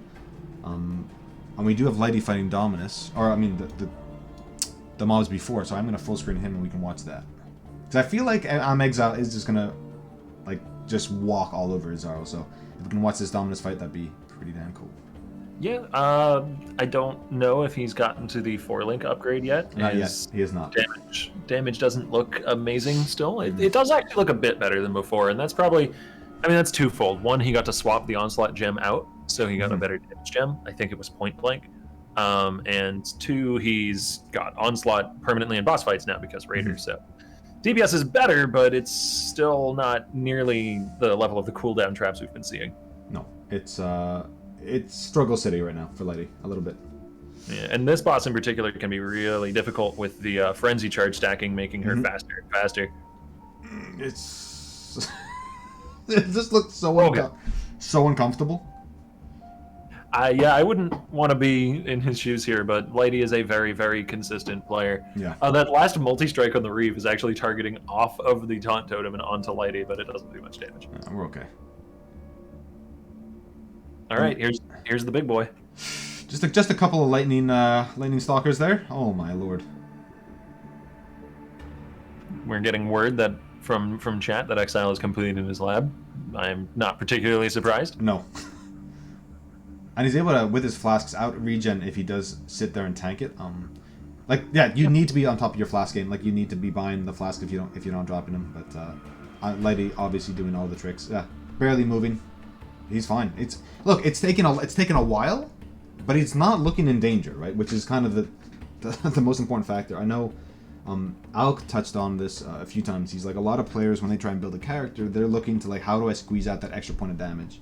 And Alk is like, how do I squeeze out that extra point of defense?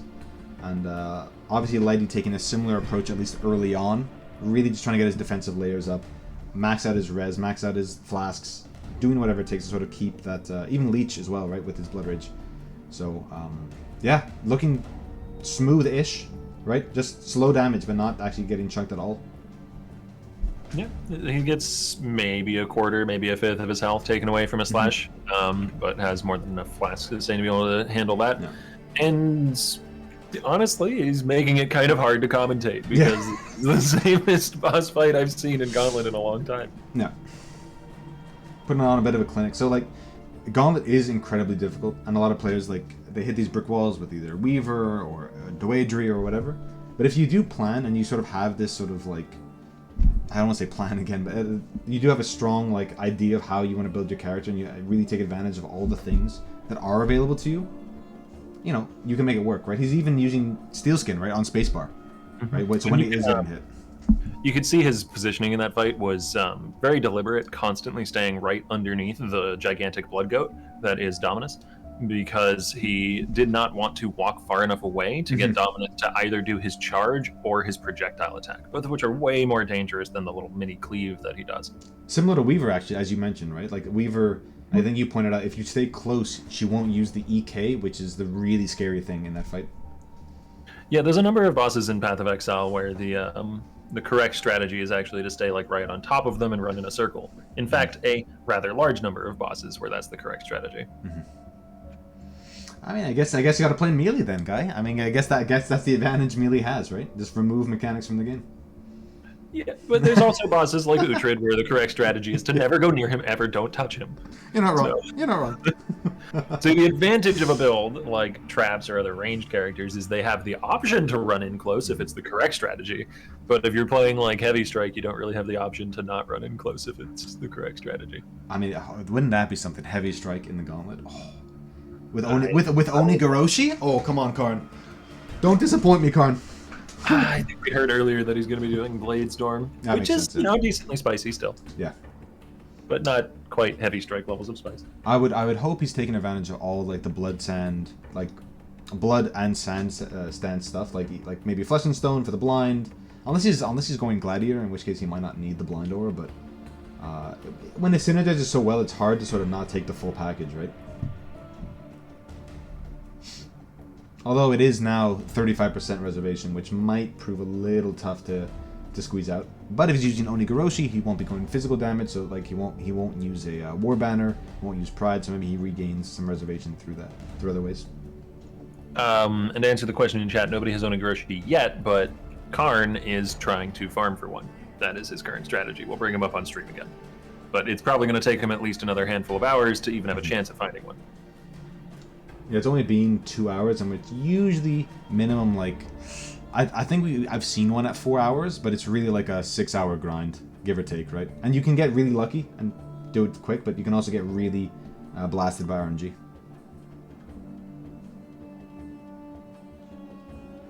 No, the casters are Octavian and myself, BigSil. To answer the question in chat, who we are. I mean, Octavian has that wonderful, iconic voice, but you may not know me as well, all right? Well, thank you. You're plenty iconic yourself. Oh my! You're making me blush, brother. You're making me blush. Oof. That's why I like the stream. Every 3 months I get compliments on stream. That's why I'm really doing it. my ego needs inflating even more, my friend. It's not for the Red Bull? Come on, man. Oh well, of course. There's nothing wrong with a bit of Red Bull. Got me going this morning. I'll tell you that. I was a little bit sleepy. Boom, bit of taurine in the system gets you wide awake. Yeah. And we're seeing Lighty just progress through Act 4 early on. I'm Exile actually way ahead. I've just noticed. Actually, in Duressos already. Mm-hmm. He had already done I think it was just getting the banner. So a little portion of the Act 4 quest line before he went and did lab. So his superior damage is helping him blitz through this content a lot faster than Lady, who I'm curious as to when we're going to see the Toxic Rain swap, since he was prepping a bow earlier, so it makes me think it might be coming soon. He was prepping a Highborn bow base specifically, so that might have been what he was waiting on, as that does, I think, have a 1.5, maybe 1.45 attacks per second baseline. I believe it's 1.45. I think it's only Thicket and like Crude Bow and like that line of progression that have 1.5, but 1.45 not a problem either. I mean, I'm Exile really. I mean, when you look at their labyrinth times, right? Like I'm Exile might have been like 3 times as fast. Like he did it in like a third of the time that Lighty took. Right? So it's just, and that's going to become more and more evident until like Lighty changes, right? I mean, people like actually, you know what? I'm going to pop Quantric on. Where do we got Quantric here?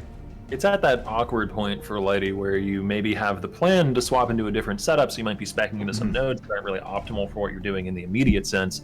So what you are leveling as with like your intermediary skill is starting to fall off, but you can't quite switch to the new thing, so it's this weird, awkward middle ground, which is kind of my least favorite thing about leveling. And we have Quantric just starting the Dominus fight at full screen, and he has actually swapped over to Earthshatter.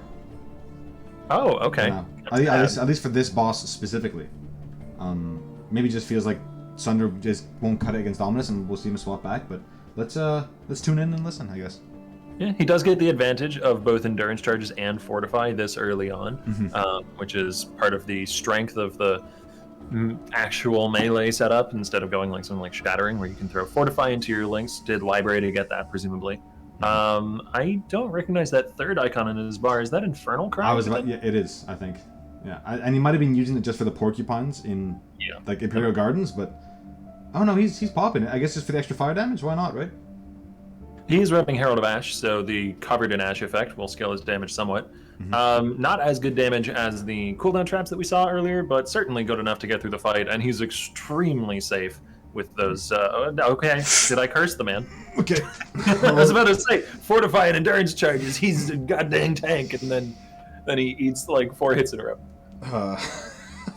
Yeah, I mean, but he got the waypoint, so we're okay. It's not the true walk of shame, but definitely just gonna get back up there.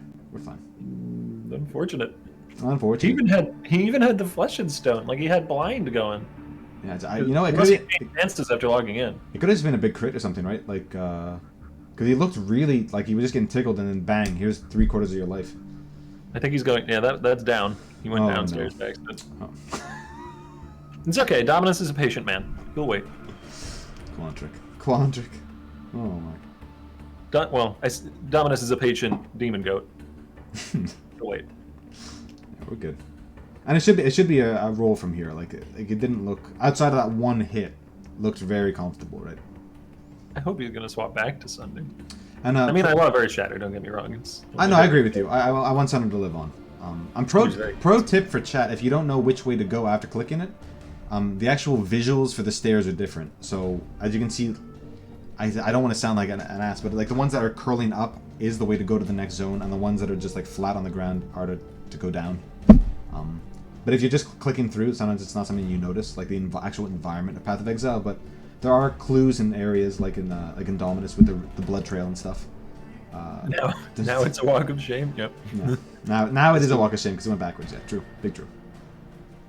Pro tip: use the stairs that go up. I mean, yeah. I mean, I know that's what I said, but I mean, yeah. To be fair, yeah. Pro tip. It's easy enough to make the mistake. I'm a little spooked of the blood rain here potentially. No, he got back into the bubble in time. He's fine. He's fine. Yeah, it was literally just that one big like crit hit or something. I mean, I only mentioned it because I definitely, like, when I first played Path of Exile, I went down the wrong stairs more than once. That's all I have to say about that. I got lost once, and I had the map revealed, so that was... I've come a long way, Octavian. A very, very long way on my Path of Exile journey. It looks like Lighty is actually farming up a level or 2 here in Dried Lake. That's old school. Dried Lake leveling. That's classic. But I don't blame him with it. Like, without the 4-link, it's a nightmare right now, right? I mean, yeah. I don't think you want to fight Duresso or Calm without the 4-link. Like, why subject yourself to something that's just gonna potentially rip you, right? This is definitely the safe play. Yeah. And somebody in chat mentioned that Lighty was talking about being just a couple levels off the swap. So if he's got a big power spike and maybe he has some nodes invested in some points in the tree that are doing nothing for his current setup, so he'll be able to swap to a 4-link. He'll be able to activate some parts of his investment that aren't working right now. It's probably going to be massive if he just gets another couple levels. So definitely the smart play is to grind this out. Yeah, and farming a bit of currency along the way, right? Like it's investment now for like returns later on, right? I think that's a lot of players just look at the immediate need that they have, but really to push the top levels of Gauntlet and events in general, you really need to be thinking ahead, right? So even though he's just like leveling his character a bit now, he's like, okay, well, I'm going to grind out the expeditions too. I'm going to get that little bit of extra currency so that I won't have to run that extra zone maybe in Act 9 or 10. Speaking of extra currency, Rise is a rich man. Tujin is being very generous with a lot of alts. He's got 10 alchemy orbs, as well as a couple scours into chaos. So he's got the ability to roll a few bases should he need to. Yeah, he's sitting pretty. Even a couple chaos, like really nice, just to roll early maps and early items, like early bases in Act 9 and 10. And also just saving for Zana. And we mentioned before chance orbs. You're gonna want a lot of those. You're pretty much going to want to buy nearly every single map for Zana, like the entire progression. And a couple support gems that could be key early on might cost some chance orbs. Things like 4 or 5 for melee players, I think that costs the chance. It's all of the, I think, level 31 supports are all chance orbs, right? Yeah. Exile just goddamn demolishing town. I wanted to go to full screen, but I didn't even mention it because I was like, this isn't even news. We know this guy's blasting. It's all good. This is the bread and butter for Exile. Come on. But yeah, it is. This is Gauntlet League, by the way. That boss had extra life. Oh, could you imagine he's not in Gauntlet? Whoa! It's just a rare mob at that point. But no, I mean, can you imagine if he's in the wrong league? Oh. I sure hope not. Didn't somebody do that a couple of gauntlets ago? Yeah. Someone did. I mean, we know he isn't. We saw the Azaro had multi-prods and stuff, but I would feel terrible. But someone did do that, I think I think it was last Gauntlet. Someone just like went like middle of Act 3. They didn't realize like, oh shit, sorry, oh my bad. Okay. I have to re-roll my entire character, and like this, because they never played hardcore SSF either, so they didn't have a stash or anything. So just unfortunate. So hopefully you click the event, which is in the bottom right when you open Path of Exile. It is an open event for anyone to join. There's no upper cap. Free for everybody, a lot of fun, even if you're not competing for those top things. There's a lot of prizes you can get just by reaching level thresholds, which is 50, 60, 70, 80, and 90 being the max level you have to reach to be enrolled in the random draws at the end of the league. Ziz is fighting Oversoul, apparently. I'll pull him up on full screen. Please do. Hey, I didn't get... Oh, okay. Ziz is no longer fighting Oversoul. Oh. He got a Silver Branch. Which, if he's converting to... You know what? If he... I feel like he's going Cold Occultist, but if he is going Toxic Rain Occultist, which I doubt, Crude Bow wouldn't be too bad. Or even a reroll. It's nice, right? For his, if he does want to go Toxic Rain for his next character. Oh, dang, that's a really nice chest piece that he dropped too. And some nice gloves. Oversoul was generous to this man. He got life double res chest piece and life res gloves, but he's vendoring the gloves. He's vendoring the silver burrow too. Yeah. So, which I'm surprised, because you also get the prophecy to make it a +2 overall, but if Ziz tends to find a strategy I might as well go a bit low there, but Ziz tends to find a strategy he really likes for a league or for an event, and generally stick to it. Like, he really believes in his choices. I'll go, he's Necro DD. Thank you guys. I wasn't aware. Yeah, that does make sense. That's the witch build that I've heard the most about from players before starting these practice run. I'm actually surprised to see Lighty still Shattering Steel in here. I assumed his goal was to like farm for the final bit of his XP in Dried Lake. Yeah, either. But it looks like he got a bit tired of doing Dried Lake, maybe just wanted that progression and is moving on with Shattering Steel. It could have just been like not efficient EXP wise, just try and move on until Crystal Veins, right? But yeah. like without, like I thought at least he would try and respec, get to the level he needed, as you said, or try and get a 4-link. But his damage does seem to be struggling a bit against some of these rares, though. Yeah. Hopefully he gets either an upgrade for his Shattering Steel setup or the swap fairly soon. It could have also been just for the skill point. Like, he just wanted to... He moved in now into the mines because he needed that last skill point from the from the Spirit Quest from Tasuni. Yeah, Tasuni. Yeah. Wait, no, Tasuni's the one you handed into. Correct, yeah. Deshret Spirit. Deshret, yes. Deshret Spirit, no. And apparently Ziz is going to level with Armor Brand, so second he's level 28, we're going to see him probably respec into that and then go from there. We'll 2-mech into Ziz in a bit, but for now we got some gamers on. Oh, actually, you know what? Rise is 4-linked his totem.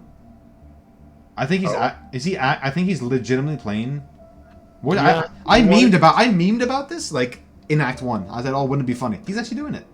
He was planning, or he had a few Patha buildings for totem builds planned. They were mostly champions from what I saw, though, so I'm interested to see what he does with Marauder. Did you do the Chieftain package? Like, you know? Yeah, I mean, Chieftain makes the most sense. Because, like, Berserker, you don't need the damage on that build. You don't... And I guess Juggernaut just doesn't bring enough to the table, right? Oh, yeah, no. Jug is... surprisingly, given Gauntlet is a really deadly environment, and you'd think you'd want like super tanky ascendancies, I just don't think Jug offers enough. You do need some amount of damage or you get overwhelmed, and Raider offers a much better balance of damage and defense. I'm gonna go. Oh god, nasty Vuln. I pause. I'm popping Steel Mage on full screen. Apparently he's doing Zaro, and it just missed the trial. Sorry guys, but he's about to. Oh, well, we're gonna leave it on Steel now. We're gonna see how he does the. Oh, he's doing shield stuff already. He is. Is it? Oh yeah, he is. This is a pick off for pick. As I mentioned earlier, shield scaling through the story is kind of wonky. Early shield, like the power spikes are very sudden as opposed to melee weapon scaling, which is a lot more linear. But that is helped out a lot since the addition of a lot more flat physical to things like shield charge and shield throw with the most recent patch. So that's what makes it a lot more viable as a leveling skill. No, I think it just needed that bump. Right, and especially in a league where a lot of stuff got, it feels like heavily nerfed, but mandatory or not, regardless, right? Shield throw just got what it needed to really compete on the main stage, and it's doing it, right? And it might be overtuned, but you know it's finally in a good spot. So hopefully we get a league or two out of it at this power level. And the other key thing why shield throw became so powerful in Soul Self, and in particular, is the change in the skill behavior. It used to be to get those chaining shield throw bounces, you needed a unique jewel, which wasn't particularly common, but now that's just baseline behavior. So it makes it a lot easier to use in Soul Self-Found. I'm really happy they changed. I know it was I'd been playing shield throw for a while, and it was one thing we kept asking in the forums and stuff, can you just make this the default behavior? No one is using it without this jewel. But I felt like they really wanted to do a full rework, not just band-aid patch after band-aid patch, and turns out they did a great job. Feels great now. Make the hitbox bigger. Yeah, I mean, yeah. Then I'll agree. But it is a very strong skill. I can't deny that. It is objectively quite powerful. And as you say that, he actually missed one of his shield tosses, so it wouldn't hurt. No. It's the crusade I've been going on for leagues and leagues now. I won't talk about it too much though. I agree with you, by the way. Just my 2 cents. But do you want to run us through why a lot of these players? I know Steel loves bleed skills in general, but why a lot of players gravitated towards bleed spectral shield throw over something like Raider or something like Impale with Champion or something like that? There's a lot of different reasons. Gladiator is an extremely powerful ascendancy, as we mentioned at the top of the broadcast. Block and dodge are 2 of the best defensive tools for this kind of content. So you want to be able to go Gladiator because block very good. As well as that shield throw can struggle sometimes with pack clear if you don't have something like Herald of Ice or an Explodey effect to help. We might see Herald of Ice used pretty heavily on the Raider versions, but the Gladiator version gets Bleed Explode. And then on top of that, Bleed is also just really consistent, effective bossing in a dangerous environment, because you just have to hit the enemy a couple times, you have your bleeds going, now you can dodge a lot more. So it's kind of like a multi-pronged thing. And that's what most of the best builds in Path of Exile are. There's usually not one crazy OP thing that's making it worth playing. It's usually an interplay of multiple mechanics that are all coming together to make an extremely powerful character. That makes a lot of sense. I mean, specifically with Bleed, the Bleed version as well, right? You said damage uptime, right? It allows you to focus on dodging, right? Especially in something like Gauntlet, where that's even more important. If you can just dot your enemy and just run around dodging everything, suddenly, you're doing damage while avoiding stuff, which is just the dream scenario. That said, shield throw is it's a very consistent and safe skill, and it's great for clearing, but its single target does fall off a bit towards the end game of a Gauntlet if we're talking things like Uber at Ziri and Shaper and all that. That doesn't mean you can't push a lot of damage out of shield throw, but Gauntlet is a very unforgiving environment and not a very generous one. So a lot of the shield throw builds that you might have seen in Trade League or even just regular solo self-found with a lot with weeks investment into them, that's not going to represent what players are going to have in Gauntlet. Players are going to have fairly Z DPS comparatively, but it's very consistent and it's very tanky, so it's worth playing regardless. And he's making quick work of Zaro here, just kind of really just letting those dots do work, managing the mobs really well. And Zaro goes down. What was that? Was that a Intimidate belt? The unique heavy belt that he just dropped? I hope it is, because that'd be an awesome pickup. Let's see. I mean, it's all res in life, even if you are scaling the bleed early. Bleed doesn't get scaled by Intimidate, but hey, this early on hit damage certainly matters. It's Meganords. Yeah, okay. Meganords. Which is that's still not terrible. That's life, that's cold res, that's some flat, right? Yeah. It's not bad at all. And honestly, this might be what he needs. Awesome. Go Steel. I'm a big fan of all his bleed builds. Does chat know? Do you know if he's going Crimson Dance, or is he just going to go with the one, just search for that one big bleed? My guess is Crimson Dance, but I'm not certain. Crimson Dance, if you're not doing something that can easily use Ensnaring Arrow, Crimson Dance is very attractive. Like weapon swap, that'd be a bit Yeah. Okay. Yeah, he's definitely okay. People are saying he's going Crimson Dance early. Okay, that makes sense. Again, I just like to check in. You can bring Pac on stream since there's requests for Pac, and I'll never say no to that. Oh, never. He's doing, what is it at this point? Oh, he's swapped over to the Armor Brand setup, it looks like. Which is pretty much the exact route Ziz is taking, too. So, these builds are going to be very similar. I mean, they're playing the same build, right? So, just going to see how they fine-tune it, had their own little spin on it. But Pac definitely being one of the, I don't know, the most... He popularized this build, or at least Cremation and the sort of the Detonate Dead playstyle, right? So yeah. He knows. I remember the first race that I watched with Pac. I don't think it was the first race he was ever in, but the first one that I saw. Like there were people memeing about lol cremation and stuff in the chat, and the casters are getting in on it a little bit too. Okay, we have the raid boss that is Doedri. Sorry to interrupt you. I'm Exile. That's okay. Honestly, like she's pretty thick. She does not go down She's easily. running away. Yeah. She doesn't want to fight him. This is so annoying. Because he doesn't want to walk into the middle of the arena, because then he can get overlapped on by the Correct. projectile vomit. If you stay at the edges of the arena, whenever she fires her projectiles at you, you can just go run behind a pillar for a moment.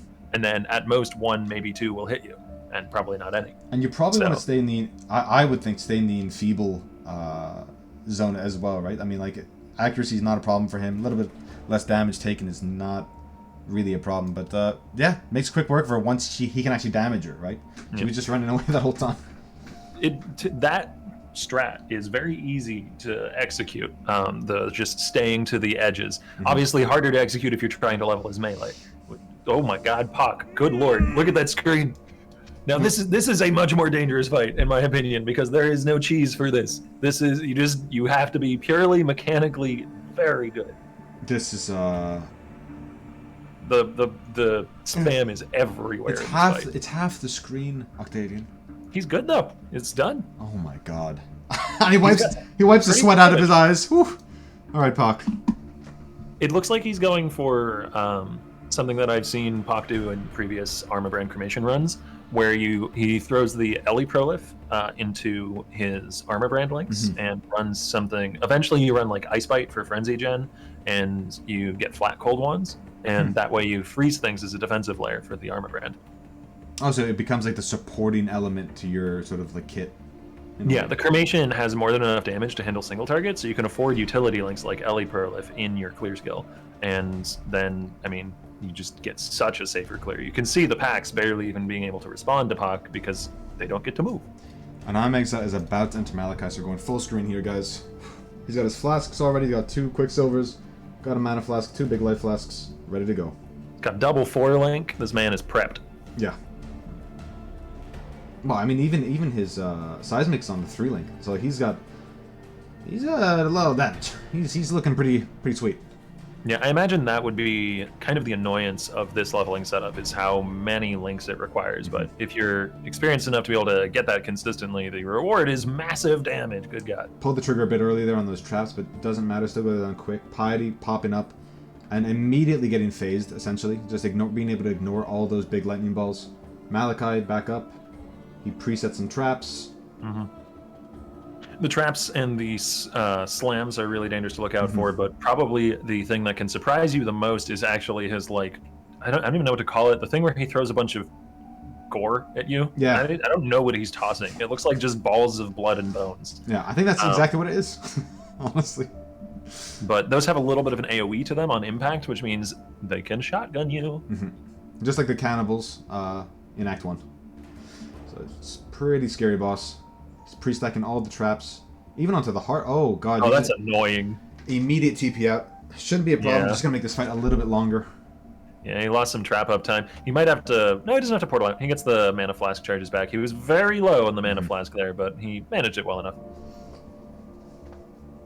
Oh, Actually, his damage is very heavily reliant on these cooldown traps. I thought his lightning trap was doing a lot more work than it was, but it's really the lightning spire that's doing like a ton of this damage. Yep, and the seismic as well with the massive buffs is going to be performing pretty well. Oh yeah, and all of it scaling off the same things now with the trap throwing speed. It's just such a clean and comfortable playstyle. Very well-placed footing, avoiding all of those many traps. I believe the traps are spawned by a projectile as well, which is why there's so many of them. I might be wrong on that. But there does seem to be more than usual in the arena. Do we know what, I mean, can you bring up his profile separately and know what ascendancy he took first? Because I know it's not the blind, because he has Flesh and Stone on. And just easily takes out Dominus, gets a Vine Circlet for his troubles. A little bit of Alch Shards there for him. But yeah, looking... I mean, I really have no notes. I mean, I rarely do. These guys are way better than I am at the game, but yeah, very unbelievable skill. And that is with Turbo, correct? So it's He went for the increased mana regen and reduced mana cost. No, well, actually, it doesn't have reduced mana cost anymore. They got rid of that. Sure. Increased mana and life regen. Shock just and like ignite immunity. and shock and ignite immunity. Yes. So ailment immunity, life regen, the first 2 nodes. Fantastic. There's no nodes behind that, so he's purely going for that just for the immediate power of the 2 points. I guess Born in the Shadows is probably next. I'm a little surprised it wasn't first. Yeah. Even though Flesh and Stone can emulate the blind, it's not as large a radius, and it doesn't come with a generic damage reduction. It's only damage reduction for its attacks. I'm a little surprised too, but like, you know, he's obviously practiced this strat. He knows what can and can't kill him, and I guess he's very comfortable with that node, right? And we're going to go full screen for Pak. We did miss the first portion of his fight, but we can watch the latter half of the Malachi fight here. That is surprisingly large cremation AoEs already. Yeah. I wonder if he passed through the AoE nodes to get up towards the top of Witch or something like that. He does also have Mind Over Matter already, it seems, so his HP pool is the largest out of anyone we've seen. Yeah, that's 1400 effective. And apparently, Stink has already been claimed. Oh my. We don't have a clip of it. It's a YouTube video, and the player doesn't support YouTube videos, sadly. But just know, Stink has been found.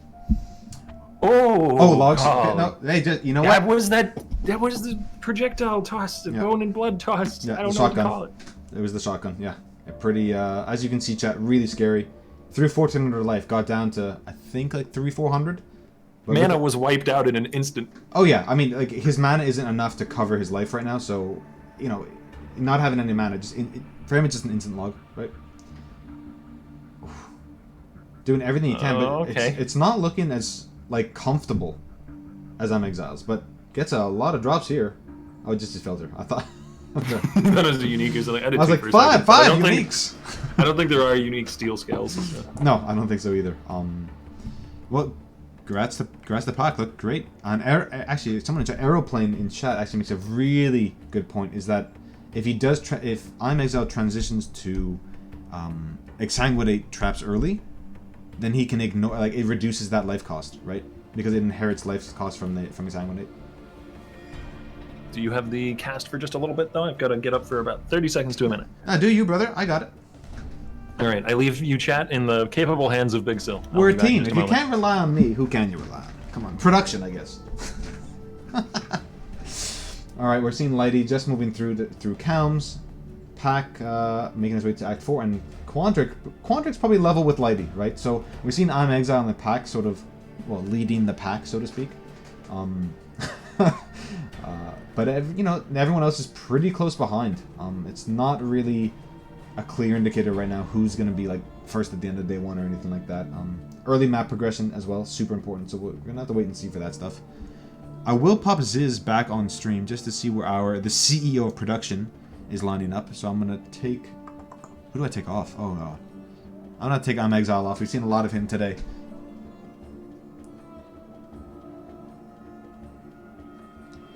Okay, we just in the middle of Act 3.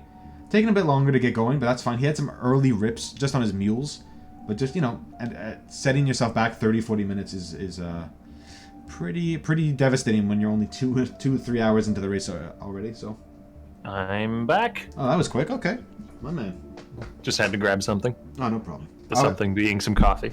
Oh, fair. Hey.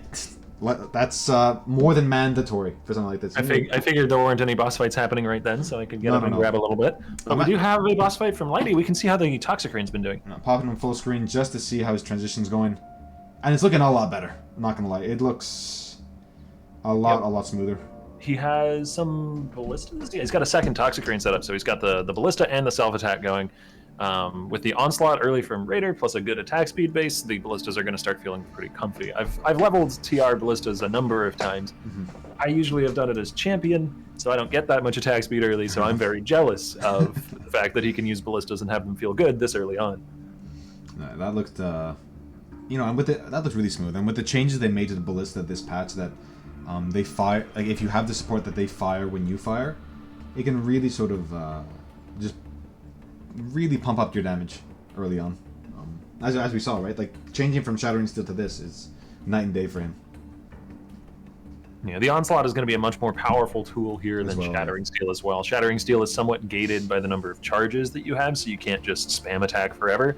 So you have to interrupt it occasionally with that potentially slow charge and reload animation, if you want to call it that. Yeah, reload. That makes sense.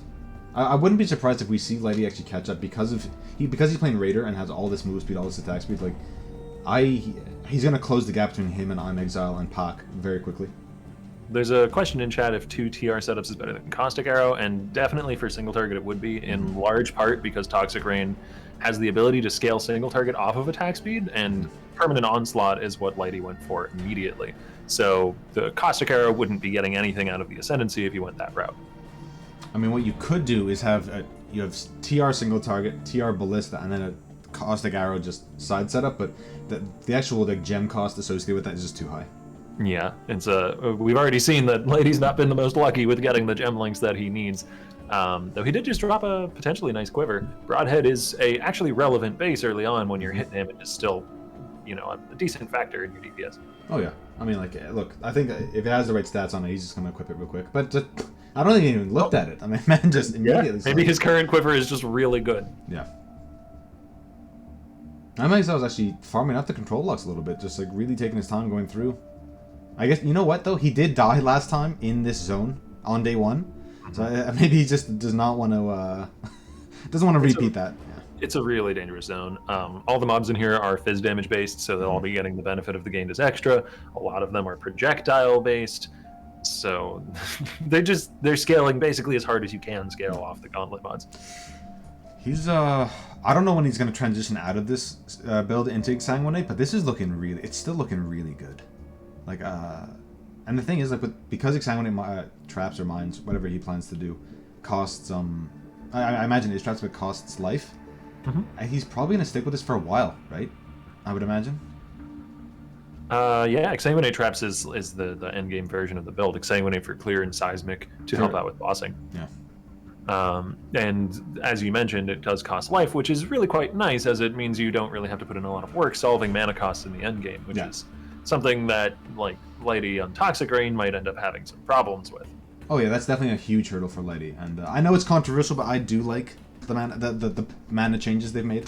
I mean, after they fixed some of them, I like having more issues to solve, but I've played this way too much, so maybe I just like overcoming hurdles. so we'll see. And Pac has a 5 link apparently on his cremation. Wait, what? Okay. Let me go double check that.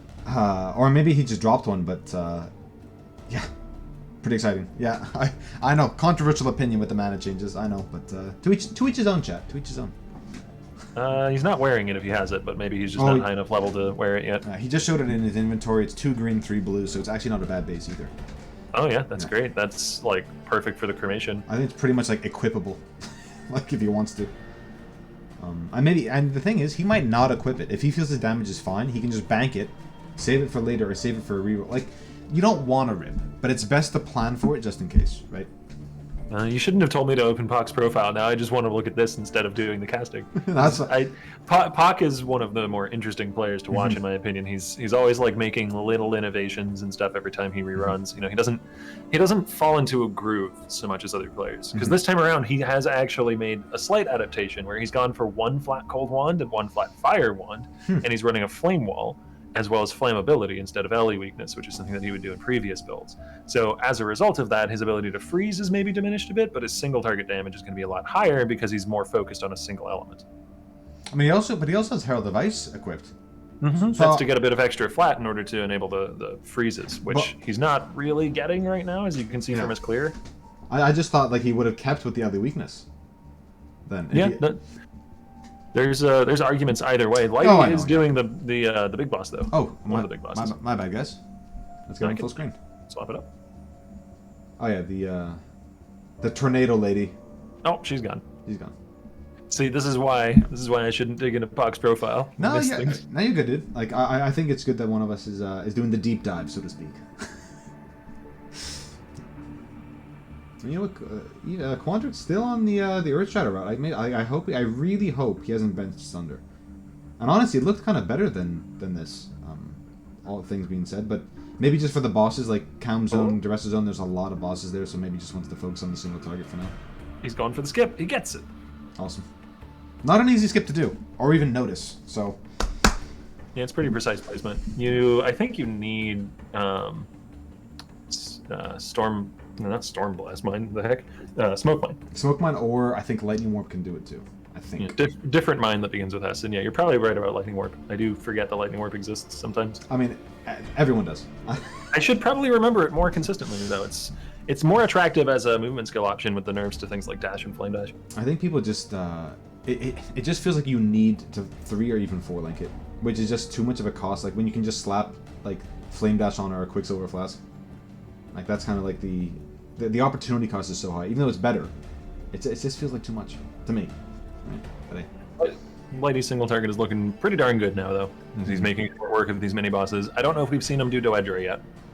Well, I'm gonna bring when he does do Doedre, I'll pop it up unless I'm Exiles on Innocence, which should be in the next minute or two. Yeah, I'm actually curious to see if Exile farms this zone out a few times to gain some levels, or if he just goes straight to Innocence. Exile seems the kind of player to me who would just immediately rush because he really craves getting that name in lights and pushing as hard as he possibly can. It's just the kind of person he is. The interviews that he's had and stuff. But this is an extremely good zone to XP in, and Innocence is a pretty dangerous fight. So I think more often than not, players will stop an XP up here. Oh, I think the vast majority will. But as you said, we know Exile likes to put pressure on his opponents, right? Like the second Ziz sees, oh, I'm Exile's level, like he's fighting Katava or something. He's in Act 4. Suddenly Ziz starts, okay, I gotta push. Like it's his subconscious thing, right? It's hard to fight when you have that competitor mindset. So. Yeah. Exile definitely trying to take advantage of that, and if he knows he's comfortable to take the fight at this level, he's gonna do it. But it is a great area to farm. We're going full screen for Lighty's fight with Doedre. Those totems will be a really useful tool for him in this fight if he does choose to drop some down. There they go, as they will draw aggro from Doedre and allow him to free fire, while also DPSing themselves as he just runs around. Yeah, he's barely even stopping to fire. He's just relying on the totems and playing really safe here. Makes a lot of sense. It just does not want to interact with her, and I don't blame him. Like, who does?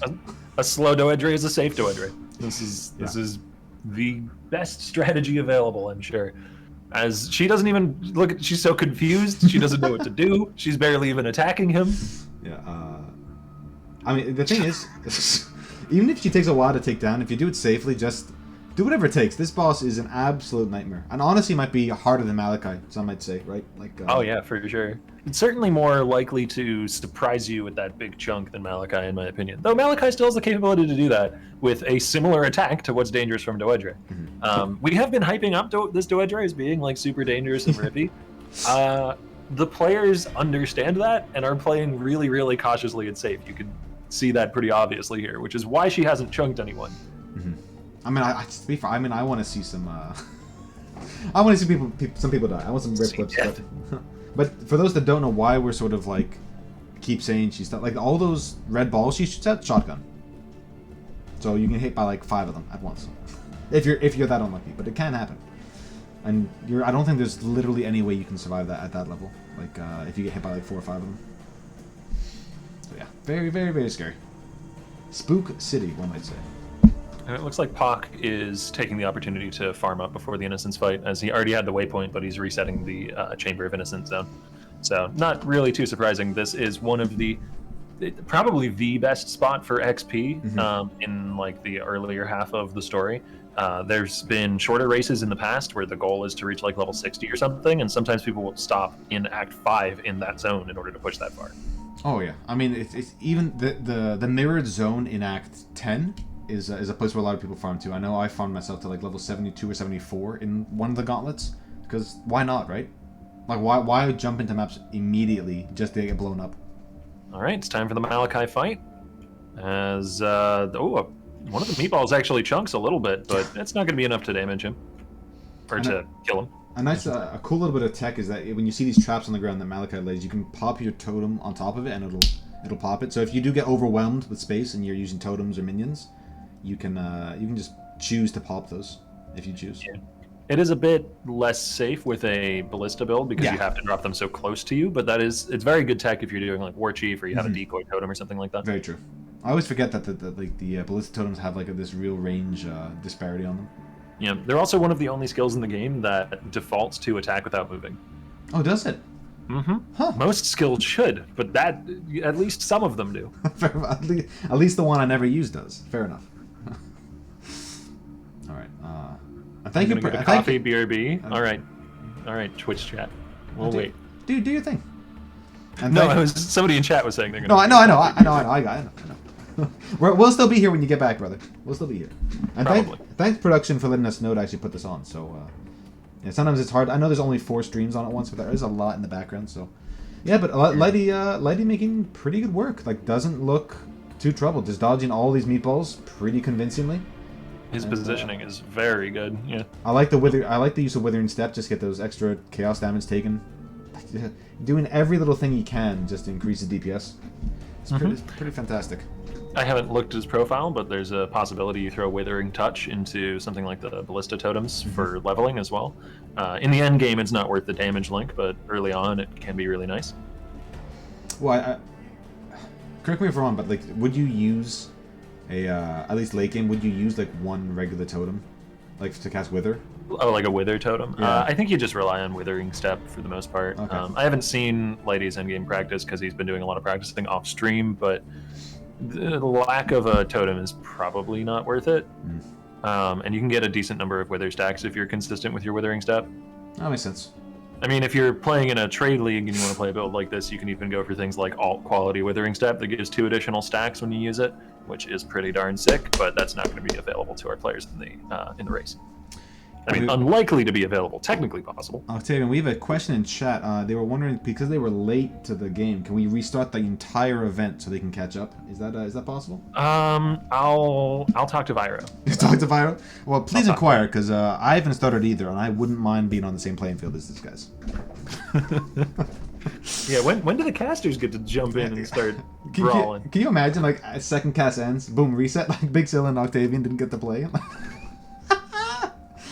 Oh, what a world that would be. Hey, but no. Sadly, our job is to watch, listen, and learn alongside chat, which is more of a privilege than anything. And it does look like Exile is stopping to XP as well. Just to touch back in on that point that we mentioned earlier, not pushing for the immediate Innocence fight, which, yeah, like I said, is to be expected. It's just, I thought there was a chance Exile might, because he is very much that kind of like zoom, rush it down player. It's his style. But like, there's only so far you can push that in the Gauntlet setting. And the thing is, like, because he's probably in first, right? I mean, it's him or Pac, like, it's very close at this point. But I imagine Exile is a higher level. Just keep your lead, right? If we know other players are gonna like level there as well, like, why not just take the opportunity? Because you're still beating everybody. You're still the fastest to Innocence. Why not just get to that fight safely? Like, having to restart from scratch is such a cost, not just in time, but also emotionally. Like, it sucks to do that. Like, it feels like, oh, I gotta, you know. But yeah, something like getting flattened in mud flats or something like that that's a bit disappointing. It's a little unpleasant, but it's not really that bad. We're entering the point now, though, of the race where a rip is going to start to feel kind of demoralizing. That's not to say you couldn't come back from it. Absolutely, of course, you could. But like, you know, people like Lighty have swapped over to you know, the build they actually want to play. And Exile has swapped over to traps as well, so you'd have to go through that whole rigmarole again of leveling with a different skill, then swapping and gearing from the swap and all that, which is some of the more mentally taxing part of the leveling process, in my opinion. Like, it's just not fun, right? When you know, like, oh, I'm like 20 levels away, or I'm 5 levels away from entering my final skill choice for the game, and then it's just... my final form. Well, nearly. I mean, that's what it feels like for Lighty. There's a before and after. Let's be honest here. Whoa, Exile doing Delirium. That's brave. Actually, he went kind of low there. Actually, he did a little bit. Delirium is spooky. He went a little low. But he has 1400 life. Like, man's looking real good, actually. Yeah, he's got the regen too, so his sustain is actually like already quite good. Assuming he continues spamming out traps. I'd just be worried about getting stun locked because you don't have Brine King or anything at this point. Actually, and you know what's really interesting? This is a fragment one as well. So he can, if he gets a midnight off here, we could see him claim the Aziri bounties too. Like, really. That's true, and he's playing the build that's like most well suited to that as an early kill. Trappers are really, really good at the Aziri fight. Yeah, no, Trappers just Yeah, they ignoring the reflect, just outputting tons of damage, having the like. It just all these sort of tools that Saboteur and Traps have like innately they just fit that fight, right? Do we want to pull up the ladder briefly while we have people doing mostly farming? Though I think Quantric is about to do a boss. Let's do that first. Yeah, let's watch Quantric, and then I totally agree. We'll pop the ladder on. I'm getting all excited. Oh, and a little bit of news from production. The Dangyo gloves have been claimed. Oh my. Dangyo and the potentially albino feather and another. Yep. Oh god, Quantric's damage is good now. It's really We haven't checked back in with him in a little while. His damage is pretty sick, actually. Yeah. I know why he switched us under. So I'll just again, it's specifically for the bosses because he doesn't have Hydrosphere yet, right? No, I don't think so. He could. I mean, he's past library. I think you can get Hydrosphere around then. Or is it Act 4? I think it's oh, he's in Act 4. So yeah, he should have all gems available to him by now. He should, yeah. If he's done library. He might not have done library. I don't remember. But he has Fortify, so he probably did. Yeah, maybe he's staying with Earthshatter. Strong smash. Yeah, exactly. I mean, that's Earthshatter's good. That's the Quantric way. I mean, I'm surprised he doesn't have his wicked glasses on. Because I do. I'm proud of you. Good lord, yeah, that's some thick damage he's got going on. He even has Berserk, which I guess that means he went for the Rage Gen Warcry Ascendancy first. He is going Berserker, by the way. I don't think we mentioned that. For anyone who's curious as to Quantric's Ascendancy, he is a Marauder and he is a Berserker. Well, I know Quantric and alongside another streamer, Rue 2, they really love Berserk, and for good reason, right? Like, it's not just the move speed, it's not just the attack damage. Like, the less damage taken in this type of environment is just so powerful, right? So being Berserker and having the ability to keep that uptime as high as you can is just such a strong option, right? Yeah, I mean, Berserk is arguably the single strongest buff in like Path of Exile, unless you count like Soul Eater with a ton of stacks. I don't know. Yeah, as far as things you can, relatively easily work into a build and work around if you're playing the right ascendancies, Berserk is up there. It's just disgustingly strong. It's insane, and you can actually push it to crazy highs, especially with like enchants and stuff like this available in trade. Like, it can make or break a build. So, yeah, let's as you said, let's pop the ladder on. Oh, you got it, my man. I got you. So I think we have to navigate this thing. That would be on your end, right? Yeah, so I'm gonna pop on the event, and it's showing chat how to do it. Lovely, look at this, guys. So we have the top 5. Look at the graphics. I know, look, this is great. Yeah, no, Phaedron doing an amazing job, guys, showing you like the snapshot up here. You can search profiles within here to see all their gear. So the first top 5 witches, we have Pock, Dr. Dexter, who put a hell of a showing last time, and nearly claimed the first Aziri overall, but died during while trying to get to Aziri. YSYH, again, another top competitor from the last gauntlet. Sapphic and Japo, SF. I'm Exile, though, overall, at 44 points, just being top, and Pac 43. So there is a disparity between I'm Exile, Pac, and the rest of the pack, right? I know Quantric's just behind, but 4 or 5 levels is a bit of a gap, right? Yeah. So we'll see. Templar. We actually see the Scions are struggling the most so far, and they do tend to have a weaker start. Yeah. Level 34. Garatha in 6, Dead and Doom in 5. Fantastic to see him back. Playing a Sabo as well, so probably playing the same build as I'm Exile. Oh, and Dr. Dexter playing Elementalist. Might be going for that, again, that quick Aziri kill. Again, like last time. We can bring down the ladder now if we've looked it over well enough. Yeah. I think that's pretty good. And we can get Dr. Dexter onto the stream. Love it. We'll pull him down to the bottom right there. He's gone for... You said he was an Elementalist. It looks like he's gone for the Aegis notes first to get that extra elemental damage bubble, which is a lot more relevant when every single monster does elemental damage. It's also for the Reflect Immune, right? If he is going to do it Ziri. I think it's bundled with that portion of the Ascendancy, yeah. Yeah. So, like, if he's going to do it Ziri, then that's kind of like... you probably do Cruel as well, but you might not even do Merciless. You might just, like, do it pre-Katava.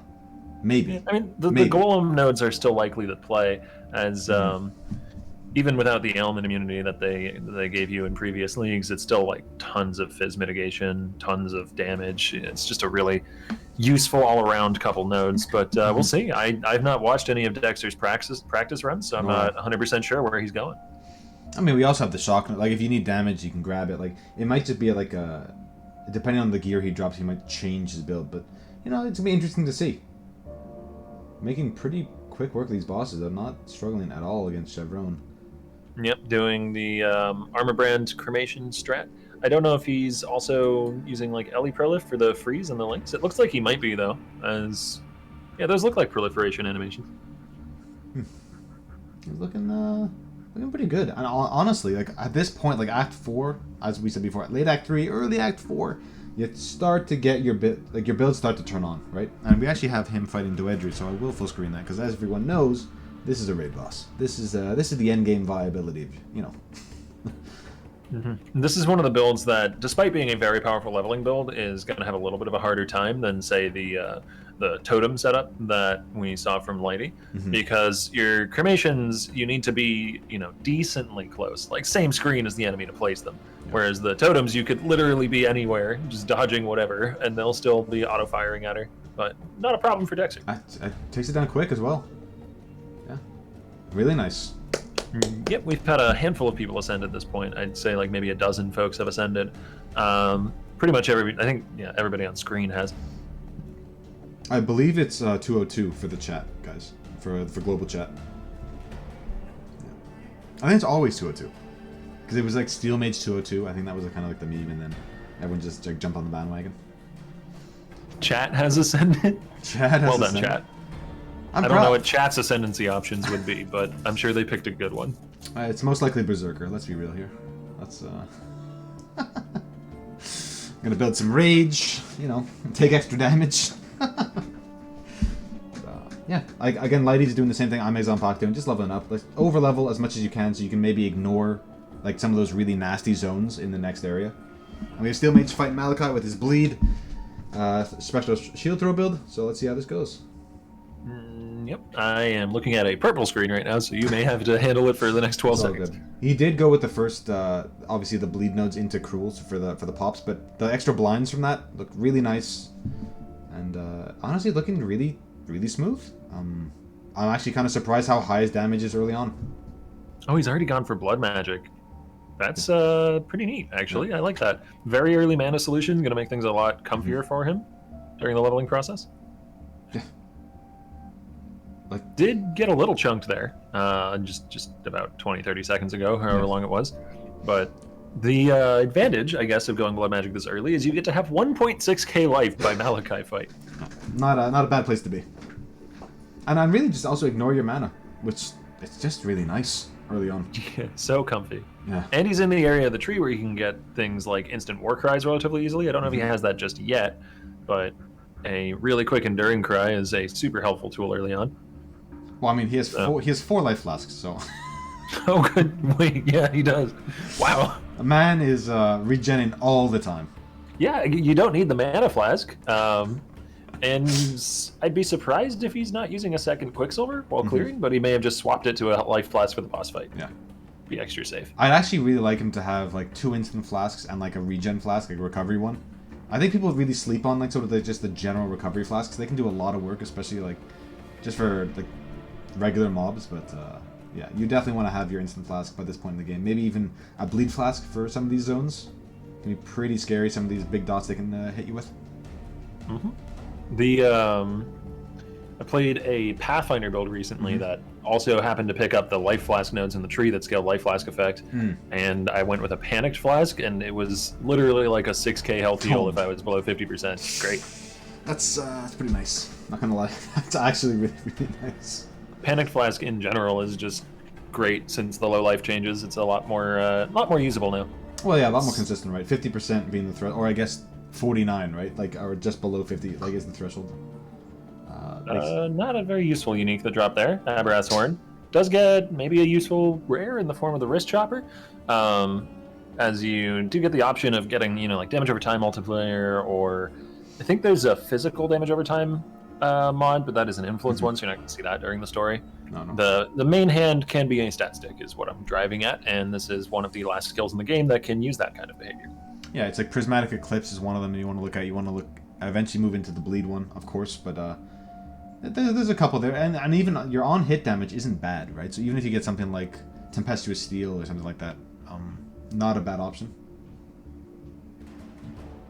Tempestuous Steel? Tempest Steel? You know what I'm talking about. Tempestuous, yes. It is Tempestuous, okay. Well, I'm going to take Steel Mage off the full screen. Nice to see the fight, though. And yeah, there kind of seems to be two different like groups.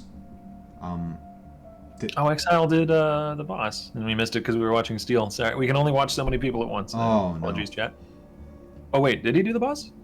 Oh, maybe not. Maybe not. He's running his own. Running his own again. Yeah. Okay. I just thought I saw him in Act 6 there for a moment, but I guess I was big dumb. Oh, we would have had to have it. Large right? idiot. Yeah. No, we should be okay. I think the second one of them pulls the trigger and fights the boss and gets to the next zone, I think like you're gonna see Pac or Exile, like or even Lighty do it as well. Just try to keep up. I also imagine we'll see chat yelling at us if we're not watching it. I would hope so. I mean, that's chat's job. Come on, if they're not screaming at us, what's happening here? Mind you, we do also have a whole production team behind the scenes that are helping point out stuff to us and keep us on, keep us level and make sure the stream's looking good and all that stuff. So we can't do it without them. So it's pretty great. Exile is now going for the crit and power charge wheel, so that might be the breakpoint that he's looking for the fight, as he would get it in just another couple levels, and that's still going to be fairly quick for him in this zone. You can see even just a blue pack gave like 4% of a level by itself. Yeah, it's like while it's still efficient, like you just should be running the zone. It's like it's too good, right? And then you can ignore some of these really scary zones in Act 6. Mm-hmm. Oh, and actually, he is doing the fight. Okay. Oh, okay. I expected a little more investment, but here we go. I'm looking at a purple screen. And insta-phased. Literally. Like Innocence did not attack. I shouldn't be surprised. It did not attack. He's also 2 levels ahead of Pac, by the way. So wow. 6 million EXP ahead. Which is pretty insane. That's quite impressive. Level 47, yeah. Exile has been putting in a lot of practice before this event. Mm-hmm. I've seen him online like every day for the last week practicing Gauntlet. He's and again just preps his traps again, instant phase, down to the next innocence phase. Yeah. Like this, and I know they nerfed pre-stacking damage, but the way he's put on a show, it doesn't look like they did. We see Innocence actually attack for the first time all fight, and does the little the solar beam. He got to use an ability. Yeah, I mean, come on. How uncouth. People asking who Dr. Dexter is. He's a fantastic racer, and last time was the first person to enter Adziri's zone, but died sadly on the way to Adziri. So he might be trying to do the same thing and go for the first Adziri kill, which has a bounty attached to it. But I can't tell you that. We'd have to check in with him. But for now, we're watching I'm Exile, who won the last gauntlet, destroy Innocence. And again, instant phased. Yeah, you're probably just never going to see a bullet hell, because he never, as far as I'm aware, Innocence will never immediately bullet hell out of a phase. He always does one other thing first, and at the rate Exile's killing him, he's just not going to be able to do a second thing. Yeah, and I think that's literally the point he wanted to reach, right? It might have not been a personal level, but it might have been a skill gem level, right? Maybe he just wanted them to be like 1 level up or something. True, that's a good point. I mean, it's hard to see like when they're minimized to like the quad view, but I wouldn't be surprised if that was the case. Oh my god. He's just gone. Is Culling Strike on one of those links or something? Good lord, the damage on the final phase seemed even higher. That's pretty insane. And apparently Torch is probably going to be scarier than Innocence was. Yeah. And Lighty's actually doing a delirium, and for a question in chat, they're asking who no, not a question. They're letting me know that Dr. Dexter is going for the first Adziri kill again. So awesome. There's gonna be some day 1 content or some VOD review tomorrow, so really excited to see that. Yeah, we're not 24/7 casting the event, just so you guys are aware. So we will be finishing the cast in, a little while from now still, like 3-4 hours. So that means if there's any exciting and amazing content that happens off stream, we'll be able to come back and cover it tomorrow. Yeah. Don't worry, guys. The whole intention behind this cast is to bring you all the content. You have a place to watch it all, the reviews, the highlights, and watch the stuff live as it happens. And hopefully we can give you some insights on how to get through the gauntlet as well, and provide some wonderful color commentary, if we can manage it. Yeah, we'll try our best on that front. Cold pizza. Jewelry rewards are pretty nice for Lady, I'd say. Oh no, hey, jewelry, huge, right? If you can get some nice some nice rings now, they can actually carry you into early maps, right? It only takes a couple of res rolls and maybe some life to really make a standout ring, especially early on. Actually got an amethyst ring, which might be really, really nice, right? Yeah, so it's a very solid base. Terrible rolls though. just well. abysmal. Like mana and I think wed damage. So yeah. What are the rules? I believe there's a command for them if you just want them listed out, but the brief overview is it's a solo self-found hardcore event with every damage mod turned on except for AoE. Instead of AoE, we have extra projectiles. So it's about as hard as Path of Exile can get. Yeah. Until we have hard mode. This is an especially punishing mode, right? This isn't just like, oh, let's just play Path of Exile for fun. Like, the whole intention is for you to throw yourselves at this content that is incredibly difficult, right? And I know for a lot of players, they've never played hardcore or even solo self-found before, or even hardcore solo self-found, right? So it lets them experience sort of a different game entirely, right? You have to plan your builds, you really have to plan your resistances, take your time, go slow. You can't just zerg the boss over and over again. But we do have Pak now fighting Innocence. Thank you so much for popping that on screen. And let's see how smooth this goes. Yeah. Pak is a very tanky boy with as high life almost as Steel Mage had on his Blood Magic build, but also Mind over Matter and 500-ish, 450 mana behind that. Doesn't quite have the damage that Exile did, but still has way more than enough for this. Honestly, like, over-leveling just for this fight, it just feels so good, right? You can ignore these incredibly scary mechanics like the bullet hell or anything like that, which, I mean, you can technically zone out with a portal scroll and then zone back in to avoid it, but then the balls can disappear and then you don't know if they're invisible or not, so there are some janky things that can happen in this fight. And it's a time where you want to grind up and build some resources anyways, because Exactly. you're about to need to spend them once you hit Act 6 and you got a res cap past that penalty. Yeah. So it just all kind of lines up to being an extremely convenient place to stop and try and get a bit stronger. Even pre-Act 6, the lead up to Kitava with the witches and the Kitava heralds is a pretty dangerous zone. Oh, You're yeah. gonna want to be safe enough for that. I mean, the Kitava Heralds could potentially one-shot you. If they I'm create scared an of- overlap. Yeah. I'm scared of Pak's flasks right now. I He will be able to get some charges back here though. mean, I'd still probably portal out, right? Like, what's a portal scroll for full flasks? No, he's doing fine. Stone-faced killer does not portal. No, does not budge. Flasks are empty. He'll just get some more. He's fine.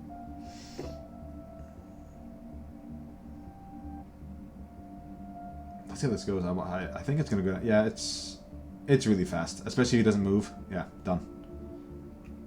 Didn't see what jewel that was. Oh, Lord of Steel. Not the most useful. Not for him. Oh, he got a logbook Oh, at some point. That's gonna be fun to watch. Yeah, that could be worth doing. You could get some low-level uniques or something out of it. I wouldn't even mind like seeing him do it when he's like in maps, like level 60. Just do it then, right? I mean, you don't have to do it pre then. I mean, you could do it earlier, but I mean, it's essentially just free currency, right?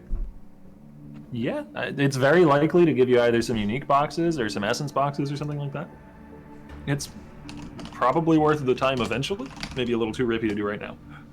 Yeah, I mean, like, why risk it, right? Pardon me, but why risk it now, right? When I mean, Expedition is really scary, especially like with when all the stacking modifiers in the logbooks. Even though it's like maybe a level 30 or 40 zone, you really want to outscale it.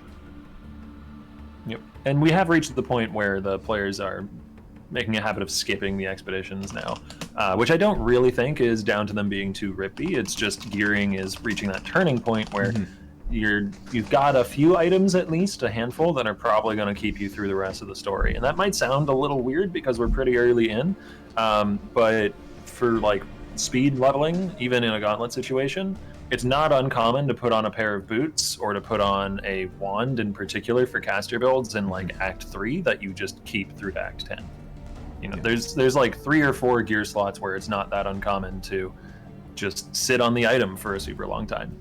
Like, if you have 20% move speed, some life, and a resistance, like that, it's unlikely you're going to find something much better than that until, like, Blood Aqueducts, right? Or even... I wouldn't recommend that most people, especially folks newer to Gauntlet or hardcore in general, play that way. But of course. it is pretty common for more speed running experienced players to be holding a 2-mod wand in the end game, or and when you reach maps. But they also know what mods like that really help them shine, right? Like the plus levels, maybe the cast speed, depending on the skill, right?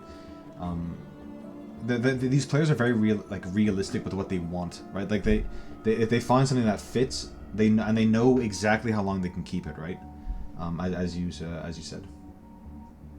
Yeah, it's part of what makes you have those really consistent runs. You know, Yeah. It's why these players, despite the RNG inherent to Path of Exile, can consistently reach the same times over and over and over again for the same goals, because they have this precise idea of what they need for each slot, and as long as you have a baseline that's relatively easy to reach, it doesn't take that much effort to get to that point. I mean, consistency is not to undersell what these players have been doing. No. Dexter's in a side zone though. That's kind of neat. Well, I don't know what he's after here. Well, he's going for day one at Ziri, right? So he needs that True. all the fragments. Yeah. He won't be ignoring any of them, and gets a diamond flask for his troubles. Not that he needs it, but 1/9 of a tabula. Hey, you joke, but if he's gonna be doing all of them the whole way, it's possible he could get a full set, right? Oh, yeah. It's probably the only person likely to actually get a tabula put together from the racers we'll be watching. Yeah. I don't think we'll see a lot of Blood Aqueducts farming. A lot of players have actually been farming in Broken Bridge, or is that what it's called, right? In the Act 8 zone? Correct. Because the mobs in Broken Bridge don't scale nearly as hard with the Gauntlet mods as the ones that you'll find in Blood Aqueducts do. Yeah, Detonate Dead, all the archers as well that just can like get all the different mods and can shocking you a little bit. With Tornado Shot specifically, it's just really scary Blood Aqueducts. So for a lot of players out there, if you do get to Act 9, or when I should say you get to Act 9, just be aware that you don't have to farm that area. Like habit, it's not a habit you should continue with, at least in Gauntlet, right? Yes. Yeah. The archers in particular, if you're playing a build that doesn't have like block or high evasion, can shred you from off screen if they have something like a Fizz aura. I am gonna full screen Exile here though, as he's coming up on his Kitaba fight, it looks like. All right, we're first person to attempt it, and hopefully the first person to enter Act 6. Yep, he is taking his time getting there, though. I may have preemptively full screened it, but the upside of that is that the purple screen of death is not in the way of me watching the boss fight. Oh, it's still happening on your end, is it? It is occasionally, yes. Not very often. I don't know why. But I'll take some time before tomorrow's broadcast to make sure it's fixed. I just feel blessed that it's not happening to me anymore. Like, it was a problem last time around too, but it maybe like Twitch changes things on occasion, so hopefully we can get that sorted out for you by tomorrow. Yep. At least Twitch doesn't have to see what I have to see, so the broadcast won't see any purple death screens. True. We have seen Exile picking up the power charge nodes that I mentioned earlier that I thought he was going to go for before the Innocence fight, does at least have them before Kitaba, and is very cautiously making his way past these packs. The temp chains makes it extra super deadly, but he's through to the Kitaba fight. And he's invested into crit. We see him with the Diamond Flask and the power charges, so hopefully he can just squeeze out that extra bit of damage with it. I'd be really surprised if this boss lasts any sort of significant amount of time. He's already gotten really good damage, and this boss doesn't run around very much and is very large. So things like Seismic and Flamethrower are going to have a field day. Lightning Spire, everything's going to hit this guy. It's like, as you said, the overlap is just nuts. Insta-phase again, or as close to instant as you can get. The more dangerous part of this fight than Kitaba himself is actually going to be the later heart phases, where the ads show up and can potentially flicker onto you. And if that flicker lands and like crits, it can do quite a chunk of damage. But that's where the blind is going to be extremely useful. Portals out, regrabs his flasks. Great. Actually, I'm actually not sure about this, Octavian, but when you portal out, do your traps refill? Yes. Okay. You get the cooldowns back for those, I believe. We can check next time he portals in and out if he does. He might between heart phases again, just to be safe. So we'll make sure that I'm not lying to the people. Oh, no, they do. You're 100% correct. Yeah. Okay. Which is probably more the reason why he's portaling out rather than the flask, because he doesn't need him. Yeah, no, he's just making sure that Kitaba doesn't get a chance to do more than a single thing in each fight. And I'm watching I'm Exile. He's reading chat. He's looking cool, calm, and collected. Not a care in the world. Looks like he's interested in potentially rolling some flasks. Is that why he's separating out the alts? I'm not sure. A staunching flask is an extremely valuable tool to have by the time you're moving. Honestly, you'd usually want it in Act 5, because there are some bleed dudes in like the control blocks and stuff. But definitely you want it by like Act 6 or 7. And someone in chat is saying that the blind node is OP, and I agree. But he actually didn't take it. He took the reduced mana cost and the regen node, which gives you ignite and shock immunity. Because Go ahead. I was gonna say he is transitioning into exsanguinate traps eventually, which has a large health cost, which is why he wants to probably mitigate that early. Yeah, he does still have some amount of blind though from running a flesh and stone, which is why that flicker dude in the fight got only 1 hit off on him, despite flickering to him 4 times. Let's full screen Pock here though. Got him. Nice. Whew. I was just starting the fight too, so just in time.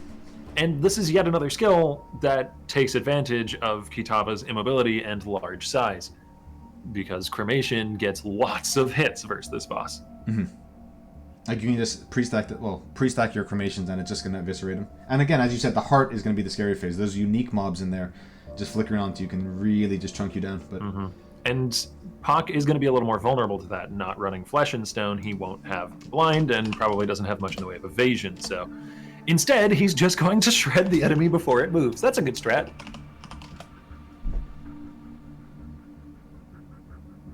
It's a very good strat. Oh, apparently I drummed on my desk and I was causing an earthquake for chat. My bad, guys. I was getting very excited. It's exciting content. I was very excited. Okay. But yeah, it looks like the strategy here is just play to the other side of the heart from where the unique guy is spawning and kill him. Maximum damage. Just pop this stuff off. Great. Die. That's the strat. Well, enemy die. We still love. And the claps for Pock. Claps for Pock. Pop, clap, clap, clap. Sips on his coffee or his tea, just having a good time. And that's the thing. I like to. Maybe I'm harping on it, but that's what you want to see, though. You want to see these players comfortable. Oh, and he's showing off his food. I think that was a slice of quiche or something. A slice of quiche, a little bit of pie, just the flexing on us. Making me hungry. Very hungry. I've only had a. I've got some toast with jam here. You want a bit? Well, I mean, I'm not gonna fly to Florida, man, for a bit of toast. I mean, it seems like. But it's got raspberry jam, though. Well, I mean, you can send me a UPS post, but it might be bad by the time it gets here, brother. I think we have another boss coming up with Exile, though. Let me pull that on. Love it. Oh, to Tukahama, right? And I have Purple Screen of Doom. Oh, well, we don't. We're all good. And last level, he did just grab Acro, so he hasn't had Acro for a while. He did have it for the fight, though, for the Kitava fight, so just in time. And maybe that's why he stopped farming the Innocent Zone. Grabbed the acrobatics and just dipped out. Making pretty quick work of the fight. Doesn't look to be struggling at all. Again, I would be surprised if he wasn't res capped as well, or close to. Luckily, he can ignore ignites as well because of his ascendancy, and just making just kiting him around with his lightning traps. Looking good. Yep. Tukahama is a relatively straightforward fight. I would say, if anything, less dangerous than the Kitaba fight that leads up to it. Coming out that door in the back can be a little spooky sometimes because there's often a blue pack there that tries to tap you instantly, but Exile's aware of that and doesn't immediately move. Doesn't grab the actual Pantheon. Not that it would be useful, you have to stand still for it, but just something to note. I think the first significant one will be the Brine King, of course, and obviously the Bleed from Act 7? The Bleed one from Act 7? Yeah, where you kill Grust. Yeah, you can remove physical damage, which helps you also in the Labyrinth and stuff like that, so those two will probably carry players for a little while. And the nice easy zone here of Twilight Strand Redux is going to be a great place to farm up a little bit if Pock needs to, though I imagine he's just doing it to get access to some skill gems. Speaking of Twilight Strand, though, what if I pull Karn onto the broadcast? Oh, let's see how the Onigoroshi farmer is doing. Let's see it. And someone in chat is asking if Amexel died. No, he's in Lion Eye's Watch, but Act 6 Lion Eye's Watch. He's just that far ahead of everybody. Notice no one else is in town with him. Yeah.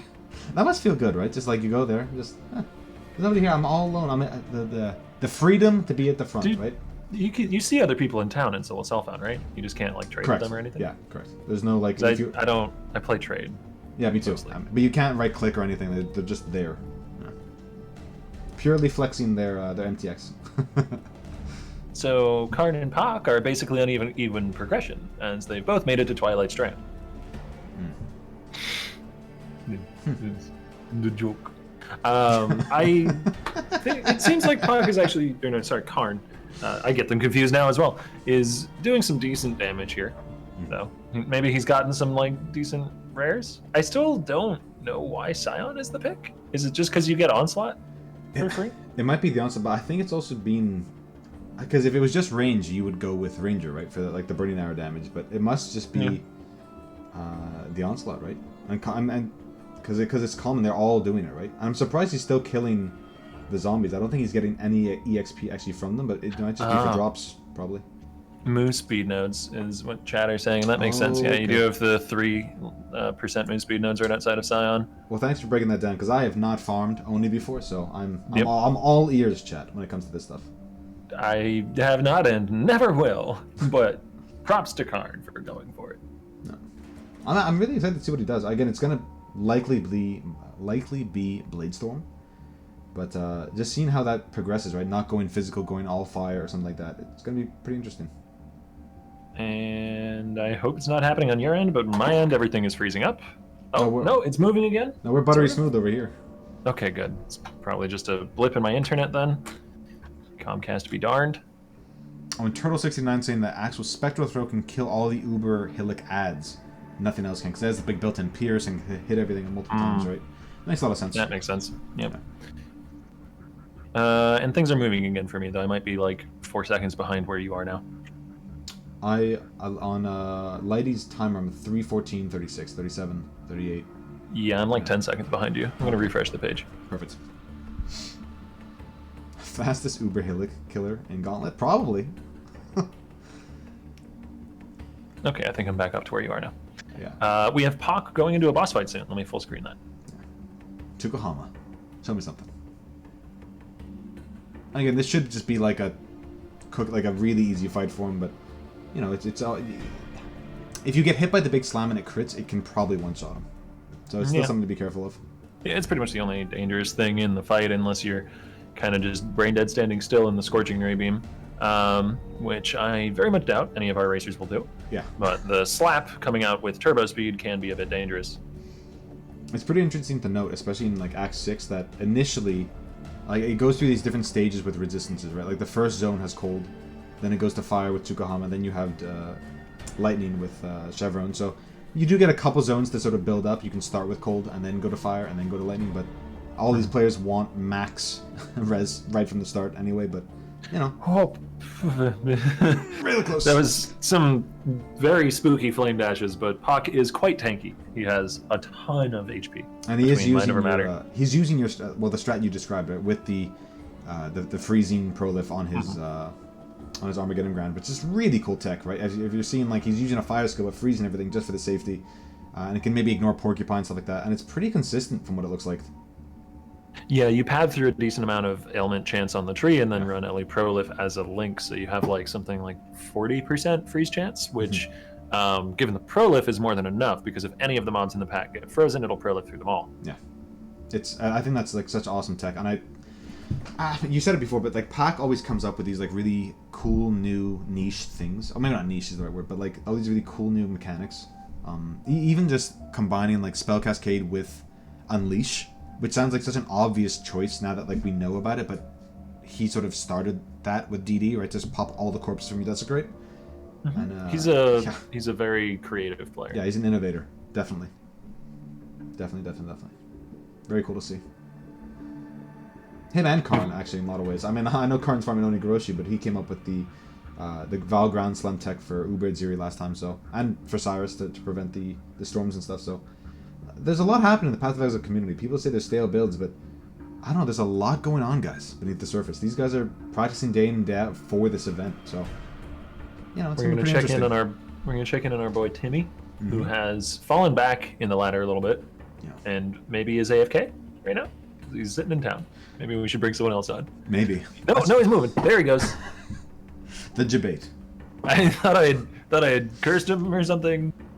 or just tuned in at an awful time. Actually, Lighty's damage is looking okay, but not great. Like, these packs are still interacting with him, which sounds like a ridiculous comment to make, but you really want to just be able to mow through them as fast as possible and ignore the mechanics. Yeah, I mean, Path of Exile is the video game where you try your best to just get everything to play itself eventually. Pretty much. Ignore as many mechanics as possible. But the fun is in making the character that can do that. Exactly. Theory crafting. At least that's where the fun is for me. Oh, me as well. Like, I'm a reroll Richard. I reroll way too much to find solutions to problems I didn't even know I had with my previous build. Oh, so. Speaking of, I should get Rise on the stream. Oh, you probably should.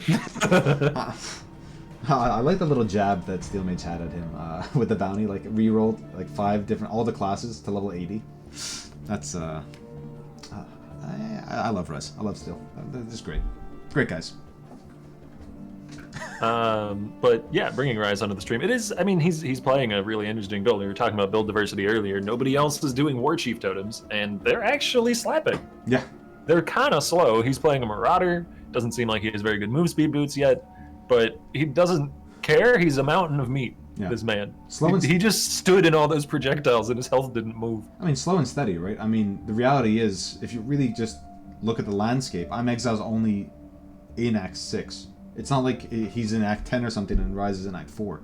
And sure, that gap is going to grow, but it's not extreme disparity yet. And it looks like Exile might not be completely happy with his gearing, as he was doing a little bit of crafting earlier on and has now gone back to doing some expeditions here or there. So he might be interested in picking up an upgrade or two if he can. I don't have his profile up, so I'm not sure exactly what's being improved, but my guess would be maybe boots. His move speed doesn't seem super fast.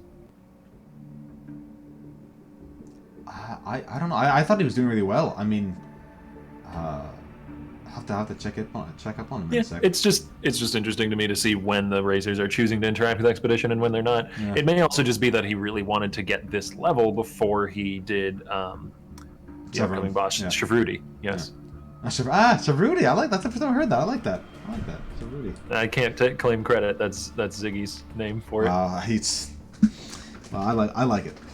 Garathas. Okay. Apparently, Garathas' name is Garathas Steel Mage Cosplay. You know what? It makes me all warm and fuzzy inside to hear all these little memes that happen in the community. It's such a warm, welcoming community. I think most of the time, and I think especially in events like this where the whole community gets involved, it's a lot of fun to see. It looks like the reason Timmy has fallen behind is because he's just farming Sarn encampment. He's purposely resetting Sarn over and over again. I'm not sure exactly what his target is here, but yeah, he was really quick to get to Sarn encampment. He was ranked 4 or 5 for a while there, and at this point has just started farming expeditions. It is one of the faster zones to get expedition spawns in because, as you can see, it's right by the waypoint pretty often. I imagine it must be a specific unique or something, right? That he just needs this level threshold for. But hey, look, to each his own, right? I know a lot of people are going to stop. Well, not a lot. A fair number of people are going to stop in Act 6 just to farm up the Lionize cards, and we do have Pac actually fighting Chevron, so I'm going to pop him full screen. Sure thing. Shavruti. This is a much more difficult fight than I always forget his name, the Karui god, mostly because of the final phase with Shavruti being perfectly capable of deciding to just slam 360 no scope slam you as you try and dodge. So we'll hope that doesn't happen to Pac, though I honestly think he's tanky enough that he can just eat a slam and be fine. Yeah, he's really big. 2,000 effective life. Well, actually, no, 2,300 with his ES.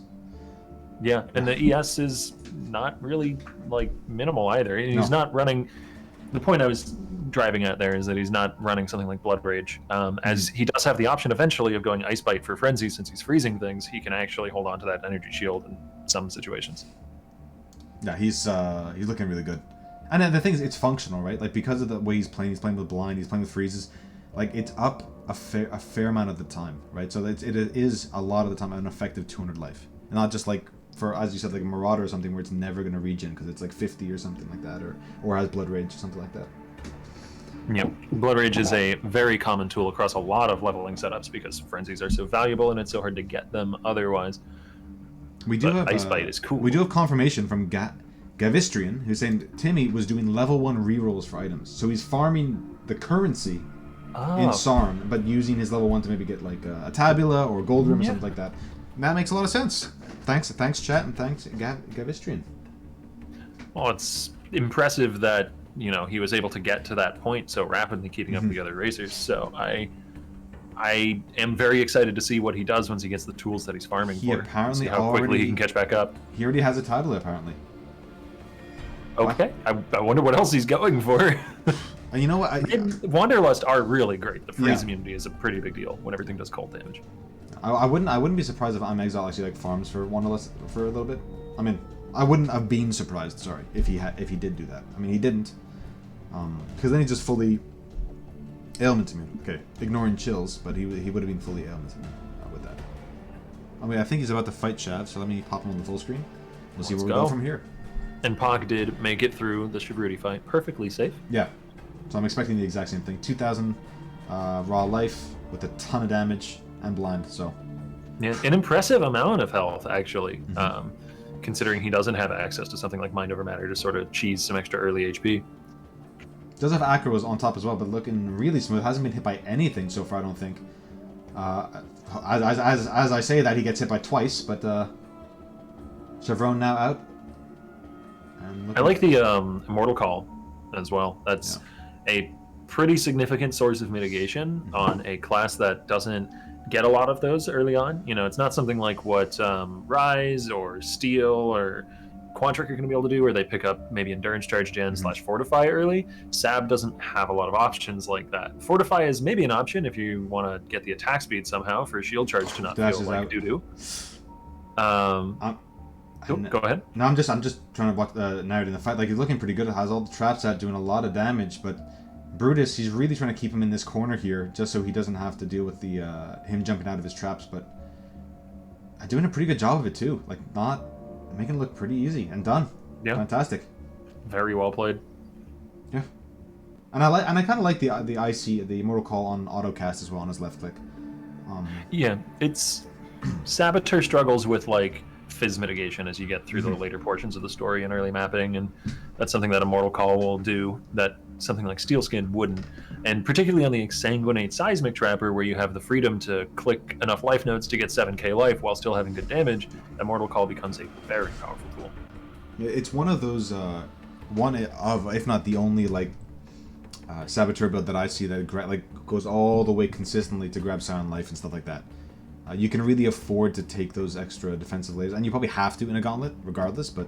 For sure. Yeah, it's pretty cool that you can actually do that without sacrificing all the damage you need to actually complete bosses like Maven or Cyrus or anything like that.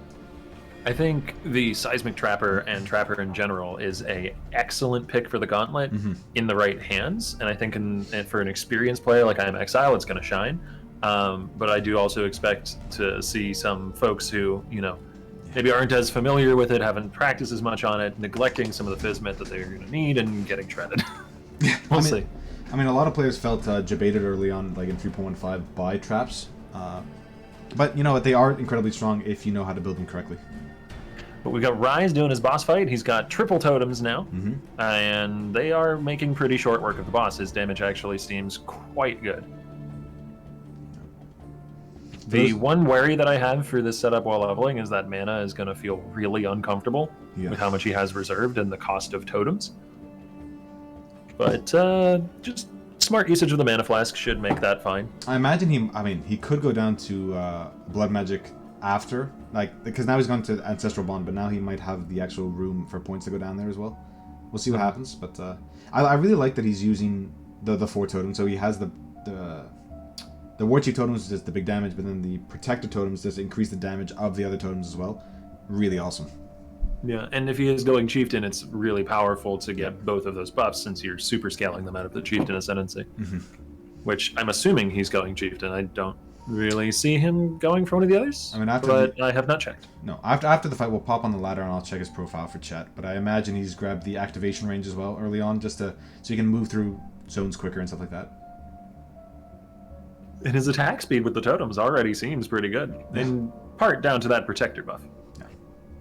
Now, totems, if you can get them going, they are a slower skill to clear maps and stuff, but in Gauntlet, that's not the biggest concern. You really want safety, and you want to be able to really pump out that damage for that single target, which that's what War Chief totems do. They do a ton of damage to a single target. A lot of the like hardcore friendly totems builds that I've seen have been champions in the past, because when an enemy is taunted, sources that weren't the thing that taunted it take reduced damage from it. So that means that champion dropping totems and having those totems taunt enemies is like a double whammy of damage reduction, because then you also have the fortify all the time, and it's just very, very tanky. But the problem with it is and always has been sustained, because you have no way to leech, you can't get life gain on hit, you don't have the regen scaling tools of something like Chieftain. So it does make sense to go the Chieftain route in order to solve that through Totem Leech.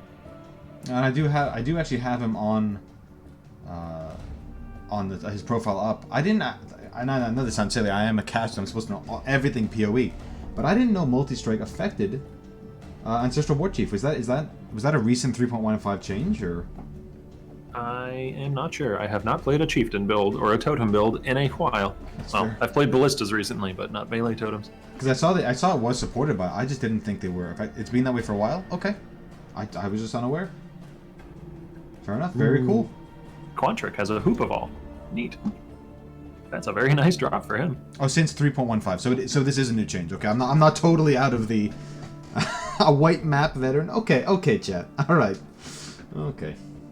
But no, I'm happy I didn't miss something. But very cool that they introduced that. Right, it just gives fresh life to this build. I know Waggle played it for a while too this league, and with Brutus's lead sprinkler and went strength stacking, which probably isn't an option, at least early on. No. Like probably not an option. Yeah, the endgame scaling of the War Chief totems might end up being a little problematic for Rise, as it does kind of cap off without some sort of strange scaler. Maybe that's the wrong word. Without some sort of like specialization to try and scale like it. Face breakers or strength like there's something, right? Yeah. But Rise is a better gauntlet build maker than I am, so I'll trust him. I mean, people give Rise a lot of crap, but the man, like, he got like top 5 in like 2 classes last gauntlet, I think, or just shy. Like, might have been 6th place in one and 2nd in another. So he's a top contender for this. He's just if he can stop dying, like he's gonna win a gauntlet. Like that's. Yeah. And in the words of Skara, that he's winning right up until he loses. Pretty much though. Anyways, Lighty has a unique delirium. That could be real nice. Could be really good. So I hope Maybe he pushes this Silver Branch. Would be really nice, and hopefully then gets prophecy farming. Maybe gets it to a Silver Burrow. I think it's called Silver Burrow, and then Silver Bow. Silver Bow. Thank you. Very close though. Yeah. Oh, cause I lived in Edinburgh, so I get them. I get it all confused. Yeah. But, hopefully he can pop off here. I know. Look, he's gone to 3. Yeah. Like you're gonna see that pretty consistently. You get the 3 rewards. You get that extra tick up, and just pop it. That's actually really nice. He just got a overflowing chalice. That is a very good flask since the flask changes. Yeah. Top tier. Like it's something like it's not an uncommon unique, so I'm sure he would have found it eventually, but having it early, pretty nice actually. Pretty damn nice. Obviously he's grabbing the skill points, some regrets, and yeah, Quantric's also moving on, still using Earth Shadow rather than the fan favorite Sunder, but hopefully we're gonna see. Yeah, me too. But the thing is, you might just want like the easy setup for now, and then go into like the more hardcore like big boy setup, like maybe in maps or something like that, right? Because Earth Shatter may not be like it's a jack of all trades, right? It's a master of none, but it really does everything like well, right? With very little. I love Earth Shatter. Yeah, I'll agree. Just because it's one of my favorite skills. Sure, I'll agree. Fair. That's fair. Okay. You've got me convinced. Preaching to the choir here. +1 chat. +1 convinced. I do like that Amexile's actually. Oh, Steel Mage is at Katava. Okay, thank you. You got it. I can get it. Oh, fast fingers over there. Actually, his damage looking okay. Actually, yeah. I don't think Steel Mage was having issues with damage earlier. Like, he does. Go ahead. I was gonna say I'm just surprised that like bleed spectral throw is this smooth in a gauntlet in Act 5. Yeah, it's gotten a couple tools in the last couple leagues. I mean, obviously, the huge buff to shield throw this league with the flat is a very large deal. Makes it much more forgiving to level as actual shield builds. But on top of that, there's also the addition of Corrupting Fever, which is some extra, like, reliable damage. You know, that does Corrupting Fever, it doesn't care what your gear is, it's going to do the same amount of dot. It's just like, can you get a couple links for it, / some attack speed for it? Actually, nearly shield dash into his own totem there. Thank God he has great reaction skills, but that could have been game over. I mean, his damage. Go ahead. I said he does have 2200 life, so he probably would have lived, but still, pretty spooky. Yeah, he's still going for the triple life flask setup as well that he had earlier. I think he had a quad life flask earlier. He did, yeah. His damage is a little worse than some of the other people we've seen at Kitaba, but to be fair, things like cremation and seismic and that sort of thing just really shine on this fight. No, he's But he is actually having to deal with boss mechanics, unlike Exile or Pac. Yeah, I'm assuming he is Crimson Dance already at this point, so he just needs to keep 8 stacks up all the time, so he does have to attack a lot. So even though it is a dot build, usually you can ignore mechanics, because you just dot and go. But because he does have to keep 8 all the time and keep refreshing them, he does have to attack a lot compared to a lot of his compatriots. So we'll see. But it's still doing work, right? And he feels safe, and it's a big comfort pick for him. He knows the bleed play style. He's been playing it for like 2-3 years now consistently. Yeah. And one of the nice things about this build is that he does have a pretty big power spike ahead of him at the point where shields start actually getting a decent chunk of armor. Yeah. As I've mentioned a couple times, shield scaling is kind of weird because they don't want to give you tons and tons of armor really early on in the story. So you just kind of hit this tipping point in the later acts, like 7 or 8 or maybe 9, where suddenly your weapon, in air quotes, starts scaling really, really hard compared to earlier. I mean, even just getting to I level like 68 or 62, like a whole branch of mods becomes available to you, and the second you get to maps in like T1 maps, you can get Harvest, reroll defensive mods, and just spam your favorite shield, and hopefully you can just hit something big.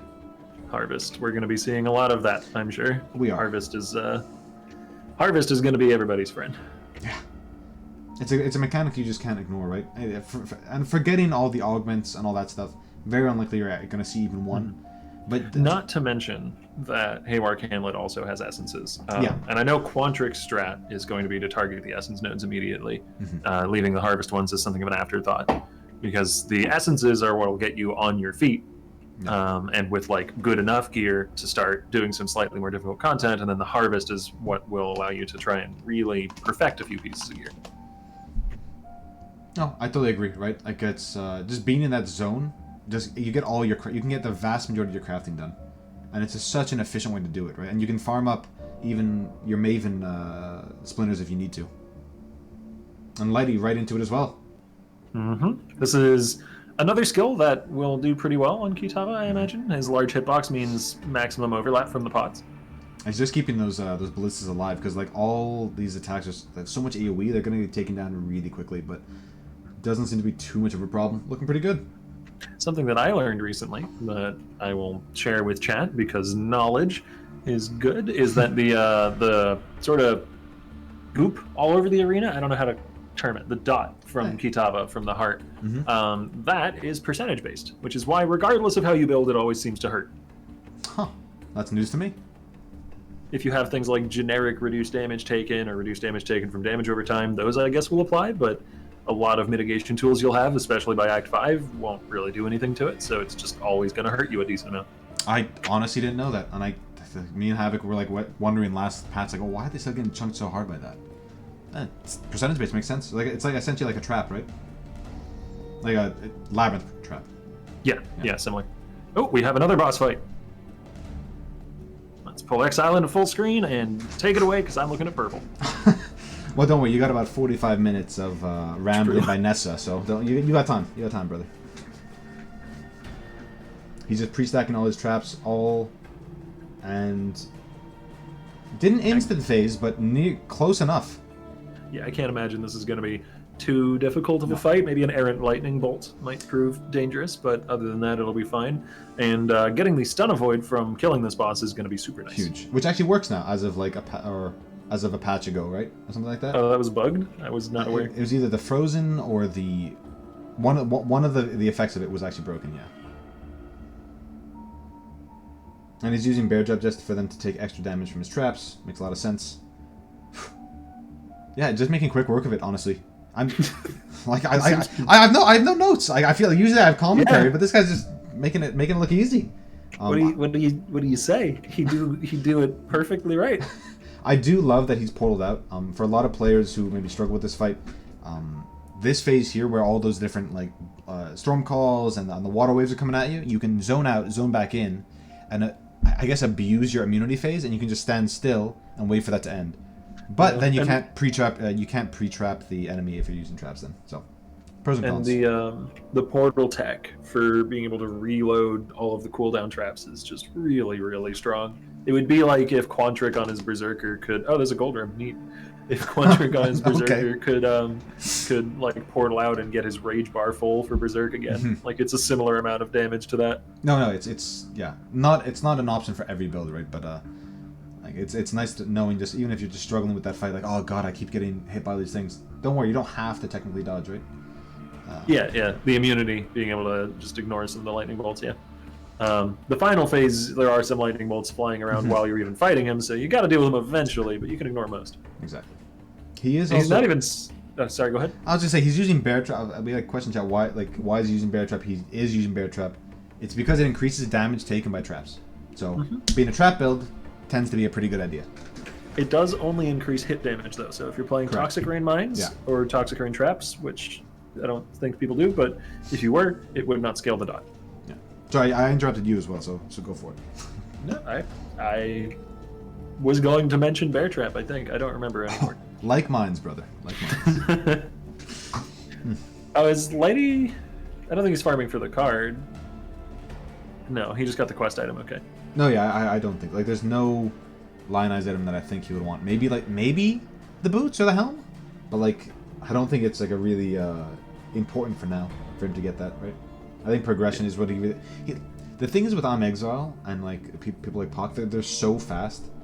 And Lighty desperately likes to keep up with these people, right? Like, he knows he's faster gearing. Like, he's... separate things, but he really is... he's mentioned multiple times, at least in the previous gauntlets, that like Exile's fast. You can just get through all the content so quickly, right? And that's like terrifying if it's like falling behind someone like that, right? Yeah, it puts some mental pressure on you seeing the name pop up in chat over and over again. And we do have a boss fight with Lady. We could go to full. I don't know if it's going to last much longer though. I think it's yeah. Well, let's do it. Let's see some Tukahama action.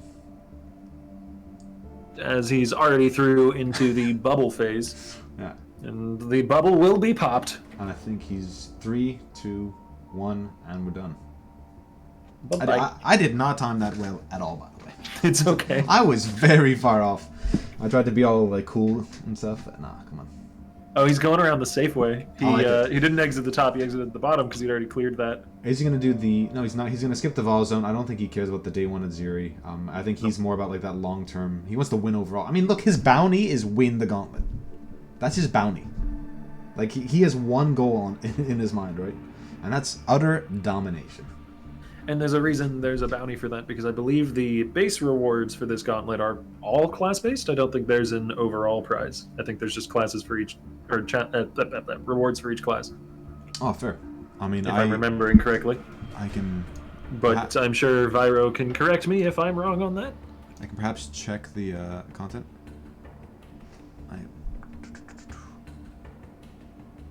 Maybe I can't. It's 2%. There's a 2% bonus for highest. Okay. So you get 10% of the prize pool overall if you win. Okay. So instead of 8, you get 10. Okay. So it's really nice that actually that Lady did that, right? It incentivized players to just really try and push for that first place prize. Mm-hmm. Yeah.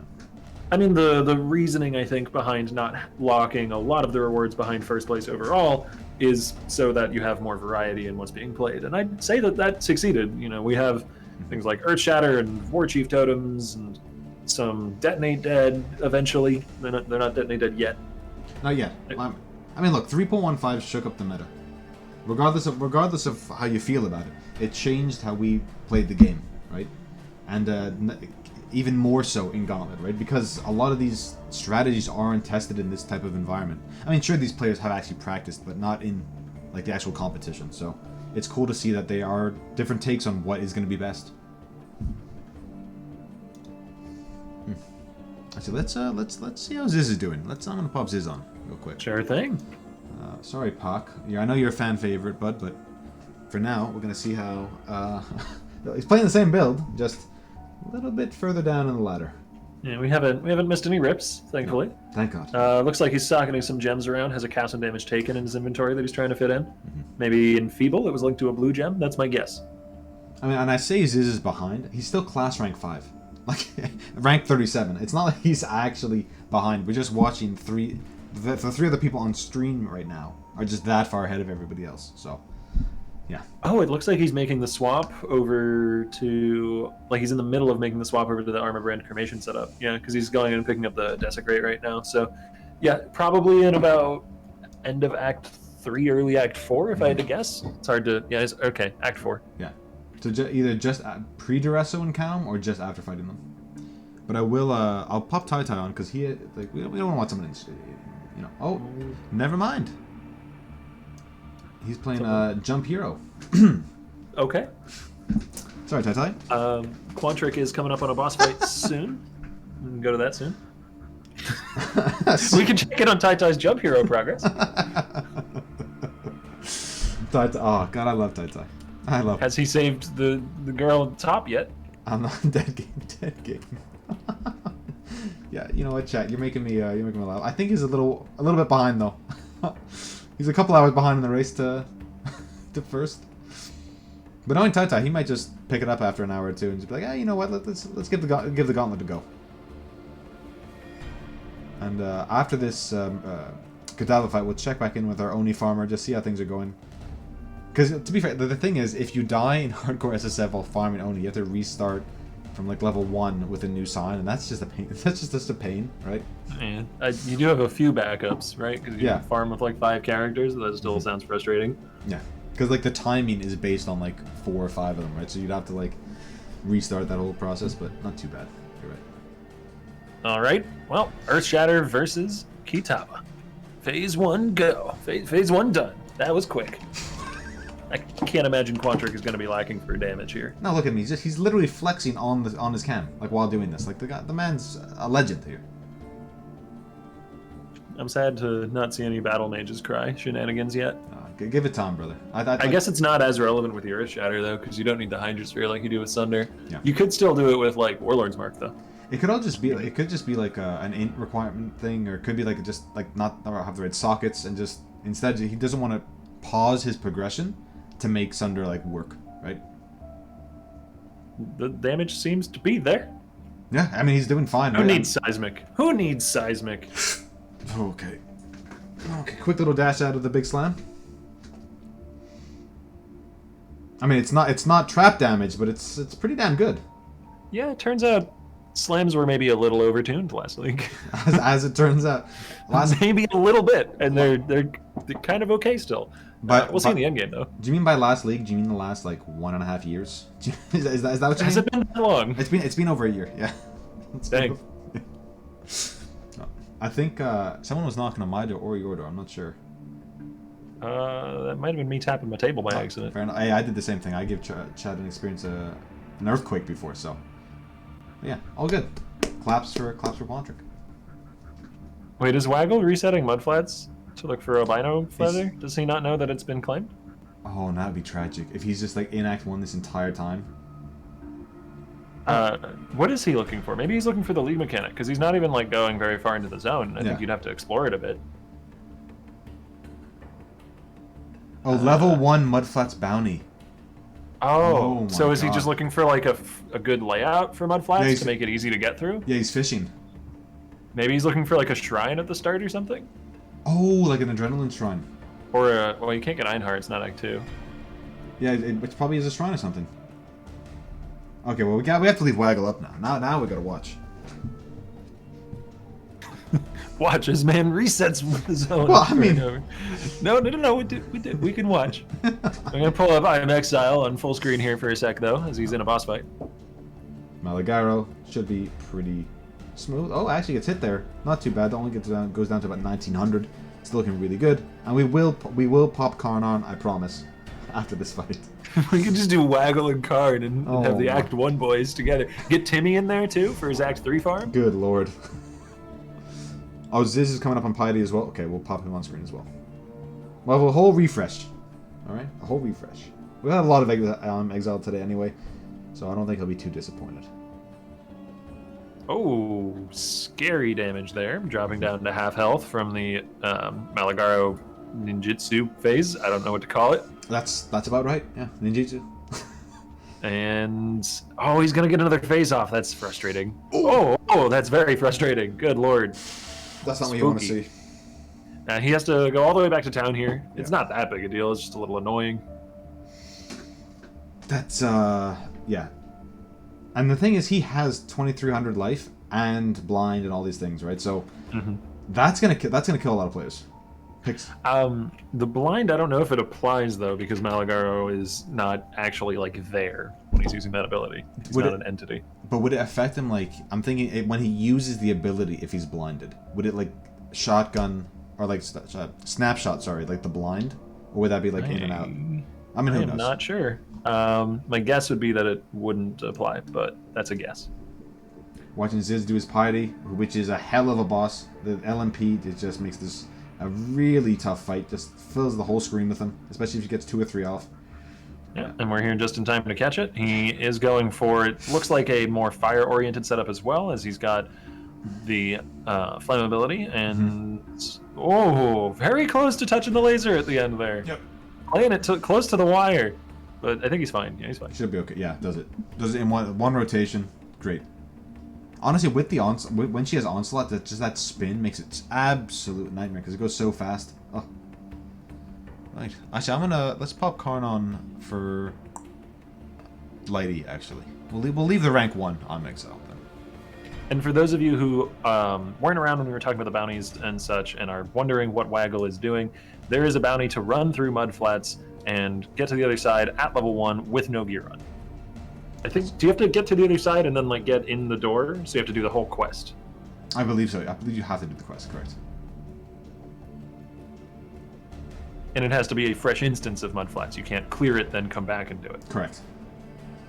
I'm happy people made those stipulations, right? Because it's not fun when your bounty gets cheesed like that, right? But we see Chevroni, or Chevroni, or Brutus Chevron, Brutoni. It's going really well for Lady. I'm forgetting the name. But just dodging all the LMPs, dodging those spell tomes, looking pretty good. Honestly, Chaos Damage tends to do really well against Chevron. She has a ton of ES, and you can just cut right through all that. Yeah, the damage from Lady is ramping pretty well. And this is a setup that's going to be fairly consistent the whole way through. Yeah. Chevruti. Okay, thank you, because I mean, I don't think it's a lore correct name. I was tongue-tied there, though, for a second. But we're seeing him just fight the Uber Brutus here, looking pretty good. We're really just going to dodge these big blue spikes. Quick work with the onslaught can be tough, but just making it look real smooth, especially with the Toxic Rain debuff that slows movement speed. Real nice. In regard to the question on the bounty that Waggle is going for, you don't clear. That's the idea. You don't have any gear equipped, so you don't have any skill gems. You can't do anything. The idea is you have to get through without killing any monsters and do the quest without any gear at level 1. You know what's terrifying? Because you have no move speed. Well, maybe not, but like it'd be really tough to actually like avoid the Chaos degen guy because he has onslaught. I'm not sure you can actually escape him. I think you might. Like, it's just very hard in general. Yeah. Oh, and Ziz is on Doedry. We'll pop him full screen. Whew, boss after boss after boss. Gotta love day 1, right? Gotta love day 1. Not as much death as I wanted, though. No, honestly, very few rips. Yeah. Everyone's playing really cool, calm, and collected. I get, you know what? 3.15 being like the quote-unquote nerf league, so it made all these players like take a step back. You know what? I don't want to risk anything. They're all playing super safe, right? And that's what killed I'm Exile last time, right? Is like just pushing too hard in Act 5 early on when he really didn't need to. Waggle's killing enemies with Gwenin. Oh, that's great. That's actually... Oh my god. I guess he needs all the help he can get, eh? Oh god. Slow and steady wins the race. Yeah. This is about as slow and steady as you can possibly get. And this Gwenin gets the mods on the zone, by the way. This is Gwenin with triple extra damage and turbo. Well, she's taking him down, but just... Is it worth it? Like... No, if you ask me, but... Oh, and now she's fighting a magic mob now. And what if he levels because of this? Look at his bar, he's not getting XP. Oh, okay, so mob's killed by Gwenin doesn't give him an XP, okay. Yeah, that's very... It's busted. The Gwenin... OP. The Gwenin full clear? Is this the actual OP strat? Like, oh my But you don't have to clear. I know. I just wanted to clarify for chat. Like, you don't have to kill anything for this bounty. You just have to complete the quest at level 1 without any gear. Correct. Which, yeah, is not easy. But you don't have to clear all the mobs. No, I think he's just doing it to make like a safe pocket for himself, or maybe he can drag mobs there, or maybe Gwenin can act as like a pseudo decoy totem, right? If he gets like the Chaos guy, maybe he can bring her over to Gwenin. But yeah, this is killing the stuff with Gwenin is a good idea. Less monsters means less chance for die. I just wanted to make sure people didn't think he had to full clear for the challenge. I mean, is he bringing each? Oh, okay. He's actually bringing each individual row over. Okay. All right, Waggle. Does that mean he had to make sure that one of the expedition monsters was like kited off to a corner so that the expedition never technically ends? I think so. Because otherwise Gwenin would de-aggro, right? And she'd just sit there. And I'm Exile just did the Ralakesh, I believe. Ralakesh? Yeah, Ralakesh boss. Really good. It's really the next sort of big phase is going to be the Act 8 boss. Act 7, sorry. It's Arakali. Everything before then should be pretty damn smooth. Oh no, there's like 5 rows on his screen now. I'm so invested in what Waggle's doing, I'm not even paying attention to these boss fights. How much will he get? I don't remember. I think it's around $200 though. So $150 to $200 yeah, for this. It's a chunk of change. It's not a joke. All right.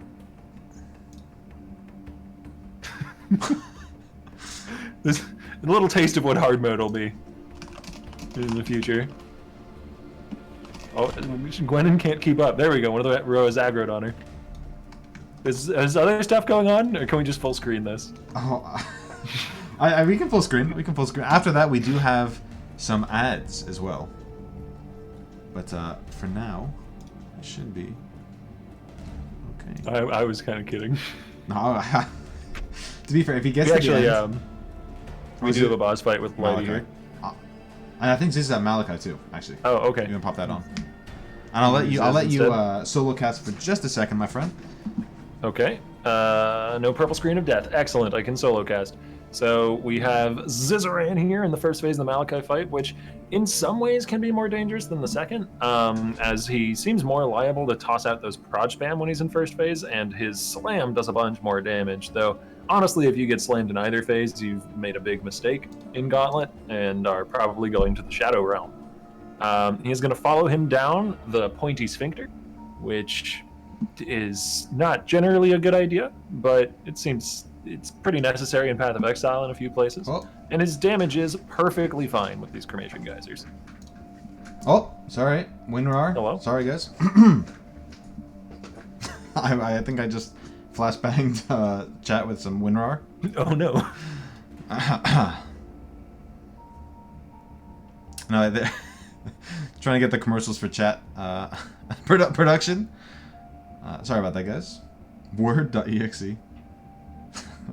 Pre-recorded. And this is actually a pretty darn clean Malachi fight so far, as Ziz has barely been touched by anything, and he's going to get the fight down very, very easily.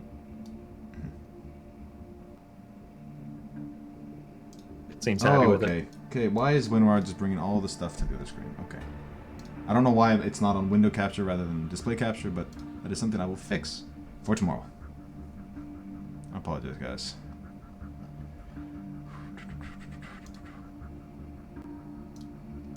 Where's Pock? Let's get Pock on here. Boom. Oh, Pock seems to be doing his Cruel Lab at this point. Ooh. Ooh. Whereas iMexile is opting to progress onwards with the story instead of taking the time to go do that at the moment. This is a fairly early Cruel Lab, I'd imagine. I don't actually know offhand what level Pock is, but he can't be that much more over like 40 and change. I do have also an ad. Oh no, he's level 53. After the Pock Labyrinth, I do have some ads brought to us by the CEO of production, Zizaran himself. So it's something to look forward to. And then we'll pop cams on and people can have a look at us. Oh, but looking pretty good actually. Like everyone's looking, I keep saying it, but like it's looking smooth. I guess like practice makes perfect. This is like the fifth gauntlet, right? Fifth gauntlet that we've had. And I guess like people are building these muscles slowly but surely. Like I know by this time last league we had tons and tons of deaths already. So we're looking pretty damn good compared to then. It's really satisfying watching. Oh! Got Puck. Yeah, he has to log. Oh, yeah, that's so frustrating. He was past the first boss fight in that lab already. Like he was a decent chunk of the way in. That's pretty brutal actually. And I might actually, because now we have a break, is pop those ads on. Let me just pop us onto the talk show. Hey everybody. Sorry, you're on. Hello? They can see you now. Yeah. So let me prep these ads for a sec. Hopefully. Oh. All right. Pop that there. You guys have to watch me, and I get to keep watching Waggle kite Roas over to Gwennon. All right, and then just now I'm gonna switch this over, and we have an ad from Mr. CEO. Lighty has died in the gauntlet. He's one of the main competitors. Everybody. Oh, maybe not. Maybe not. No. Nope. Hi there. I'm an advertisement. Nobody likes advertisements. What about Spoilers? What advertisements? I'm not seeing No. this happening on stream. Guess I'll leave then. Hang on. But not before What is telling going you on? to go to Chat's going crazy. shop.zizaran.com and buy a Gauntlet t-shirt to support everything we do with events. Thank you for the support, and I hope you're enjoying watching I'm the curious now. shop.zizaran.com. Buy merch to support the Gauntlet. This is a threat. Don't sue me, but it's still a threat. Thank you. Bye. Wow. What strong, powerful words from the man himself. I mean, I couldn't have put it better myself, honestly. It's pretty special, honestly. Thank God we have Ziz to make all this happen. Him and Vyro, the whole team, very special. Waggle has no regen, and there's a big scary Roa near him. Oozebag Bloom has a Chaos degen radius that's pretty darn large. Oh no! Okay. He can log. He can log to get health back. Can he go back in? Can he go back in? I think he can, right? Because it's the same zone. Right? Yeah, it'll be the same instance. Logging is the only way he can recover health. He doesn't have any regen at all. He can, same instance. He has to reset. He has to create a new instance. I'm getting conflicting information from chat. We'll see whether Waggle makes a new instance. The proof will be in the pudding. Vyra says he has to reset. Alright, I trust Vyra. Oh, he has to reset. Okay. I kind of like that, though. Like, they say, it would sort of defeat the purpose. You could just keep going in, just like log, just drag everything out to the beginning, right? Oozebag Bloom is death, then. You just have to hope you don't find him. He's hiding in some corner you don't need to go near. I mean, yeah, with no regen at all, there's like, how do you even fight that? I mean, Waggle might be literally doing this for hours, right? So I'm gonna pop Karn on quickly. Let's see how the farm for Oni is going. I kind of want to be there when he gets it, right? Like, I mean, I know it's only like 4 hours in. It's still pretty, or no, five hours in, but it's still really early. But he could get it at any moment, and his damage is looking real good now. Look at he's chunking Hillock, and done. Exile's swapping over into his cruel lab as well, so we've got second lab for 2 of our players now. Mm-hmm. Chat is yelling that we need to put Waggle back. I guess we can do that. We can indeed. Okay. All right. I want to keep the 2 lab runs on the stream too, though. So the bottom right is actually our screens right now, so we're gonna have to pop Waggle. Oh, okay. I swapped them.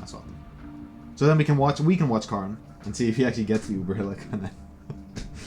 Yeah. Karn full screen, please. Karn full screen. You think you want that, but you don't. I'm pulling that card. I wouldn't be surprised if some people in chat did want that, but hey, to each his own, right? There's some Oni fanboys everywhere, in every channel. Alright. But yeah, we see, look, Park, Exile, like, sort of getting into the same thresholds at the same time. Like, they're really sort of neck and neck. Yeah, Pog would probably be done with the lab at this point if it weren't for that misstep in the traps earlier, though. But he's not dead, and that's the big important. Yeah, I mean, look, a log costs you 5 minutes. A reroll costs you 5 hours, right? So exactly. Yeah. Have we been going for 5 hours? What time is it? It's just gone 2, so I think so. Yeah. Dang. I know. Time flies. Time flies. Hey. Hey! Fun. I know. Alright. We should be seeing the final fights here. We're not going to full screen either of them because we do want to watch both of these players, but it's going to be interesting to see how different they approach this fight, or how quickly they can get them down quickly. Yep, I think they'll both be able to handle it relatively easily. This is a point where the builds are really rolling. We might, like, the next really dangerous set of acts is probably going to be 9 and 10. The final boss of Act 9 can be quite nasty. And if your damage is starting to fall off at that point, you could have some trouble. I actually think Exile will just slap it, though. You know, even though I bring up that it can be nasty, like, cooldown traps seem like they'll make short work of that. It should be a bit of a walk for these guys. I think we touched on it earlier, but the early acts, like especially Act 1 and 2, is where you're going to struggle by far the most. Like, you don't have your reses capped, you don't have the damage, your build isn't online, you don't have the weapon, like you don't have alks, you don't have the tools you need to get you over those hurdles. And you know, until you can outgear the content, right? Like, and when I interviewed Exile after winning last time, that's what he mentioned. He's like, yeah, if you can get past the early stage, guys, you can get to the final. You can get to the end game. It might take you a bit longer than him, but you can get there, as long as you can get through like Acts 1, 2, and 3. All right, Pak is through to his final fight, though. I'm pretty sure, and well, he's done. He's done. He's done. Yep. There you go. Put on a bit of a show, honestly. A Quill Rain.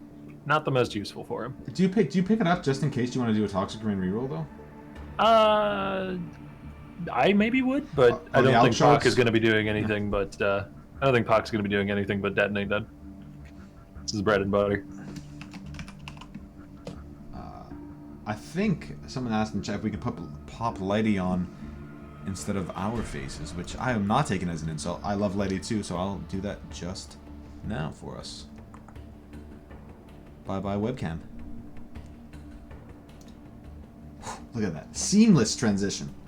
Seamless. Yes, Waggle is attempting to get a bounty. He's not going for the albino feather bounty. That bounty has already been claimed. He's going for the bounty where you get the Mud Flats quest done at level 1 without any gear on. Yeah, and look, the thing is, I'm surprised the albino rover feather got taken so early. I half expected for it to maybe not even be claimed in the first like week. But mind you, there's so many players like re-rolling Act 1 a lot. Like, I guess it was bound to happen, but I'm surprised it happened in the first like 30 minutes. Oh, we lost Ventura. Oh, apparently. Ventura. Oh, Hopefully we can get a clip. We'll get a clip. We'll get a clip for you guys. Don't worry. And if anyone in chat has it, just link it. Even if Nightbot times you out, we can grab it from there. So do not be afraid to post that link in chat. Specifically, that link. All right, perfect. You go. Yeah. We'll have it up for you. I'll get that into the bot thing. Perfect. I'm Exile actually taking a lot longer through the actual like labyrinth itself. I'm not sure if that's like a move speed thing or just like it doesn't have like the flexibility like Pak does, because Pak also has he's getting the block going now, right? He's getting life on kill, stuff like that, life on block. Maybe he feels a bit safer than Exile. I'm not really sure, but I guess we'll have to wait and see. All right, I have the clip ready and throw it to live. Boom, there it is. Looks like Ventura is playing some Toxic Rain in Essex, and he's actually got some pretty decent damage. He's making short work of the expedition mobs here. Oh no, that's sad. That makes me very mad. Yeah, I mean the thing that's not fun to see, right? That like no one wants to see. You want people to die in this crazy way, this crazy mechanic you've never seen before. Just getting like a 6-second DC timer just sucks. Yeah, and it's such a like because he logs it's a rough one preemptively. because it's arguably like a conservative log. There are a lot of mobs around him though, and I don't know if his move skill was up. But like, there's a world where maybe you survive that. But if you're safe, yeah, you hit the log out button there. I mean, I think 9 times out of 10 he does survive if he stays. Like, I think his flame dash is off cooldown, right? Am I wrong or? I can check right now. It's on 0. 1 charge at the moment. No, he just uses it. It's just coming up when he logs off. Yeah, so he was probably spamming the button, realized it didn't do anything, and then hit log. Yeah. So that's just unfortunate timing, but that's. I'm sorry, Ventura. The Ventura ripped. I hate to see it. God damn. Sorry, buddy. I mean, but no Ventura. I know he was practicing for this quite a bit. He'll be back on the horse soon enough, and probably with the same build because he's comfortable with it. Yeah, it's an easy enough character to re-level. As we've seen, Lighty has been having a lot of success with it too, so Waggle it won't be hard for him to get it going. Waggle just named his new ranger, who I think obviously one just died, is what's the NPC's name called? Sorry, Gwenin Roa Kill, please. Oh, okay. Doesn't he have to get another scour? Well, yeah. If he died on his previous character, because he's gonna gain a level on Hilix, so he'll have to de-level. Mm-hmm. He must have gotten like 2 or 3. Probably prepped. Yeah, I'd hope so. It'd be really unfortunate if he has to farm up another one. They're not that common early. Lighty just logs. It wasn't really that he went low, but there were just a ton of mobs that just weren't dying and just gets out of there quickly. I love it. I think it's smart. Yep. Thankfully, doesn't have the same issue that Ventura does. Which, for those of you who aren't aware, if the basically, if the information isn't sent to the server quickly enough that you're trying to log out, the server will keep your character connected for up to like 6 seconds, I think. Yeah. So, yeah, 6 seconds of standing next to monsters doing nothing is death.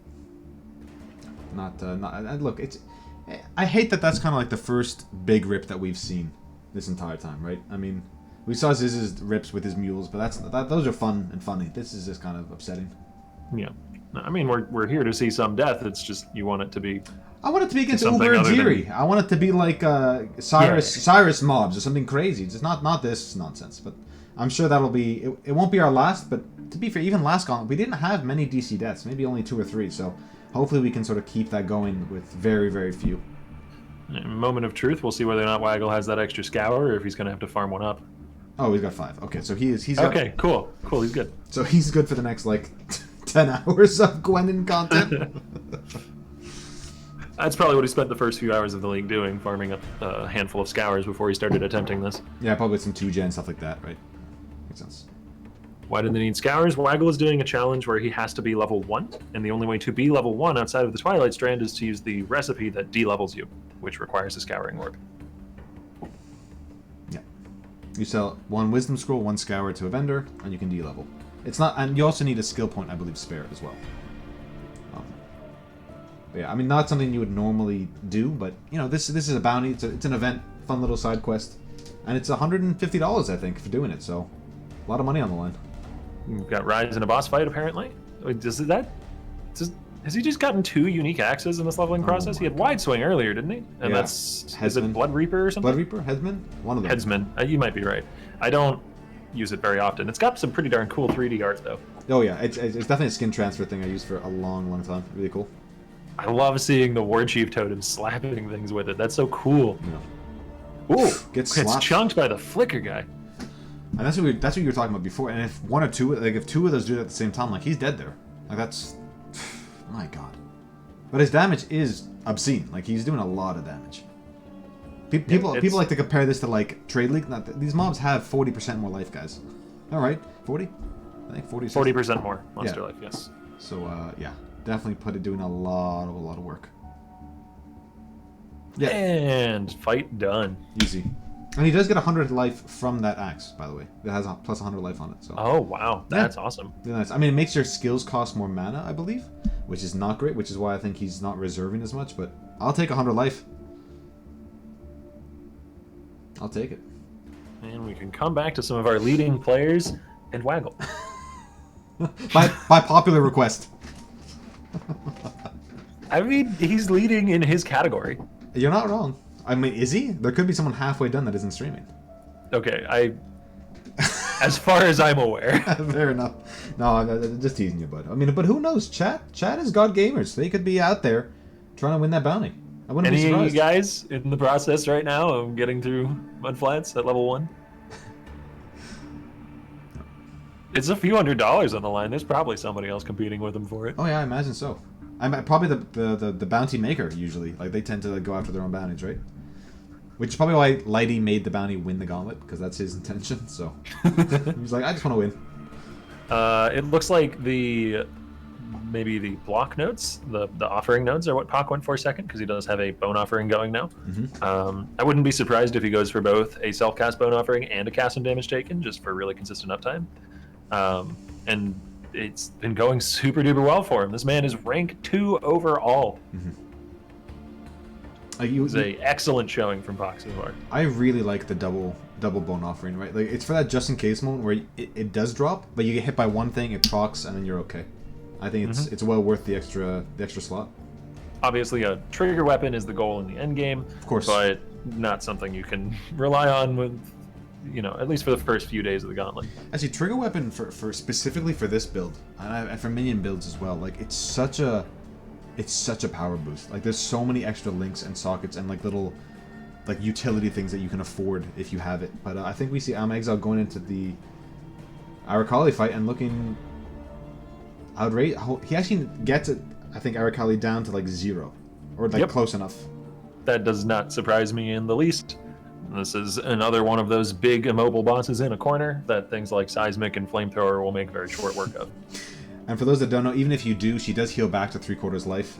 If you can't you can't kill her in the first phase. I have tried with like a twink deck character, but yeah, that was pretty impressive.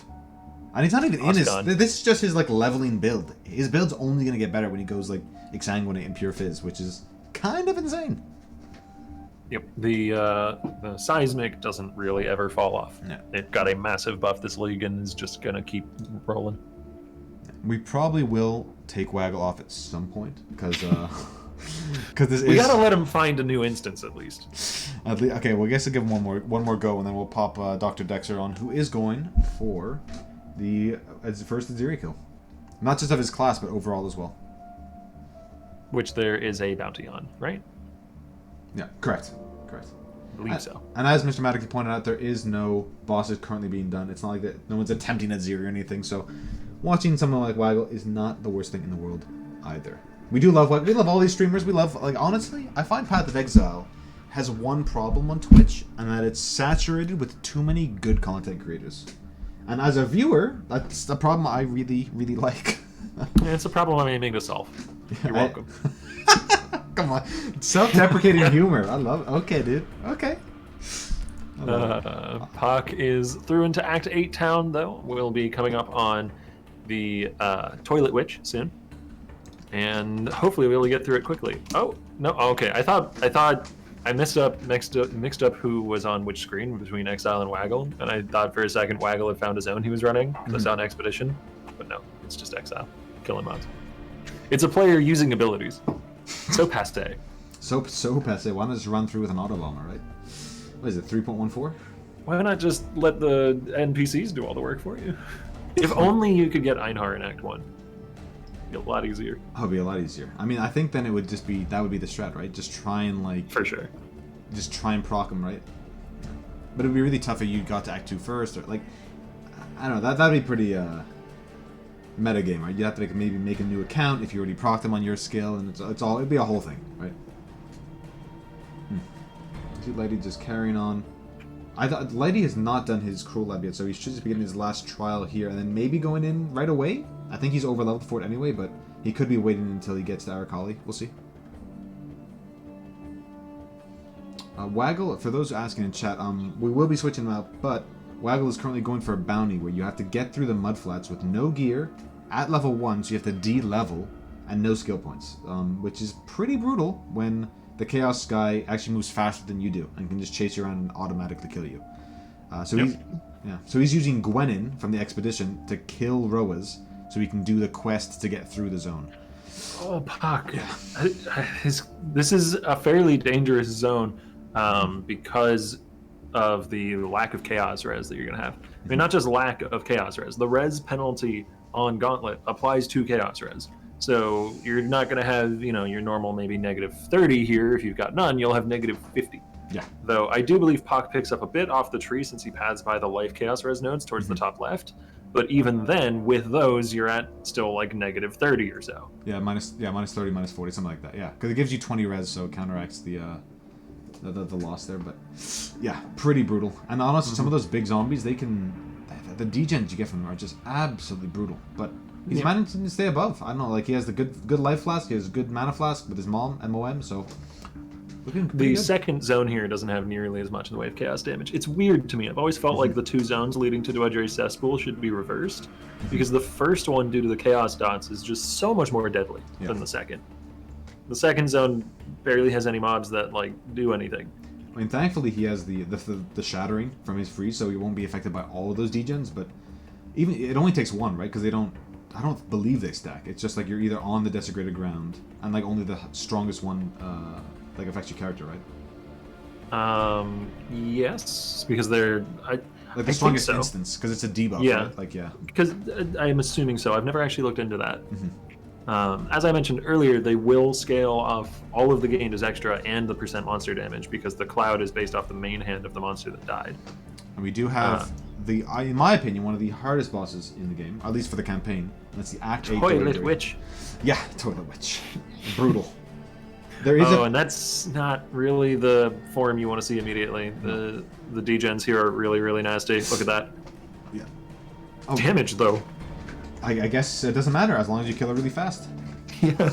She doesn't do crap if you just insta-kill her. I kind of got a bone to pick with Pak and I'm Exile. I keep hyping up all these bosses and how hard they are, guys. Like last time it killed me twice. I'm sweating. It took me 20 minutes, and they're just insta-phasing all these bosses. I feel like am I just a terrible player here, or are you guys just that good? You know? And it's probably a little bit of both. It's probably a little bit of both. I'm strategically going to avoid answering this question. Fair enough. I'm gonna pop on. I'm gonna pop. Actually, you know what? Lighty just logged. Quantric, I think it was the bottom left. Okay. Well, I don't think Lighty was in a very low health situation or anything. I think it was just he was next to a Fizzora and didn't want to wait to see what would happen, because he just logged at like full health. We have Quantric just fighting the Brine King, so a full act behind Pak and Exile, but still making really fast pace, especially with the Marauder playing Earthshatter, doing his thing as a Berserker too. So let's see what happens here. He's using the strategy where you just sort of stand still and dodge if you need to. There tends to be two types of players. One's just run around trying to avoid everything, versus like the people who stand alone and just dodge, but making pretty quick work. I think this is the final phase here. Hopefully we can get that defensive layer down, kill these mobs. Oh, there is one more. Okay. And even with the spread changes on Earthshatter a couple leagues ago, the overlap on a large boss like this is going to be trivially easy to accomplish. Yeah. He's doing like 5 times as much damage as he technically should be, right? Because they do shotgun, so yeah. Yeah. I mean, normally you get something like 3 overlaps on smaller enemies, depending on like your AoE scaling and stuff. But against big boy crab, you're gonna get all your hits. It's actually a really significant boss, as you pointed out before. You get the Pantheon to avoid stuns and freezes, right? At least if you've been stunned and frozen recently. So like just getting those. Being locked down permanently just isn't an option. Isn't going to happen to them as much anymore, right? And they'll probably keep that Pantheon for probably a long time until maybe they can upgrade Lunaris or Solaris with some of the Divine Vessels. Yeah, I think anybody who's not getting stun immune / freeze immune is going to be going for Brine King just permanently. Yeah. It's a little too risky to swap off of it if you don't have those immunities from somewhere else. You can see the Chaos Clouds are inflicting their damage on Exile as well, but he might have some Chaos Res gear somewhere. Or actually, it's probably just Saboteur having really good regen from the Ascendancy. Yeah. This doesn't seem to be nearly as bad as what Pak was living through. I completely agree. I mean, he's not even like touching his Life Flask, right? Like, he's just relying on that. As I say that, he pops his Life Flask twice, but generally he was just sort of relying on the regen that he has built into his kit. And honestly, it makes a lot more sense. Like now that after talking through it, like that regen node makes a lot of sense to me now. Like just the sustain, right?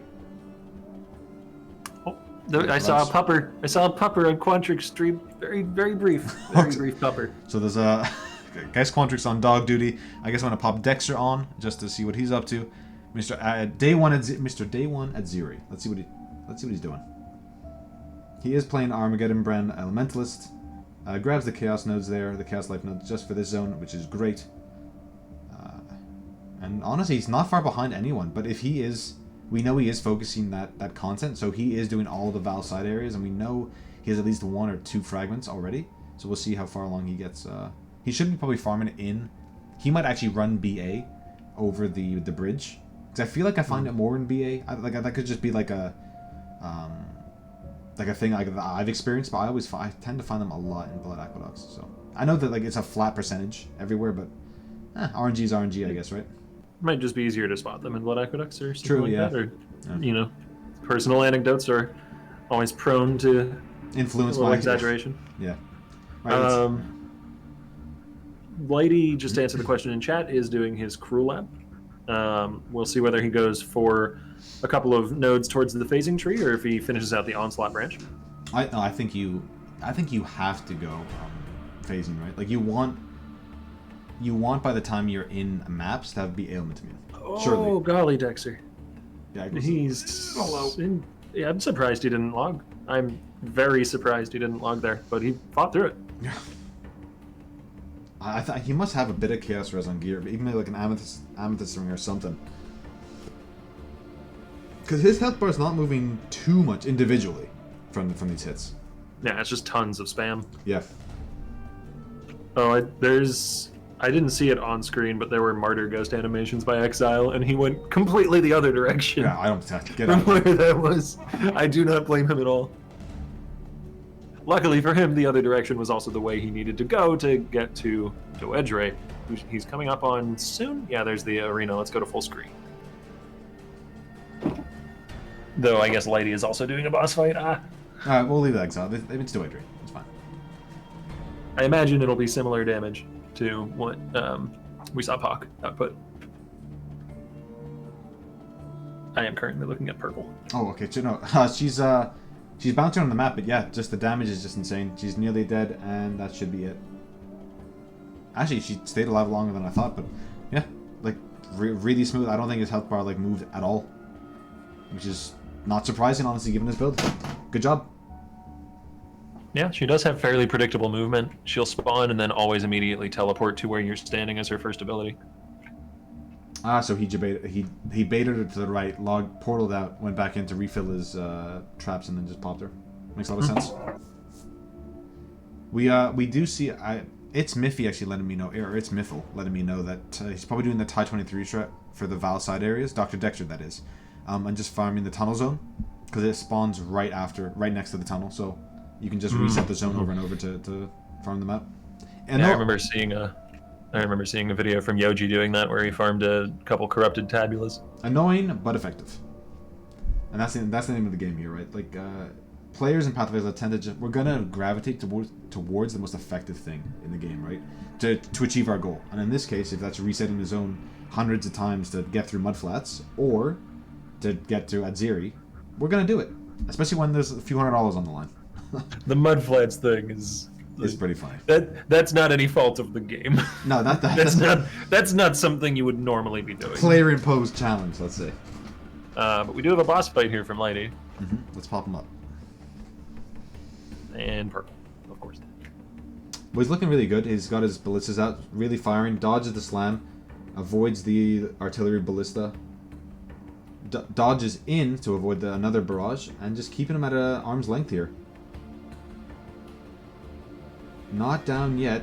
Actually, his damage is only okay. He's not being able to keep Izaro on the dots the whole time. And he has a ton of extra adds. Hopefully he can just close this out really quick. Izaro down to about 10%. Barrage again. His trap management is fantastic. He's really utilizing the pressure plates well as free space, and done. Two treasure keys and a dream. The ad spam can be a little annoying in that fight as a build that's relying on totems because it'll distract them fairly fairly often. He also had the two portals. He had the full portals up as well. Like he didn't get to kill them, so he was just getting absolutely bombarded with all these like summoner guys, the spellcasters. And let's see what he does. Oh, he does go onslaught. Okay, proving us both wrong. Getting that more evasion chance. Yeah.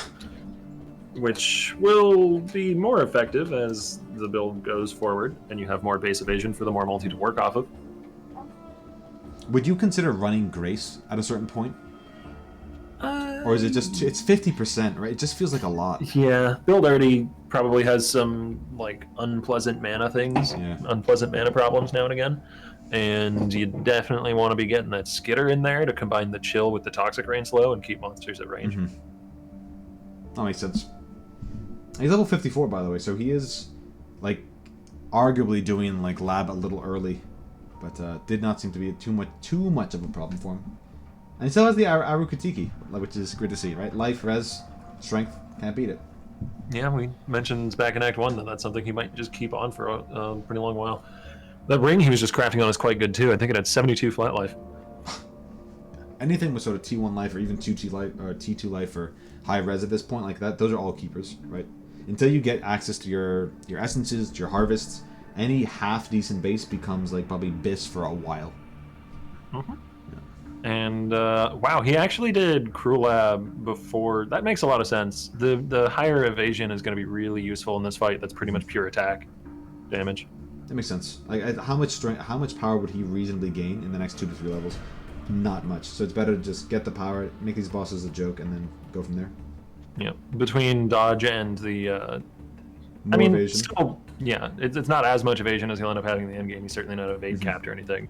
But between dodge and the rather high evasion for his level, I imagine Groose won't be that much of a problem. I mean, it's also damage, right? It's also just like onslaught. Yeah, more effect, attack right? speed. Yeah, so we haven't really touched on that. Onslaught good. Yeah. And move speed, right? I mean, I'm not going to knock 20 move speed. Onslaught good, yes. Yes, very much so. Pretty actually insane. Actually, what's really nice too is if you do have a Wither Totem, which we know he isn't going to use, they get the cast speed from your Onslaught, which is like, it's a really nice touch, so it can stack really fast. Yeah, pretty cool. And I'm going to bring Steel onto the stream since apparently he got really good RNG. He got his I'm going to Lion go Eye. check his profile. He got his Lion Eyes chest. Wait, really? Yeah. Already? From the cards. That's gross. I know. That must be the first turn in. Yeah. I know he probably wants the shield, right? Like, it's obviously like what you want early, but... No, and the chest piece gives you free pierce. It's massive. It's huge too. No, I'm not knocking it either, but yeah, it's nuts. His gear is crazy. He's got like an amulet with 90 life on it, including strength and chaos res. Steel doing his... You know what? Steel is actually like this... He's got a belt of the deceiver. He breaks the algorithm. Like, he's like this statistical anomaly for RNG. And I know, like, you gotta play more to get better RNG. I get it, right? You roll the roulette wheel more often than others, but my god, he hits a lot. You know what I mean? Oh, he didn't get the chest? That's Greed's Embrace, guys? Okay. Oh, my bad. Not just... I do get them confused, so... Some of his rares are still quite good though, like 90 life amulet and 60 life ring, and just very good quality rares pretty much across the board. Except his left ring is awful, but he'll be fine. I'll take one bad piece of gear if the rest are good, right? Not too bad. Oh, he did get the shield? Come on, chat, really? Don't bait us. That'd be pretty insane, not gonna lie. Because that's like BIS for probably a few days, right? Until you can get your Harvest Crafted one, which might have to be eye level 80, at least level 78, I think. That's a nice mace, actually. It's got Mana Leech, and it's got Bleed Chance / damage that he just got from Rug.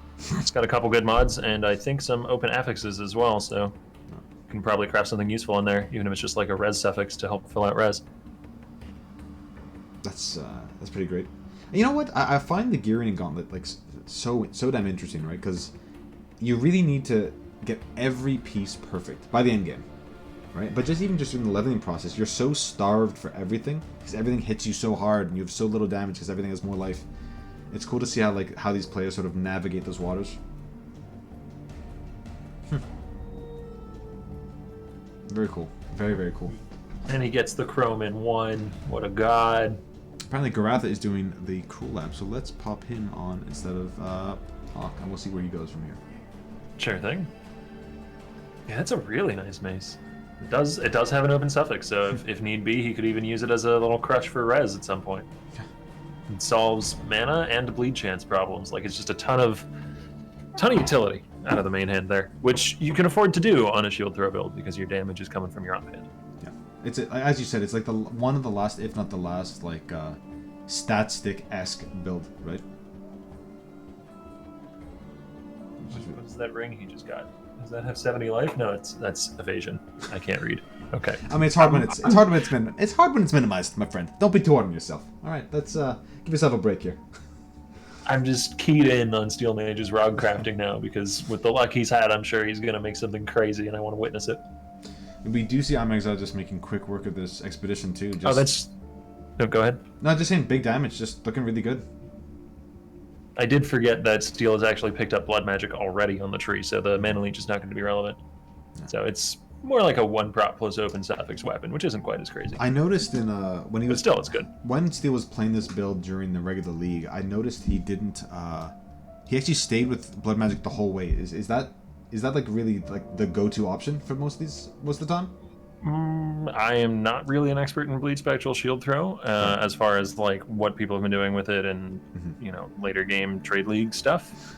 But it certainly doesn't seem like a terrible option, and still a Cellfound, where solving mana problems is a much bigger pain in the ass. Very true. Pardon my French. I know, hey, fair enough. We do have Gratha fighting one of the trials against Zaro, looking pretty good, just taking down the dogs pretty smoothly, keeping everything blinded, keeping everything dotted up. Yeah. And done. And even though Easy. the wording on Mortal Conviction says that you get 1 free aura on you, Pride does still work. Yes. Because despite the fact that Pride is in effect on enemies, the aura is on you, is I think the way the wording works. It's like really specific, but Pride does work with Mortal Conviction. Well, I think it's like you have the aura, right? So it's like if they're in your area, it causes a debuff to enemies, which is like the Pride effect or something like that, right? Like something along those lines.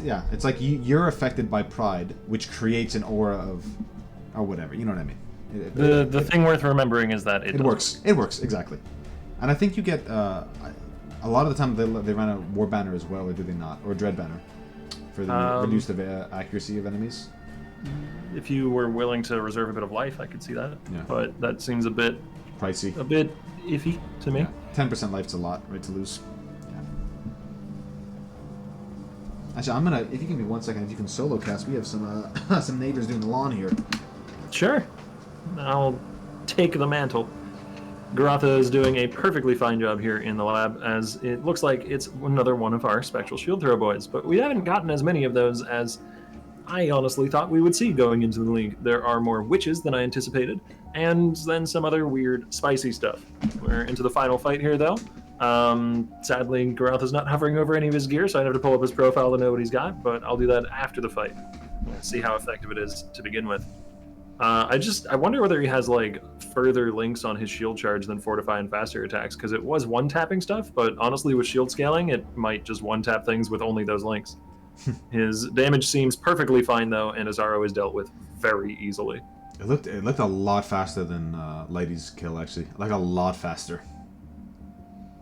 Not very good in enchants. No. You're hoping for like a regen boot enchant or something there, ideally.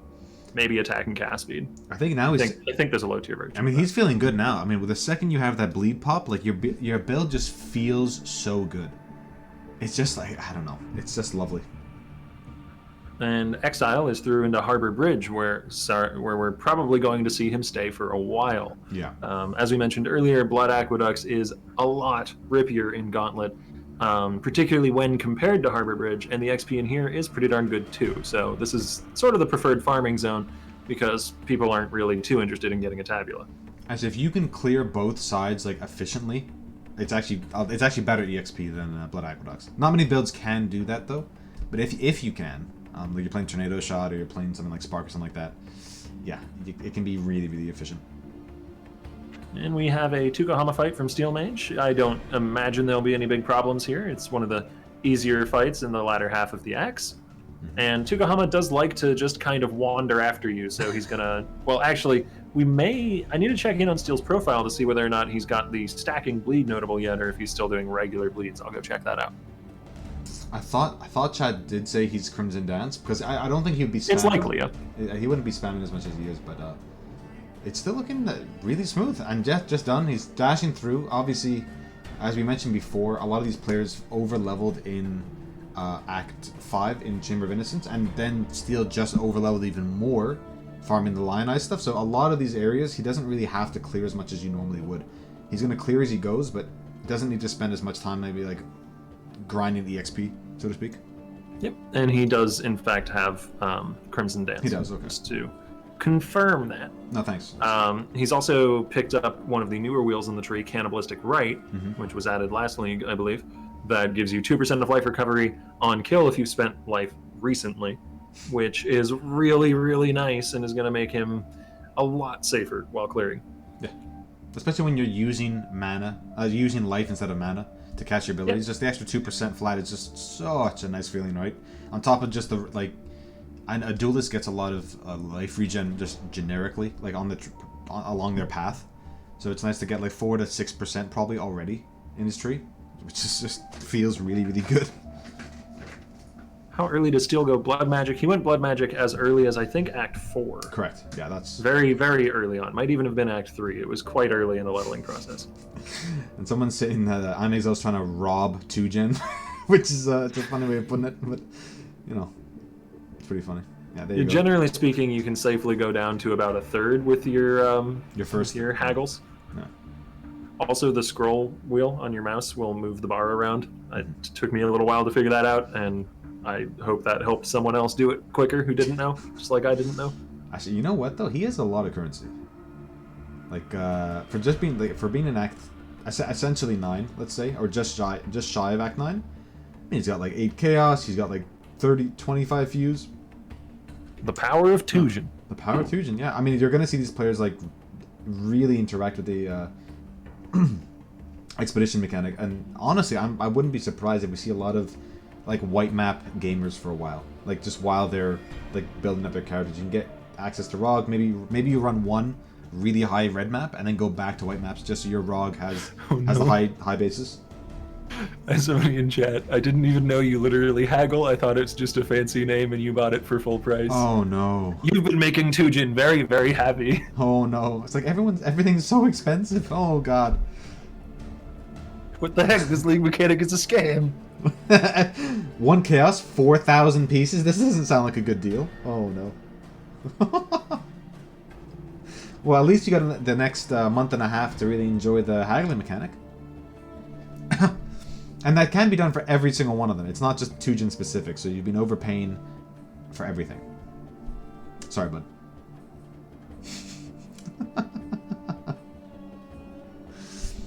We see Garatha actually farming, I think he's farming the Mudflats, or is he just moving on? Yeah, I think no, he's farming. If anybody's going to, it's one of the Spectral Shield Throw Bleed boys. Yeah. As the Lion card set has multiple good returns. And there's the shield, and there's the chess piece. Yeah. Still got a logbook there, which is actually not a... I mean, it's level 40, I level 47, but that's not too low. He should be able to get some decent currency return out of it. And definitely going to be something he does, as we saw... I think Quantric also had one? Or was it I'm Exile? Probably when they get to early match. It was Pak that had an expedition logbook. Okay. Back in Act 4. Yeah, perfect. Exile just picked up a couple of really thick upgrades, by the way. I believe his hat has like more than 90 or 100 life or something, and his chest piece has like 80 life and double res. All right, let's see Mega Brutus. Let's see how this goes. The blind is coming in clutch a lot of the time too. This 50% chance to avoid is just such a nice feeling. Yep, and the damage is not as high as some of the like super high chunky trap stuff that we've seen, or the cremation builds, but this is just really, really consistent with almost 3k life, if we round somewhat generously. Yeah, somewhat, very generously. It's rounding up. We're over 2.5. That you're rounds not up to 3. You're not wrong. Basically 3,000. I mean, it's also a big comfort pick for Steel, right? Like I think he's played a bleed build or a bleed-esque build for the last. Maybe every Gauntlet, I want to say. So, and he's played a bunch of this character specifically, too, as he was competing in the Badger Private League with the same build, and also played it in Solo Self-Found this league. Yeah. So big comfort pick. Like, knowing exactly what gear you need and when you need it, it's like half the battle. It gets chunked down to about half there. Is using Molten Shell instead of like Steelskin or Immortal Call, but you know what? Maybe he wants to use the Val Molten Shell as well, which I wouldn't be surprised if all his pieces are going to be armor. What's the update on the Oni? I'm going to go out on a limb here and say there isn't one. I think chat would be exploding if there was an update on the Oni. I'm taking the gamble that he hasn't found an Oni yet. But I'm willing to be wrong on this. But I will pop him on for a little bit. We can see at least one run. And see... Oh, he just logged. So we'll watch one full Act 1 Oni run. And he's at the point where I think someone said in chat, like after level 7, the actual zombies don't give you any EXP. So, so He's not at that point yet. He's still killing a few of them. Maybe it's for gear, but it's likely just for that little bit of EXP. But Wow. yeah. And Exile has some really good gear in terms of life. There's a reason he's so thick. The lowest life roll on his gear is 55. Ideally, you want to get to a point with when farming only grows that you can actually kill Hillock before he actually like heals up, which is possible, which is pretty insane. Yeah. And there we go. Steel's doing the logbook? Wait, really? Let's get Steel on here. Oh, okay, yeah, okay, full screen. First logbook of the league. It's gotta be. Oh yeah. It's still loading for me though. Are you seeing it? I am. He's still just placing this thing. He's only placed the first one so far. Okay, I'm gonna refresh then. Looks like he's going down through a lot of the just raw nodes, and then going up to now uniques, div cards, currency. Yeah, there's a lot of currency nodes in here. Did we see which kind of logbook it is? Like what currency he's getting? Tujin or Gwenin or what? I missed it. Okay. Well, we'll find out soon enough once he actually starts the mechanic. He's got 10 more explosives to place, so should be getting a lot of these juicer nodes. Obviously, these early...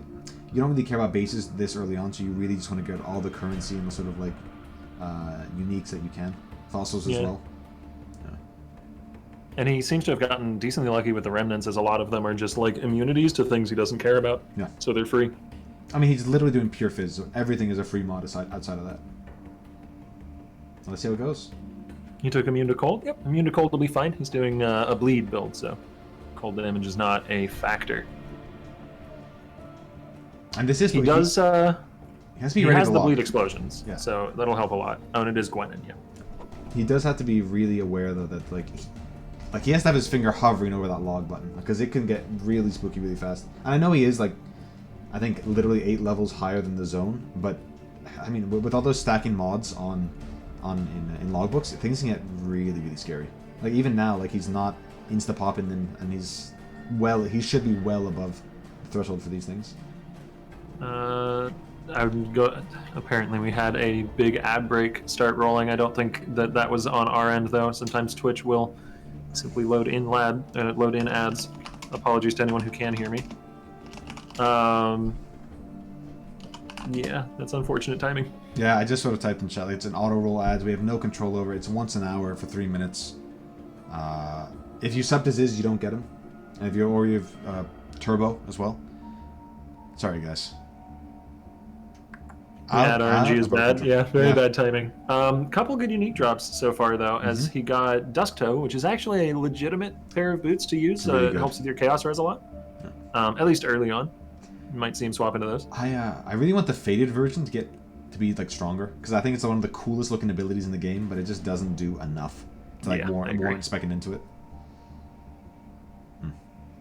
I'm a big fan of actually like unique items that grant you skills. I always find those are the most fun to play around, even if they're like bad. Always fun. And just in general, quite a lot of random little bits of currency here and there. These fusings and jewelers are going to be super useful. Well, even all these uniques, even if they aren't good ones, like you need so many alks. And I'm personally, like, at least this league, I felt kind of alk starved early on. So anything you can get, like, the power to you, right? Yeah, and we'll see if Gwenin gives him anything nice, because he did get about, like, probably more Gwenin currency in this logbook than he's gotten through the whole story so far. I'm curious if there's any specific unique you would want. Like, maybe you go for like, Prismatic Eclipse. Do you want maybe a Gold Rim for, like, a reroll or something? Or maybe you want a Wanderlust for freeze immunity? Or do you just go for the chest, right? You start gambling, like, golden... What is it? Gold plate? Oh, and we just missed the Solaris Lunaris boss fight with Pak. Lighty is doing Toilet Witch, though. His damage is not nearly as bursty as the one we've seen encounter this fight before. Does seem to have more than enough, though, but those Enfeeble stacks are chunking away his DPS. His positioning, though, is great, as per usual, and has not been touched by literally a single attack yet. He is going to swap it off of Enfeeble, prefers to take his chances with the dots, just so he can finish this fight a little faster, and I don't really blame him. That makes it look easy. I'm going to pop Garathon. We had some requests. Apparently he's got his 5th card, so hopefully he can RNG the hell out of the shield as well. Okay. I wish him luck. Yeah. Toilet Witch. You turn it in with Navali or Tasuni? Which one's luckier? Oh. See, those are big questions. See, I like the severity of your there. Like this is a really deep question. I really make you think. I think I gotta go with my girl Navali. She sells me prophecies, which I love. Why? I'm not gonna take my business elsewhere. I'm like, yeah, you go to Walmart because they got everything. You know what I'm saying? They got my prophecies, they got my cards. I can sell my items at Navali. I don't really know what you're saying here, but I will agree. Fair enough. Hawk is actually farming in Blood Aqueducts, which a lot of the other players are foregoing because it's fairly rippy in Gauntlet. He's a brave boy. Yeah. Well, I think maybe he just wants to get to the act, into the next town, right? I don't think he's actually farming this area. I think this is just Possibly. after the fight. Yeah. But I mean, this is right after the fight. He might not be returning here. You got to do it once at least. Yeah. I mean, he does have shadows as well, right? So it's a lot safer for him than others, but. I mean, those tornado shot guys, you can't sleep on them. They will... I mean, they can shotgun you with all their projectiles, right? Just like the cannibals can, so... Really, really scary. You gotta be really aware.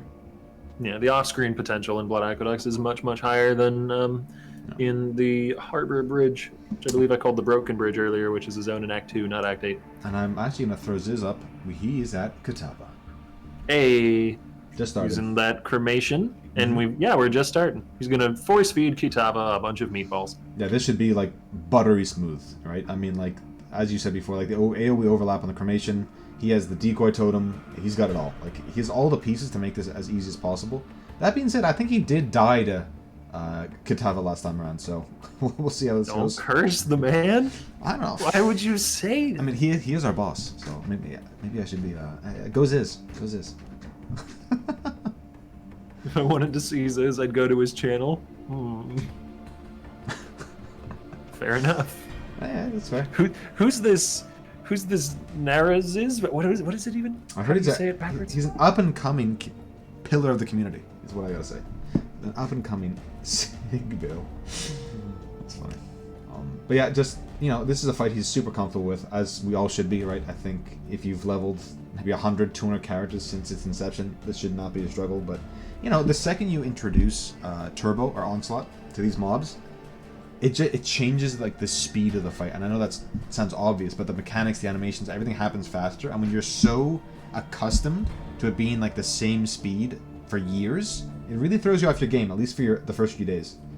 Look at that Timmy wisdom in the global chat. Reset Tujin with low-level characters for quality lightning gems. Presumably, so you can get the quality lightning gems you need to do a +1 lightning gems wand, guaranteed. Guaranteed. Timmy, with the big brain. And I think that's Katava down, yeah. Easy clap. Easy. Yeah, five hit Timmy, loving it. He's got some interesting strats. I mean, he was. Let's check in on Timmy actually. Let me grab him. He was doing the Sarn resets, right?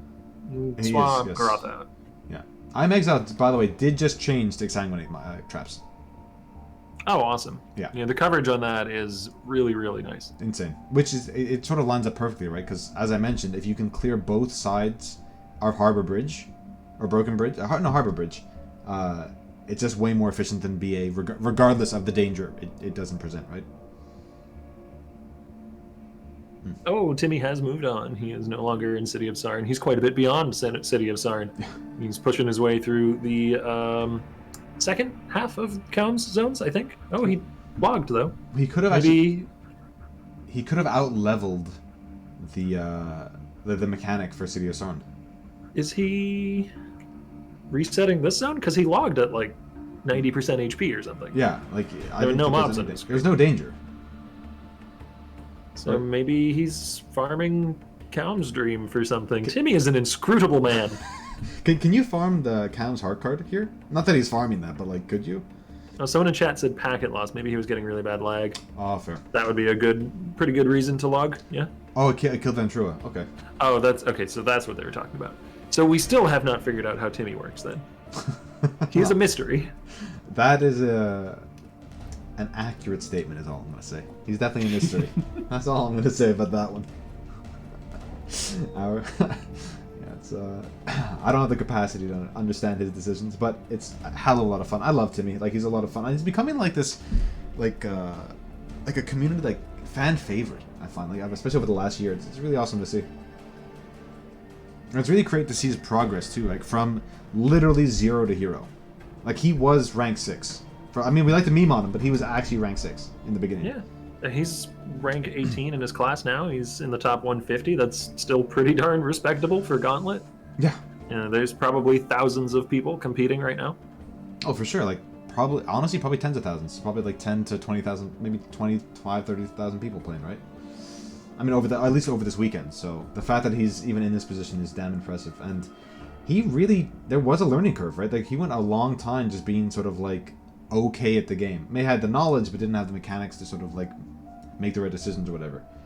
And now, I don't know, he's putting on a show. And the same thing Exile did, right? Like he wasn't a Path of Exile player and then just practiced nonstop for like 3 months and then started winning races and became the fastest. Unlike Puck, who was born a Path of Exile player. Of course. I mean, he's been playing since its inception. Which is why he's rank 2. It goes without saying. Octavian, you know, come on. 19,000 stuck at Brutus, 500 at Merveil, and about 30 at Fidelitas. You joke, but those numbers might be accurate. If you've killed Brutus, post your best frog. We'll see how many people have killed him. No one lie. No one lie. I'll know. You know what, though? Like, I feel like Brutus is going to be a wall for a lot of people. Like, a big wall. Yeah, for sure. Like, I'm not ashamed to admit it. With the rework, I kind of zerged him a little bit on my first run through.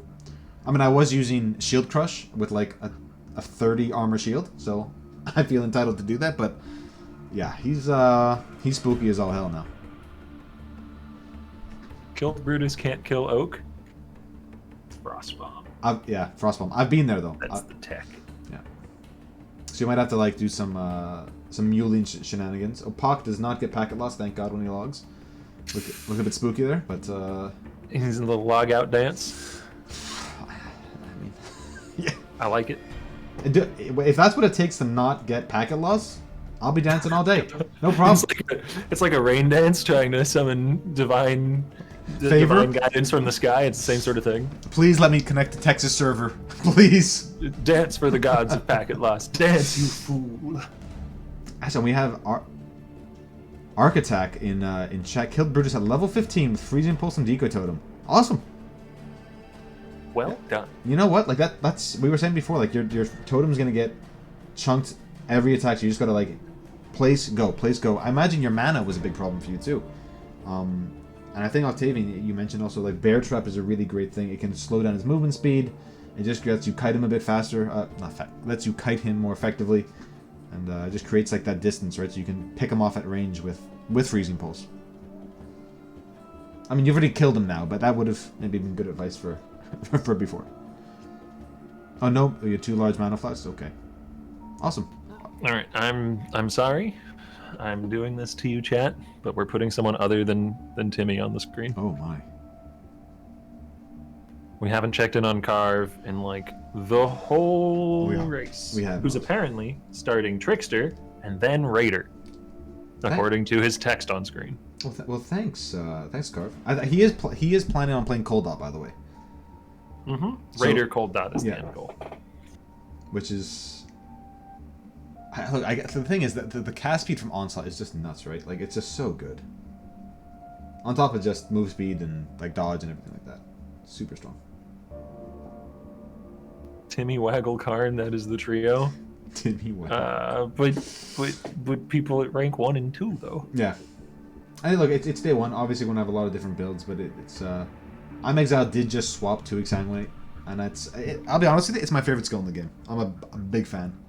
All right, I've been told Rise is doing a logbook. Let's get that on screen. Oh, of course. Let's actually, let's go full. Let's see what happens. Pog book. Yeah, indeed. Heh. Some of the coolest content they've added in a long time, at least for me. I really enjoyed it. That is some nasty projectile spam. Those mobs are not dying very quickly. Okay, no, he's fine. He's fine. Luckily, he's playing a tanky boy. The totem builds. They can just whack away while he dodges, right? Yeah, he's got almost 3k life here. Actually, almost 3k life, as opposed to the meme earning. Well, yeah. That counts as actually, right? When can I say 3k? I feel like 2750. Like that's. I feel like. Well, that's where he's at. I know. So you can say 3k. I think you can say 3k. He's looking pretty good though. Like. not really worried. It was only that instance right when we tuned in, of course. He just got hemophilius and a deed bella. If only he were playing Bleed's shield throw. Disgusting. Actually disgusting. Even though Glad gives you the pots, so you don't need them from the hemophilias, it's still like a ton of damage. Yeah, it's well, it's actually Just good gloves. 50% damage on your pops, right? Wow. Because they do stack, I believe. In a barracks pass? Is that like flat and stuff now? These early expeditions give a lot of uniques. Good gosh. But he is using brutality, so the barracks pass won't, at least for this character, won't be effective. But I don't think you vendor that. Like, that makes your leveling so much smoother, right? Like, keeping the barracks pass. Yeah, if you're gonna reroll something in the future, it could be a really useful tool to have.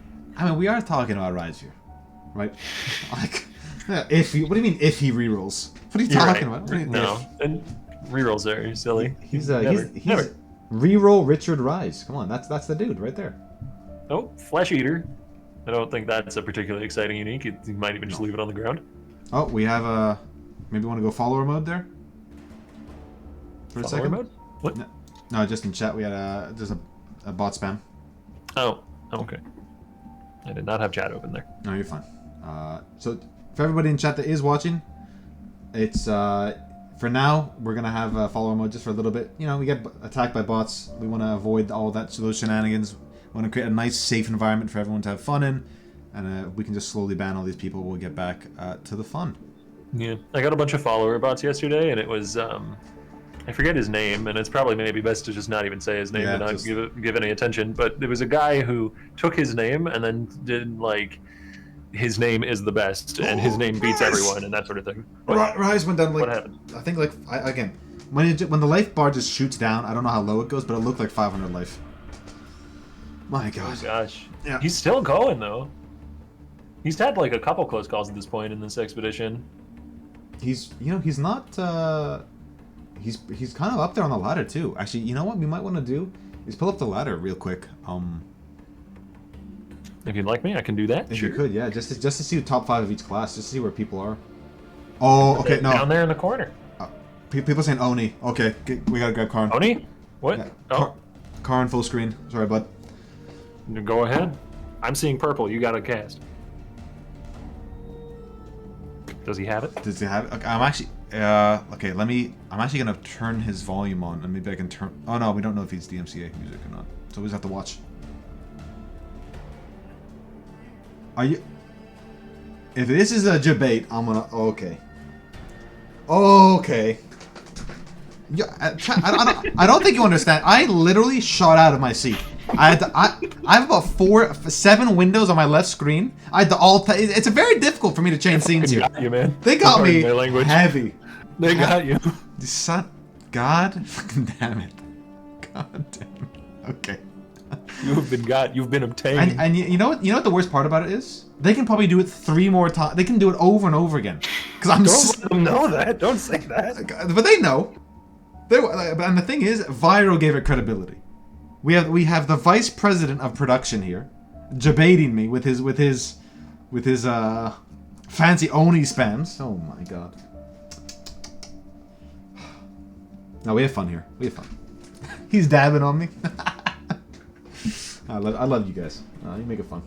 But just looking at the top 5 here, we have I'm Exile level 61. Pack actually only maybe a half a level, maybe a full level behind. Mm-hmm. Darky only 2. Even though it seems like Darky was way behind because he respected into TR and everything, only 2 levels behind. Tied with Bonobo player playing Hierophant. So the top 5, top 7, 8. The top 7 are all different classes. And, Gladiator, Elementus, Berserker, Hierophant, Raider, Necromancer, and Saboteur. And if that's diverse. Do we know if Bonobo player has a Twitch that we can follow or get into the program? Because I would love to see the Hierophant. I'm not sure. It's not a requirement. Oh, that dot on Pock, buddy. Okay. He stalled that lockout for a long time. I was scared. I'm loving to see Dead and Doom back in the top 10 too. Like I took a long break from racing in general, and it's been great to see him just come back and just sort of like pop off a little bit, you know. Steel Mage in 10th, by the way. Sistarix in 11th. Oh, by the way, Sistarix is playing a Hierophant. which it's not playing his typical raider here. I would love to see what he's playing, but I think that's another player without a stream, which Correct. is not a requirement. Anybody can join the league. So if somebody's doing real well, but they don't have a broadcast, we're sorry we can't show you that content. They got to stream it. And Rise is the first chieftain for. Actually, there's a dead chieftain. Oh, Fight Guard died. At level 47. Who's right behind Rise. Wow. Unfortunate. Yeah, I hope he rerolls. Oh, I'm sure I he like will. Fight Guard. Oh, who doesn't? Great guy. Great member of the community. A lot of fun to talk to. Sometimes. No, he knows his stuff too. He's a hell of a racer. Actually, we got another logbook for IMEXILE too as well. I guess when they bumped up those numbers, it really is, you know, you can really get them while leveling. Great. And some exciting haggling gameplay from Pak. Well, I'm just looking at the range of these chains from IMEXILE with these traps. I mean, I played this build for at least for till I think level 90 or 85 or something like that this league, just for the sake of it to trap his hang on it. But it is fun, and it's great to see see it played in the hands of someone like I know Lighty played it during the league, but IMEXILE as well, just putting their spin on it, putting it in the gauntlet, like just awesome. Yeah, it's got some really interesting strengths too. Yeah. Since early on, before you can do crit, if we're even going to be seeing Exile go that direction, a good portion of your damage is dot. That means you're going to be getting some kills that are attributed to you, because any damage over time that's done by your traps, if that is the thing that kills the enemy and not hit damage, you get accredited the kill. So you can maybe use like Frenzy on kill or Recover Life on kill as a early tool in the build, while more of your damage is dot than hit. As well as that, it being exsanguinate means it costs life already. And one of the things that is really core to a lot of trap builds is getting the gloves that give you blood magic. So it lets you skip that route too. It just like has all these like synergies, and especially with the bumped up seismic trap, which is hopefully like all physical in most of the cases. It just feels good, and I was really sort of I don't know, pleasantly surprised like playing it. It just felt really smooth, which is like a big thing for me. Like obviously I want to build that does damage and survivability and stuff, but if it doesn't feel good, I'm not going to enjoy myself, right? And I just found this build to be just a lot of fun. So do try it, guys. Like it's well worth it. A lot of fun to level with, and you can also use his like elemental cooldown trapper to get to this point as well. So a lot of different options. Chad is saying Steel Mage has a 6th link. I don't believe them. It was just a 6 socket. 6 socket. You're not doing it again, chat. It's not happening twice. Let's see if I can pop Carve on for, you know, we've seen IMEXILE and Pack. If you want to grab 2 other players, maybe Ziz and Carve, maybe? Get on there. Yeah. Awesome. But neither of those are Timmy. What? You're not wrong. You're not wrong. Zizaran has a 6-linked Calm's Heart. Okay. You're going to have to try harder to debate me, chat. Okay? I mean, look, I may not be great at the game, but I have played for several thousand hours. I know you can't link. Unless, oh, you know what, though? If they corrupted it and he got a 6-link, I mean, it's not a Calm's Heart, then, is it? It's just like a transmog. It's just a fancy-looking Glorious plate, yep. Yeah. But that would be the ultimate. Like, if someone actually had that and they're just, like, trolling me. Put on my stream, I have a Headhunter. Oh, okay. In this league? Because then I'd be pretty damn impressed. It could technically happen this early. I think it's like level 40 or something. Could indeed. Nicole Dot looking pretty smooth for Carve, though. He is doing Trickster? Yeah, Trickster, as the top of his stream says. And the Vortex is just melting things already. I think we're going to be handing off to Ziz in a couple minutes. Just, okay. I know. I'm having a lot of fun, but I think it's time for the man, the myth, the legend, the CEO of production himself to get on. And we will be back. Do not worry, chat. Or maybe do worry, depending on where you stand with Octavian and I. We will be back tomorrow at, I believe, 9 a.m. Eastern. And we'll be here for 4 hours. And that's every day consistently. And if there's awesome content, we will be staying longer, guys. Don't worry. I know Havoc and I went over about 4 or 5 hours over on day 3 because Uber at Ziri was being attempted. So we can hand off whenever Ziz is ready, if you want to communicate that over. Awesome stream. I don't know, those 5, 6, 7 hours, whatever that was, kind of flew by. And I'm really, I'm happy the technical issues did not persist. I know I get frustrated, chat. It's just, I like to put on a good show for everybody, and especially for you guys. So, especially when my PC wasn't working how we wanted it to, I was pretty down on myself. But I'm happy we ended on a real strong note, I think, Octavian. Yeah, and it's much preferable that it's like these kind of issues where we just don't have it set up quite right, and we can solve that, rather than something out of our control. You know, it's not the stream crashing or Twitch having problems or something like that. It's just we needed to set things up slightly differently. Now we've got it set up. It won't be a problem tomorrow. Exactly. I think it should be pretty smooth sailing. Like even I just wouldn't talk about my memory. Everything's like fine. Like it's buttery smooth for me. So hopefully the next 10 days or 9 days will be really great too. And Steel Mage fighting the Crab Boy and looking pretty good. Yep. This is he does get slapped, but he's got so much health, and I mean he is over 3k actually though. Yeah, he's a thick boy. I think we're gonna go to us just the talk show. We're gonna say goodbye. All right, it's been a lot of fun, Octavian. I'm not gonna lie to you, bud. Got my Gauntlet t-shirt on, looking fly as hell, but it's pretty great. Naraziz is just, thank you, Naraziz. This up and coming streamer has just rated us. We've been loving your content all day, and hopefully we're gonna toss it over to you just now. So I'm gonna wave goodbye. Bye, guys. Bye.